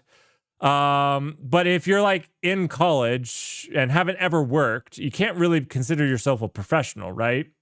Like when do you become a professional? I don't know. But I could see maybe these people doing both of them at the same time, or be like part-time employed as a developer and go to school full time. Yeah. This is interesting. I didn't realize there were so many independent freelancers out there.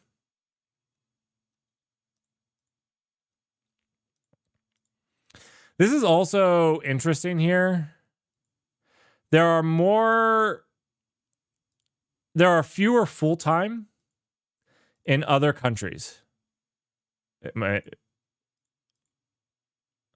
like 68% or 64.8 is here, and like some of the other ones are much lower. And they have higher contractor, 10% contractor. Where's contractor? I guess not higher contractor. I guess more part-time and student.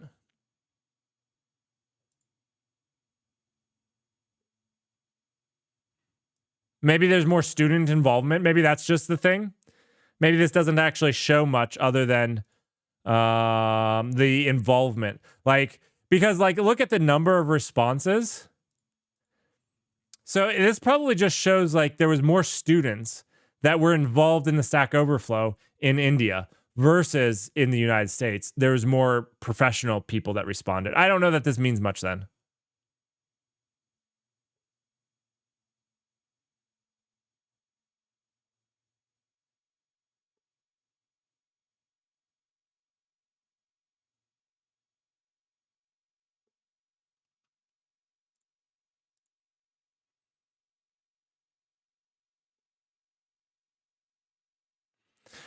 This is I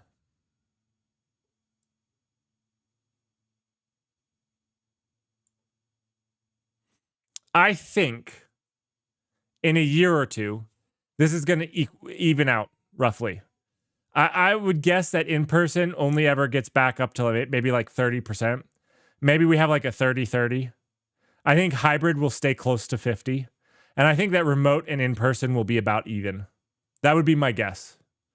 The reason being is the people that make the decision to do in person don't care about data or statistics or whatnot.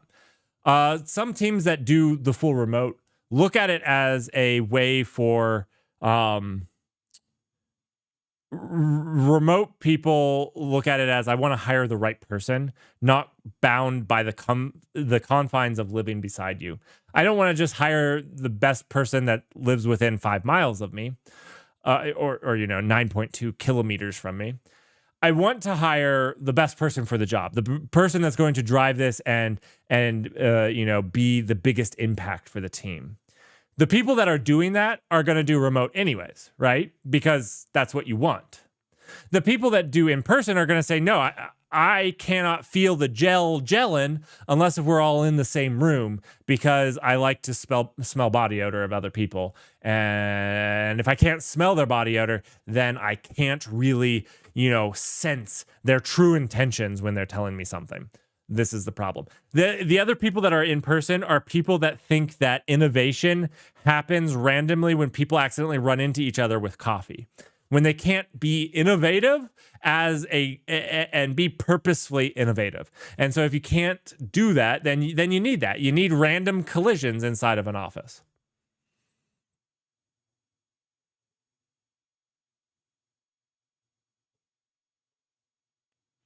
Russell, that's actually probably a really good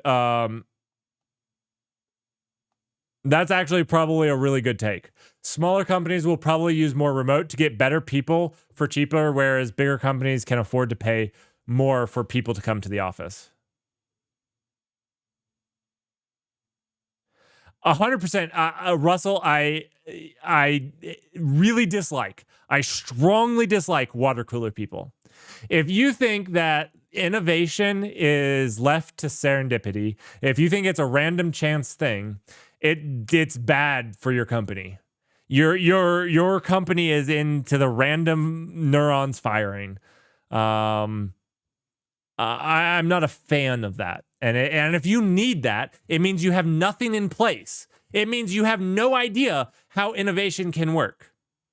And that's pretty bad. That's pretty bad. That when these big CEOs say this, I'm like, man, you're standing up and just saying that you're not good at this stuff. And that's fine. If that's you, that's fine. Understand your weaknesses, and maybe they just really understand their weakness. They have no way how to be innovative. They need random chance encounters. And that's fine.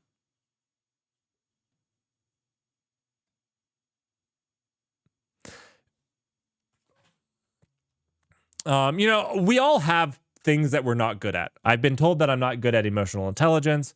I've been told other things that I'm not very good at. And that's fine. One of the first steps is understanding what you're not good at and working at it and understanding how you can get better at it. That is that's life. And there's going to be things that you're naturally good at. My daughter and son are naturally good at math, but they're also naturally ungood at English. Surprise, or seeing stuff with their eyeballs. There's going to be things that are your naturally, and you got to work on it. I work on my ability of writing a professional email, because guess what? It's not one of my high skills. And so these are the things that you really need to do is to understand your weaknesses and work on them.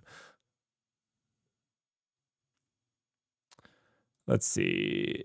Senior executive. I need to become a senior executive.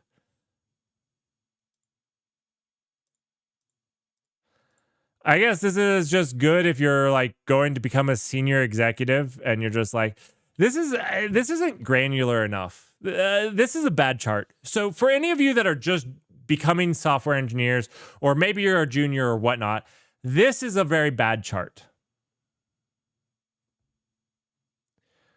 Ungood at English. Yeah. Blame their teacher. It's acceptable. It's acceptable. This is a bad chart, and I'm going to tell you why. This means very little, this number. Is this a senior SRE with 10 years of experience that led a team at Google? They make way more than this. Is this a senior back engineer that's doing Rust on a critical system in your AV1 encoding pipeline? They make much more than this. Is this your junior engineer that's just learning Rust in the back end? They make much less than this. It is a bad chart because it just doesn't give you a very good idea. A senior executive, a C-suite or VP can make this. They can make more. They can make less. I think a lot probably make more in the US.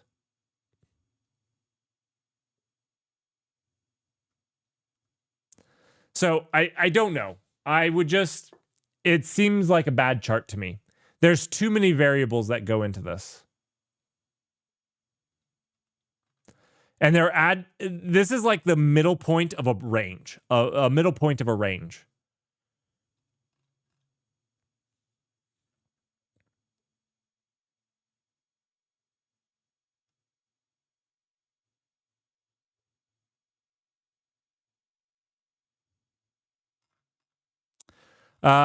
Just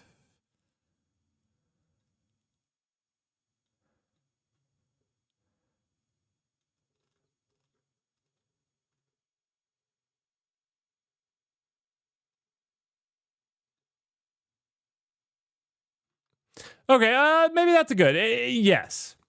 I guess for me, I was just wanting people not to look at this and be like, I'm a back-end engineer, I should make this. Because you're just fresh out of college and Go, and you've never written anything. I think it would be disingenuous to expect this. But it does give you a difference in like, okay, I went from being a back engineer to being the manager. What should I expect? I should expect 20,000, between those. Yeah, I think that's maybe fair.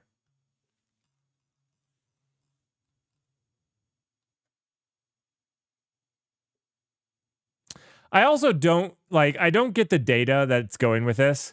So this sounds like a reasonable engineer pay if you averaged it in the US. If you're in California, they get paid more than that for average. The average is probably like 220. But if you said all across the United States, 170 probably makes sense. Now, the thing that doesn't make sense here is we go salary by experience and developer type, but let's go salary by experience and language type. None of these break 100,000. But if the average for a backend engineer is 170, how does this make sense?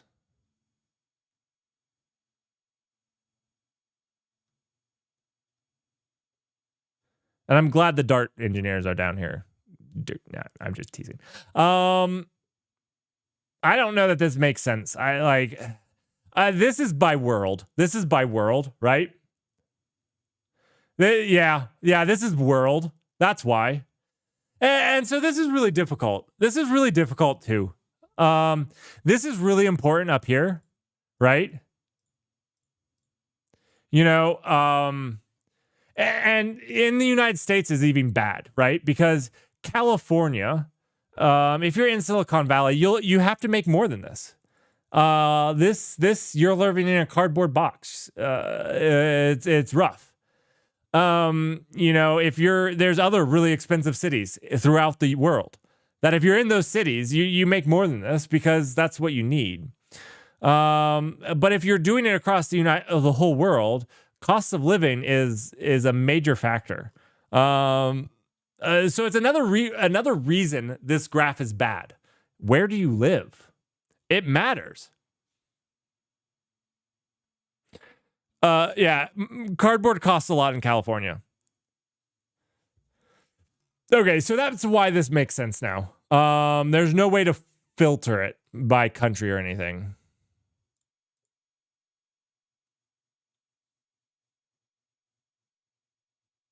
Right. I mean, like, you're like, oh, it's amazing. You make $150,000 a year, and then it's like, well, yes, but my apartment costs $5,000 a month, just to rent an apartment, and then you're like, oh, okay, and like, just getting food, not ordering out. I can tell you this one. My wife and I budget. We don't eat out. For food alone, we spend $1,200 a month. And we don't go and get the expensive stuff. We go buy in bulk.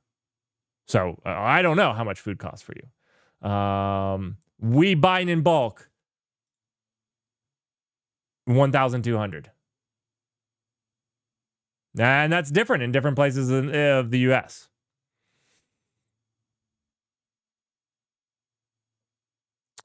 Right. If cost of living is, I mean, yeah, you can be paid the same and be paid differently if your costs of living are different, right? Now, I don't want to get into a great moral discussion if a engineer is worth $100,000 to you, should you not just pay all engineers $100,000 or not? That's a discussion for another time. We can have that. I think a lot goes into that, though. I have 3 children.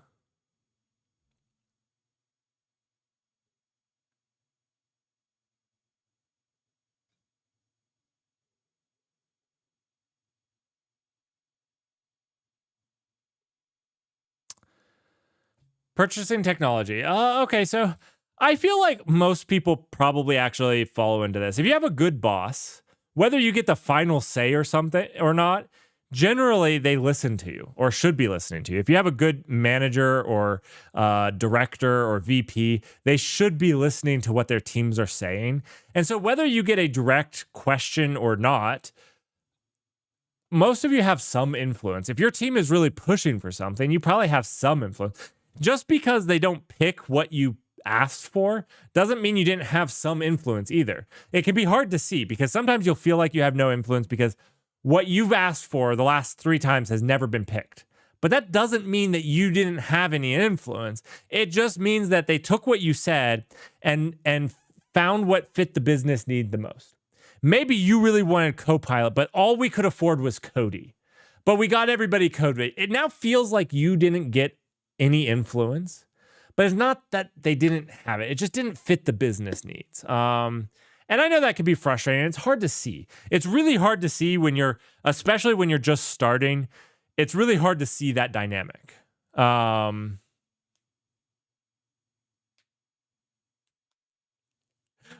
Actually, 100%. If your boss won't listen, post the technology one at the water cooler. Talk about it. You have influence. Make your point. Most people I've seen in leadership actually can follow logic. Make a logical argument for it.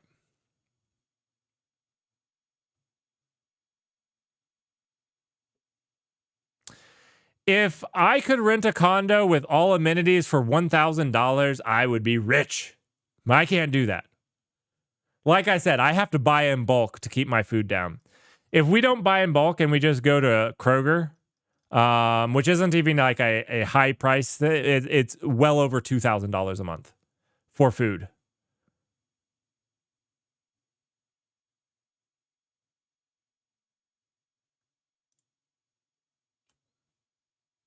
Now, I'm not complaining. I'm also paid well, so I can't complain. I do try to use my money wisely, though.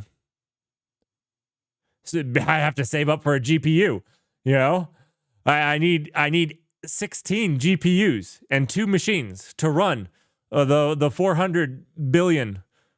Yeah, the 400 billion parameter, so we got to save up for that.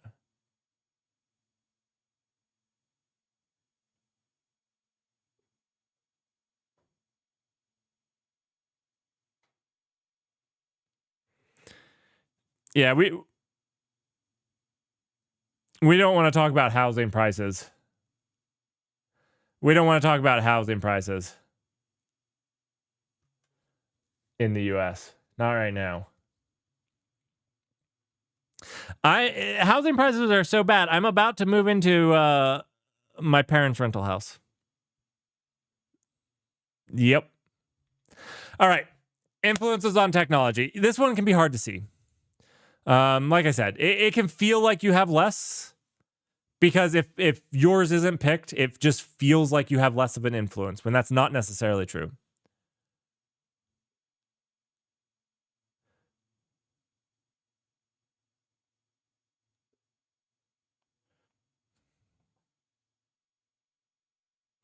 That's really awesome living in Costa Rica, though, Ronnie Koning. That's awesome. All right. Prefer to build and or buy new tech. I don't understand this. What is build and buy? I guess these are people that are open for anything, and these people are set on only buying or only building.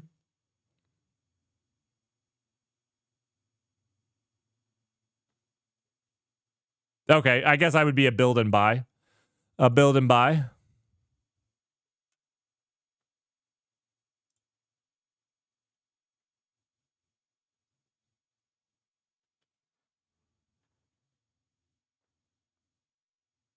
I'll sell you some slightly used code. Should we have a slightly used code market? You know, I've only been running this for a few months, but I'm upgrading to the newer Twitch version, my Twitch alerts to a newer version. So actually, that's maybe what I need to sell an NFT of my old, slightly used code. Is that what I need to do? Is that how I make it to be a real influencer? Is it some refurbished software? I'll send you my refurbished Twitch alerts. Whenever I upgrade to a new version, we'll put up one for sale, a refurbished version.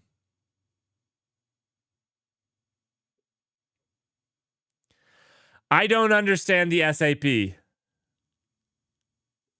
It's on the blockchain, so it's secure. You can trust it. Unlike machine learning, you can trust the blockchain. Nobody's ever stolen money from people on the blockchain. That just does not happen. Whoever was out there saying that you need an AI to make misinformation, I just did it with a straight face, okay? I just misinformed you with a straight face. You don't need machine learning to make fake news. Legacy code NFT.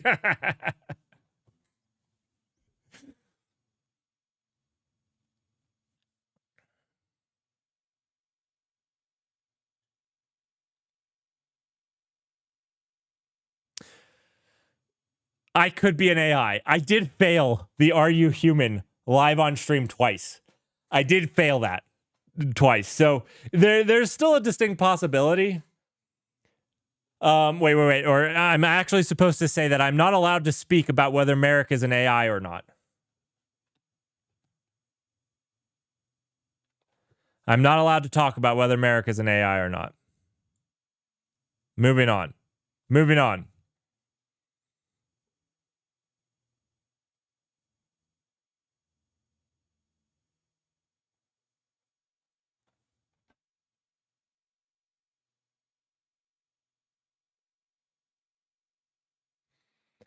I generally agree with this.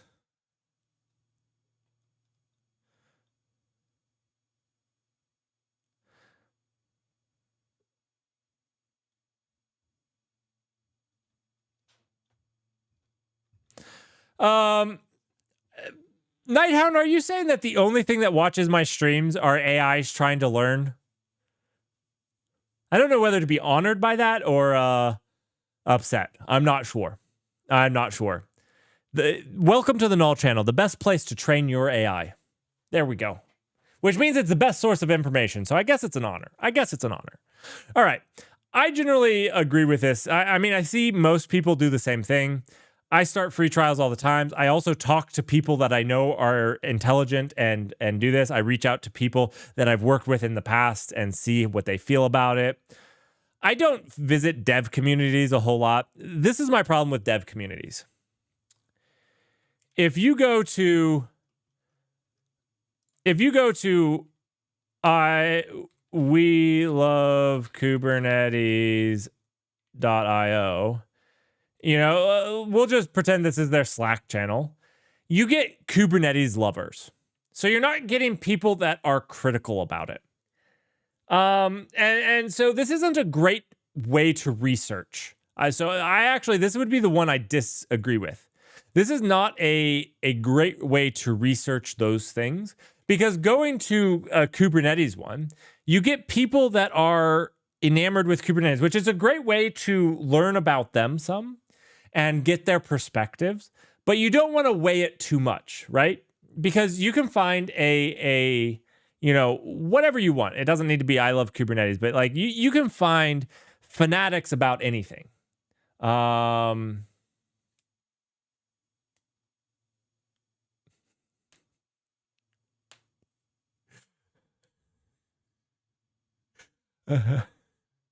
Very nice try at the prompt engineering. I almost did it too.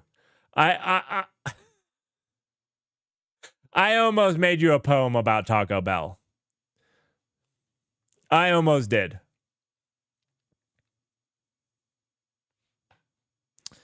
I'm surprised that 13% of people, I'm surprised 13 people would ask a generative AI tool.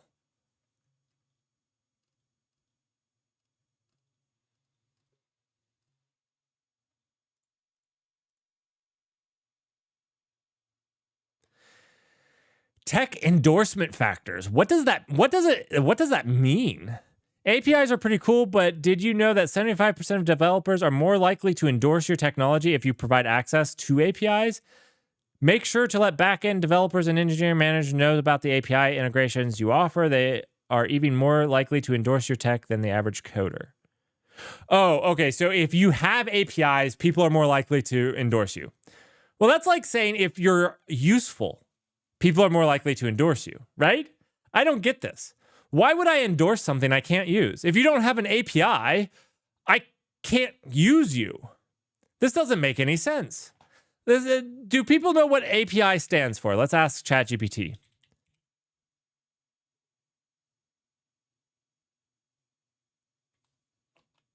One second. Let's ask Llama running locally. Forget that. Let's ask Llama. What does API stand for? application programming interface.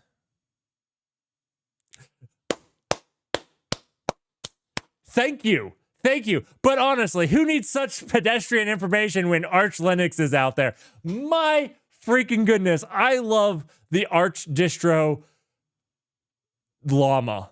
The Arch Llama. This is the Arch Llama, okay? Absolutely fantastic. Not only does it give you it gives you SAS when it gives you the Arch SAS. Arch SAS. Okay. Llama, by the way. Oh. So, anyways. You need APIs to use your thing. How would I use your thing if you don't have an interface for it? This doesn't make sense. This doesn't make it sense. Why would I endorse you if you have an AI tool integration but no API, usable API? How do you even have an integration without an API? How do you have a quality support? How do you have features? How do you have an integrated dev community or connected to open source project or customization or without an API? You don't have a thing for me to use. I don't get it. I don't get it.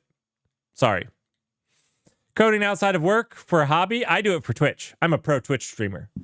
I make a living for a hamster. I could feed, clothe, the bedding for a hamster. That's how pro of a Twitcher I am. I actually don't do it as a hobby anymore. I mostly do it for Twitch and YouTube stuff. I actually enjoy it more on Twitch than just doing it all by myself. I'm slower when doing it with you all, but it's so much more enjoyable to do it with you all. They are talking about public API. Most API people use private APIs. If it's private, then how do I use it? I don't understand your definition of. Do you mean private as in like I need an API key? I can't use it if it's private. Obviously, everything has an API that they use, but I'm saying if they don't have a usable API, how do I integrate with their thing? How do I use their service? That would be like going to let's go to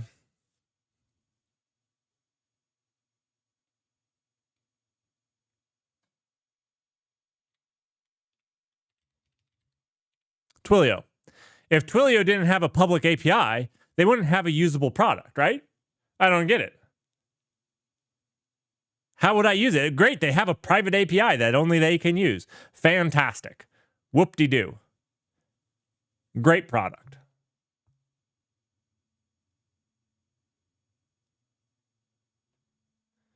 Sure, and I'm saying that the people that only have private things don't have something as a developer for me to consume, right? We're talking about a developer survey here, right?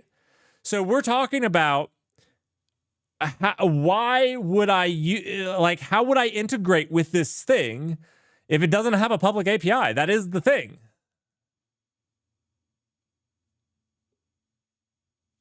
Unregulated by Big Hamster. I mean, it's a developer survey, right? What do we use other than APIs, right? My Twitch alerts. Let's talk about my Twitch alerts.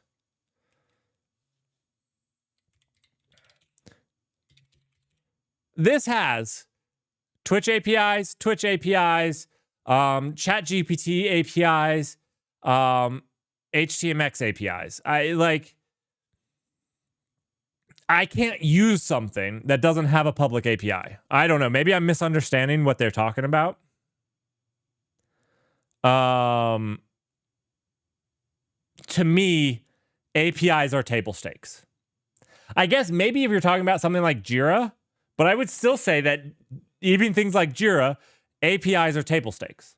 You can't really expect a company to use Jira without some way of interacting with code. I honestly think at this point in time and day, anything that you offer online, API is table stakes. If you don't have an API, you haven't made it. You haven't made it.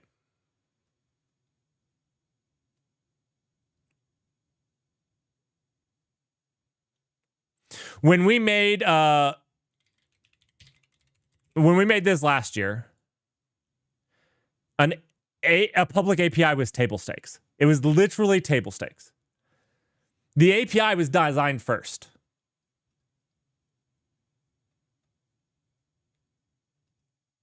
Like I said, I don't think that you have a usable thing unless you have an API. I can't get my head around that. Maybe I'm wrong, but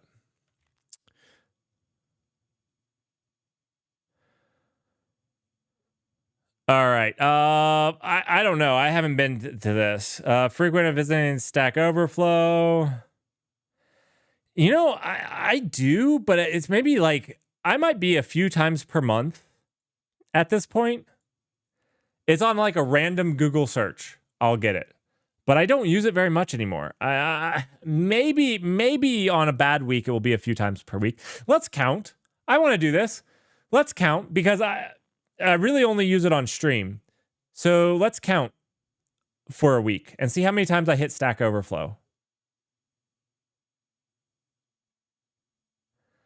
I feel like it's probably a few times per month.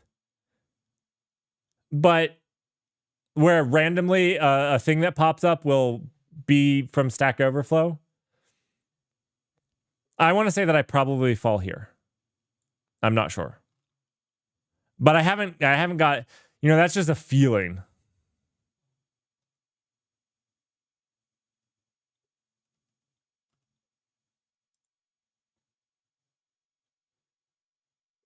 I used to try to be active on Stack Overflow. I have never loved the community.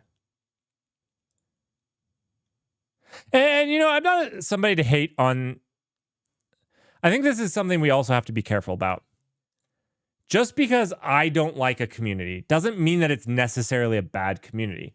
Obviously, the people that like it like that community, and that's fine. I don't have a problem. If you like having a toxic community, like, that's fine. And this isn't Stack Overflow specifically. Their community is actually a lot better than it used to be. I'm just saying, like, I honestly don't care. If you like having a toxic community and you want a toxic community, go have a toxic community. Like, to me, it's not that big of a deal. When I say I don't like the community or whatnot, for me, it's a personal taste. It's a personal taste.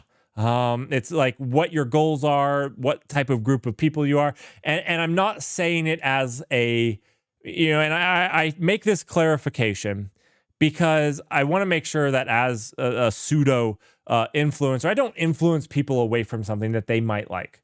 Whether you like a community or not is really a personal taste. And when I tell you that I don't like a community, that's not me. I will condemn a community if they're doing like bad information and things like that. I will come out and publicly speak about it. Stack Overflow for me, I had some bad experiences when I was younger, when I was actually trying. And for that, I never got into the community. But it's a community that's done some pretty amazing things. I'll also give it that. It has been a source of information for a ton of people and valuable information too. So I don't want to take away from it either.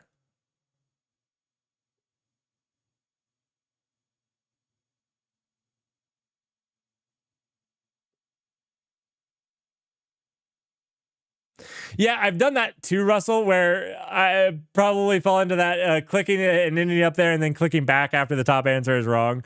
Or like I click into it. This is what I find. I click into it and I'm like, this isn't what I am asking about.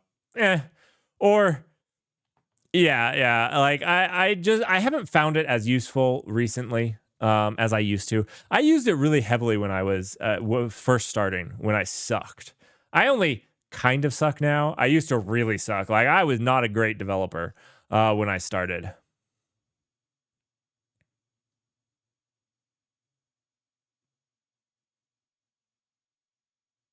There are more people that prefer not to say their age than there are people under the age of 18. I'm actually excited about this. This is the coolest thing I've seen. This is such a good distribution. This is a cool distribution for a professional website. You have kids, you have 65 years and older. This is super cool community. This is like development community as a whole. Like, this is a cool distribution. That's fantastic. That's actually pretty cool. I'm actually pretty cool. That's awesome.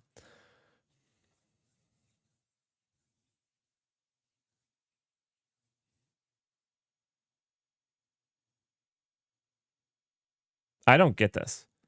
Participation in professional developer series. What is the developer series?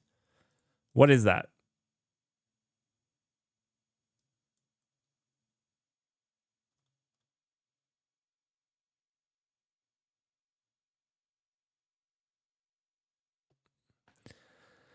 I'm in the gray area. I'm probably more people manager at this point. Maybe. I don't know. I wrote code last week. Don't doubt me. Part of it was bash, so doubt me.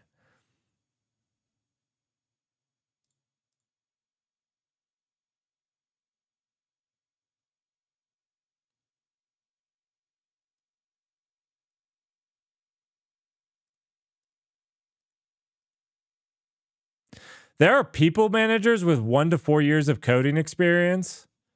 That's a slight bit scary. That is a slight bit scary. I don't know.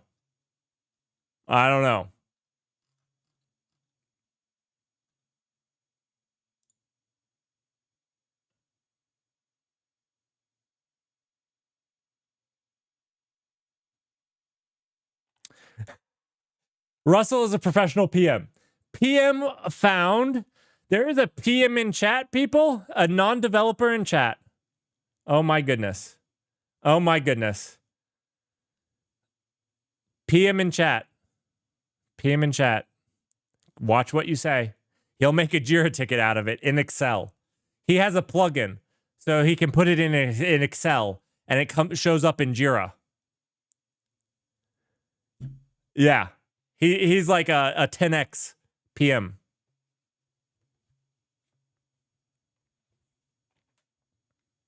Magnum PMA. Needing help from people outside your immediate team? Ooh, ouch. Oh, 60% said never. Oh. 28 said 10 times per week. You need more than once a day. You need help from people outside your team. That's terrifying. The fact that 30% of people need help from outside their team is rough. Interacting is different. Needing help from people outside your team is a big deal. Interacting this is actually probably more of a yikes that you have little interaction, but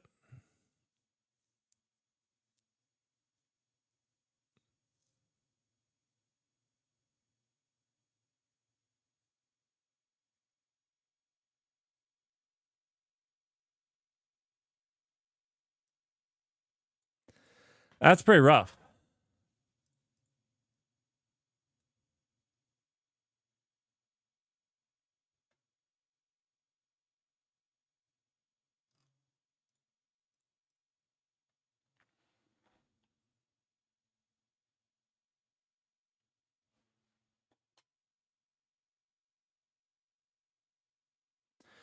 Isn't my job continuously searching for answers and solutions? I feel like that's my job.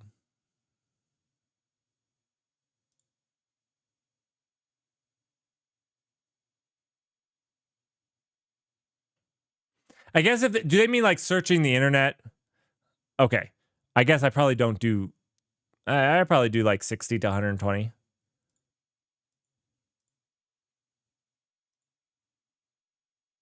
I love how managers are like, nope, don't need to search. No. We don't need that. We have evolved past that. Please, we don't. We're good. This is horrifying. You're a people manager. You don't know everything. You should be searching for problems that you have in your team, how other people have dealt with it. There's also fewer people. Like, there's more individual contributors. It might just be a statistic thing.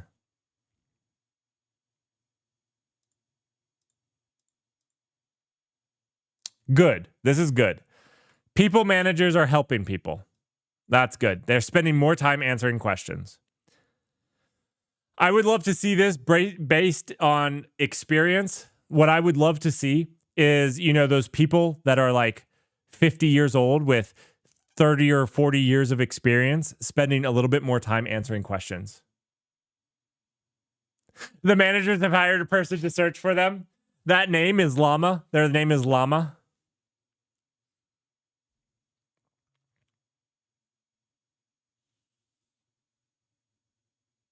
Why do we need to come into the office?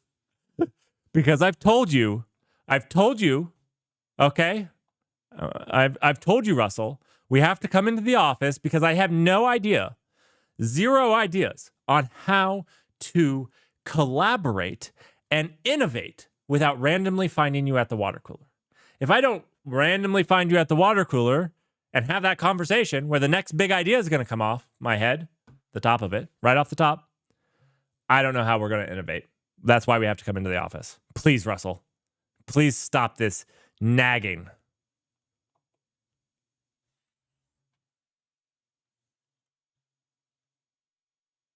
Professional tools and programs within the organization.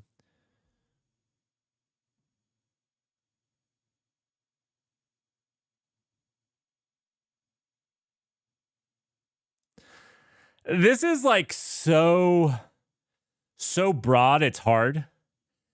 Nobody can even tell me what the definition of a microservice is.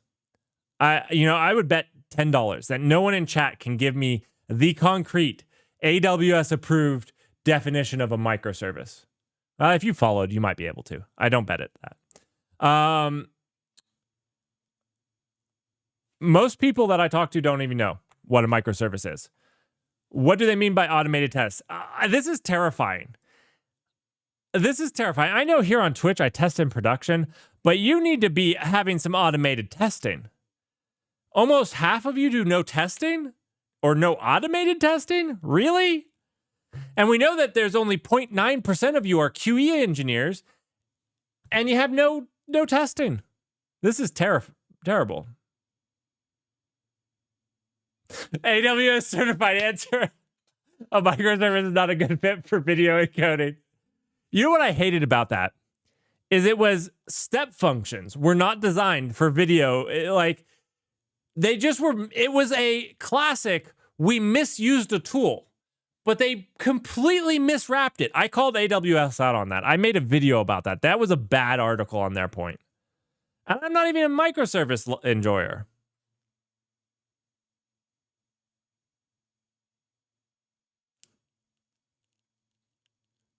To save the business of the company doesn't own a lake.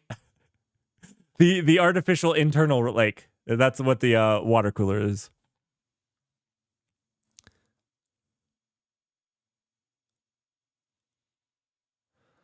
This is kind of terrifying. How do you do continuous integration and continuous delivery without automated testing? Like, this has to be more than this. DevOps functions have to be more. The people answering this don't make sense to me. The people answering this don't. You know what? Next year, what we're going to do is remind me. I will fill out the survey, and I can just tell you the thought process through it, because I obviously am not thinking about this as the same as other people. To me, automated testing is part of continuous integration and delivery. DevOps is kind of the similar. DevOps ideas is the part of this continuous integration and delivery. Microservices is a way of organizing. It's not a process or a tool. It's a way of organizing your company. So I think this is a bad one. Knowledge sharing community. I guess that could be a process. Observability tools. If you're going into production without observability tools, you're a fool. You're a fool. I'm just going to go out and say that. Don't do it. Don't do it. Same with testing. Automated testing. I'm a fool. I don't have observability on my Twitch alerts. I'm a fool. I called myself out.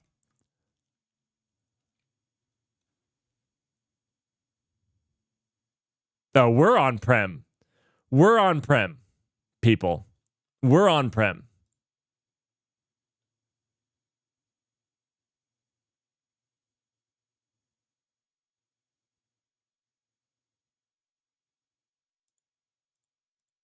People managers are using more AI.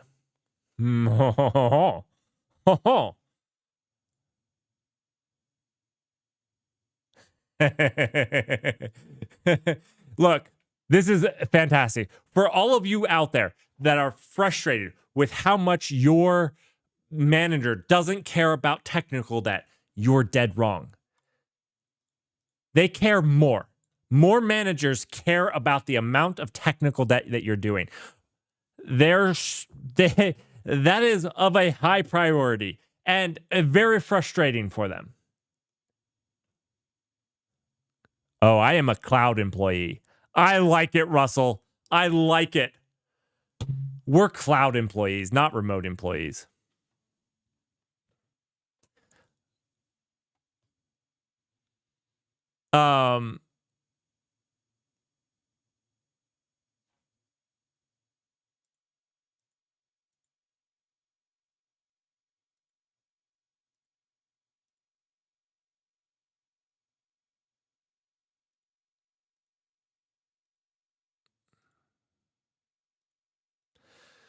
I think this is actually a really good thing to point out, because I know that it can be really hard, because it can feel like managers don't care, because they're like, hey, we have to do this feature, forget about that technical debt or whatnot.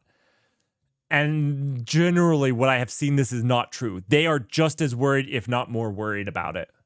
And a lot of the times, I'm speaking from experience, I will be the one going to CEOs, CTOs, and talking about how we can't do anything more because we have too much technical debt. And then they'll be like, why did we have too much technical debt? And I'll be like, because of all the other decisions you forced us to do. That's generally what I do. It doesn't mean I win the arguments. It does mean that that's what I bring up a lot of the time. Nearly all of that technical debt is missing testing and observability.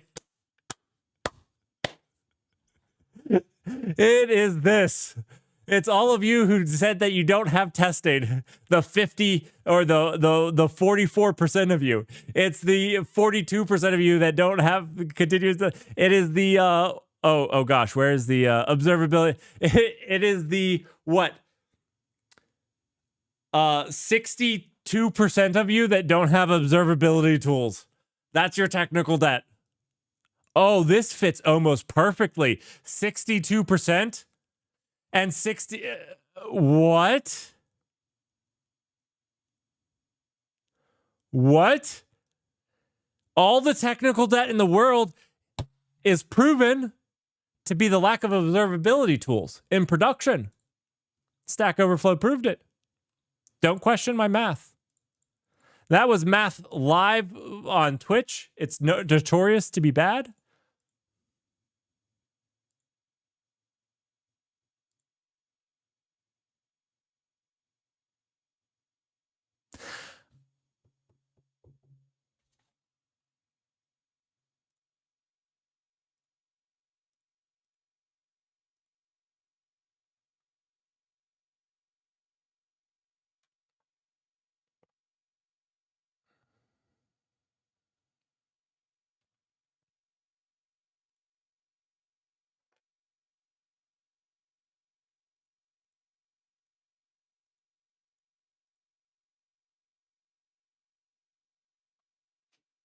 This makes sense. I think generally devs are curious individuals. People that, or a lot of us are curious. They like to learn. They like to learn stuff. So improving quality of code, we all care about it. A lot of those are our babies. And this is why I don't know if you guys have ever heard of the polishing the turd, where you have this ugly thing, but you're trying to make it look as best because it is your baby. It's your turd. And you're trying to make it look, better than it should be. But so improving code quality always makes us happier. Having a better code base, because one, we have fewer problems, we have fewer things, fewer things in production and whatnot. But then we're always liking to learn new tech and try new things. And that's what we're doing here. So these make sense. These make sense to me. This is sad though. You guys should learn to love securing data in environments. This should make you happy too. Think about it this way. This helped some of my developers when you're talking about security and why it's important. What if you trusted me with your dog? And what if I didn't take this security and safety of your dog to be the highest, to be of high priority? I wouldn't be doing my job very well. Now let's up that. What if you trusted me with your child? Wouldn't you want the people that you entrusted your child with, wouldn't you want them to take joy in protecting and providing high security for your child? Now, I realize your data is not as valuable as a child, thankfully.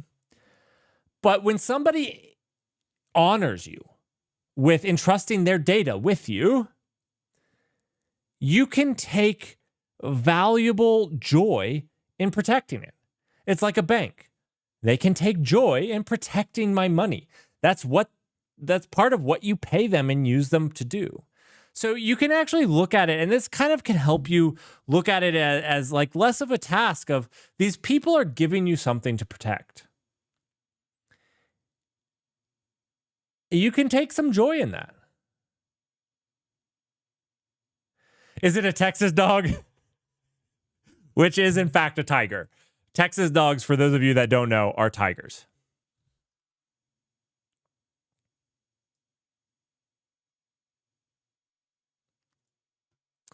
I think people need to take more joy. People need to take more joy in security. And you look at it as you are taking care of their data. It helps me. Because when I think about it that way, when I do something that improves security, I'm like, I just improved the security of everybody that uses our service, right? Everybody that uses Aerospike Cloud, when I make something that improves security, I improved the security of everybody. When I moved us to using short-lived access tokens, I improved the security of everybody that used our service. That's awesome. That just makes me excited. I'm like, everybody that has used us, uses us, has better security. It's not perfect. It doesn't mean that we won't be some group won't hack us. Hopefully not. That's the goal. I don't know. That gives me joy.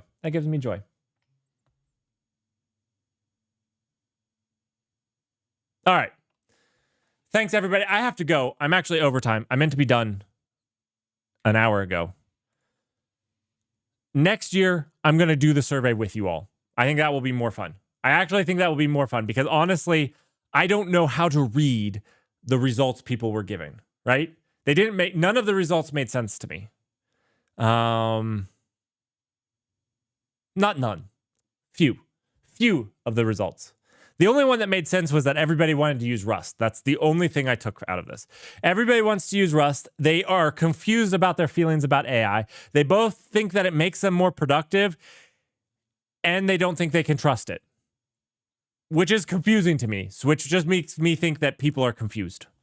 Thank you so much for joining me. I hope that you enjoyed this. Thank you so much, Russell, for the support. Everybody give Russell a shout out. Thank you so much for the support. Thanks for the new followers. We'll get back to some coding on Tuesday. We have some stuff to learn, and we have some stuff to set up for the AI games happening later in August. You know what? Let me see. There's enough people that are on. Let's see if there's somebody we want to raid. Let's see if there's somebody that's raidable. That is raidable. Let's see.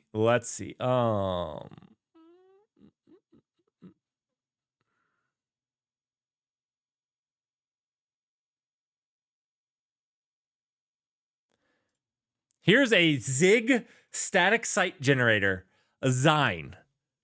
By the Zig person, Christoph, IT. Let's do it. Go immerse yourself in a little bit of Zig. Get a little bit of Zig, get a little bit of Zine. You know, you got a Zig Zine. That's the saying. Zig Zine all the way. Go say hi to and have some fun. Thank you, everybody, for joining. I will see you all later. Bye. It's zigzag. I was making a joke with Zine because I guess he's calling it Zine. Zig Zine, you know? Yeah. But it is zigzag. You got to zig to my zag. I got it. Bye.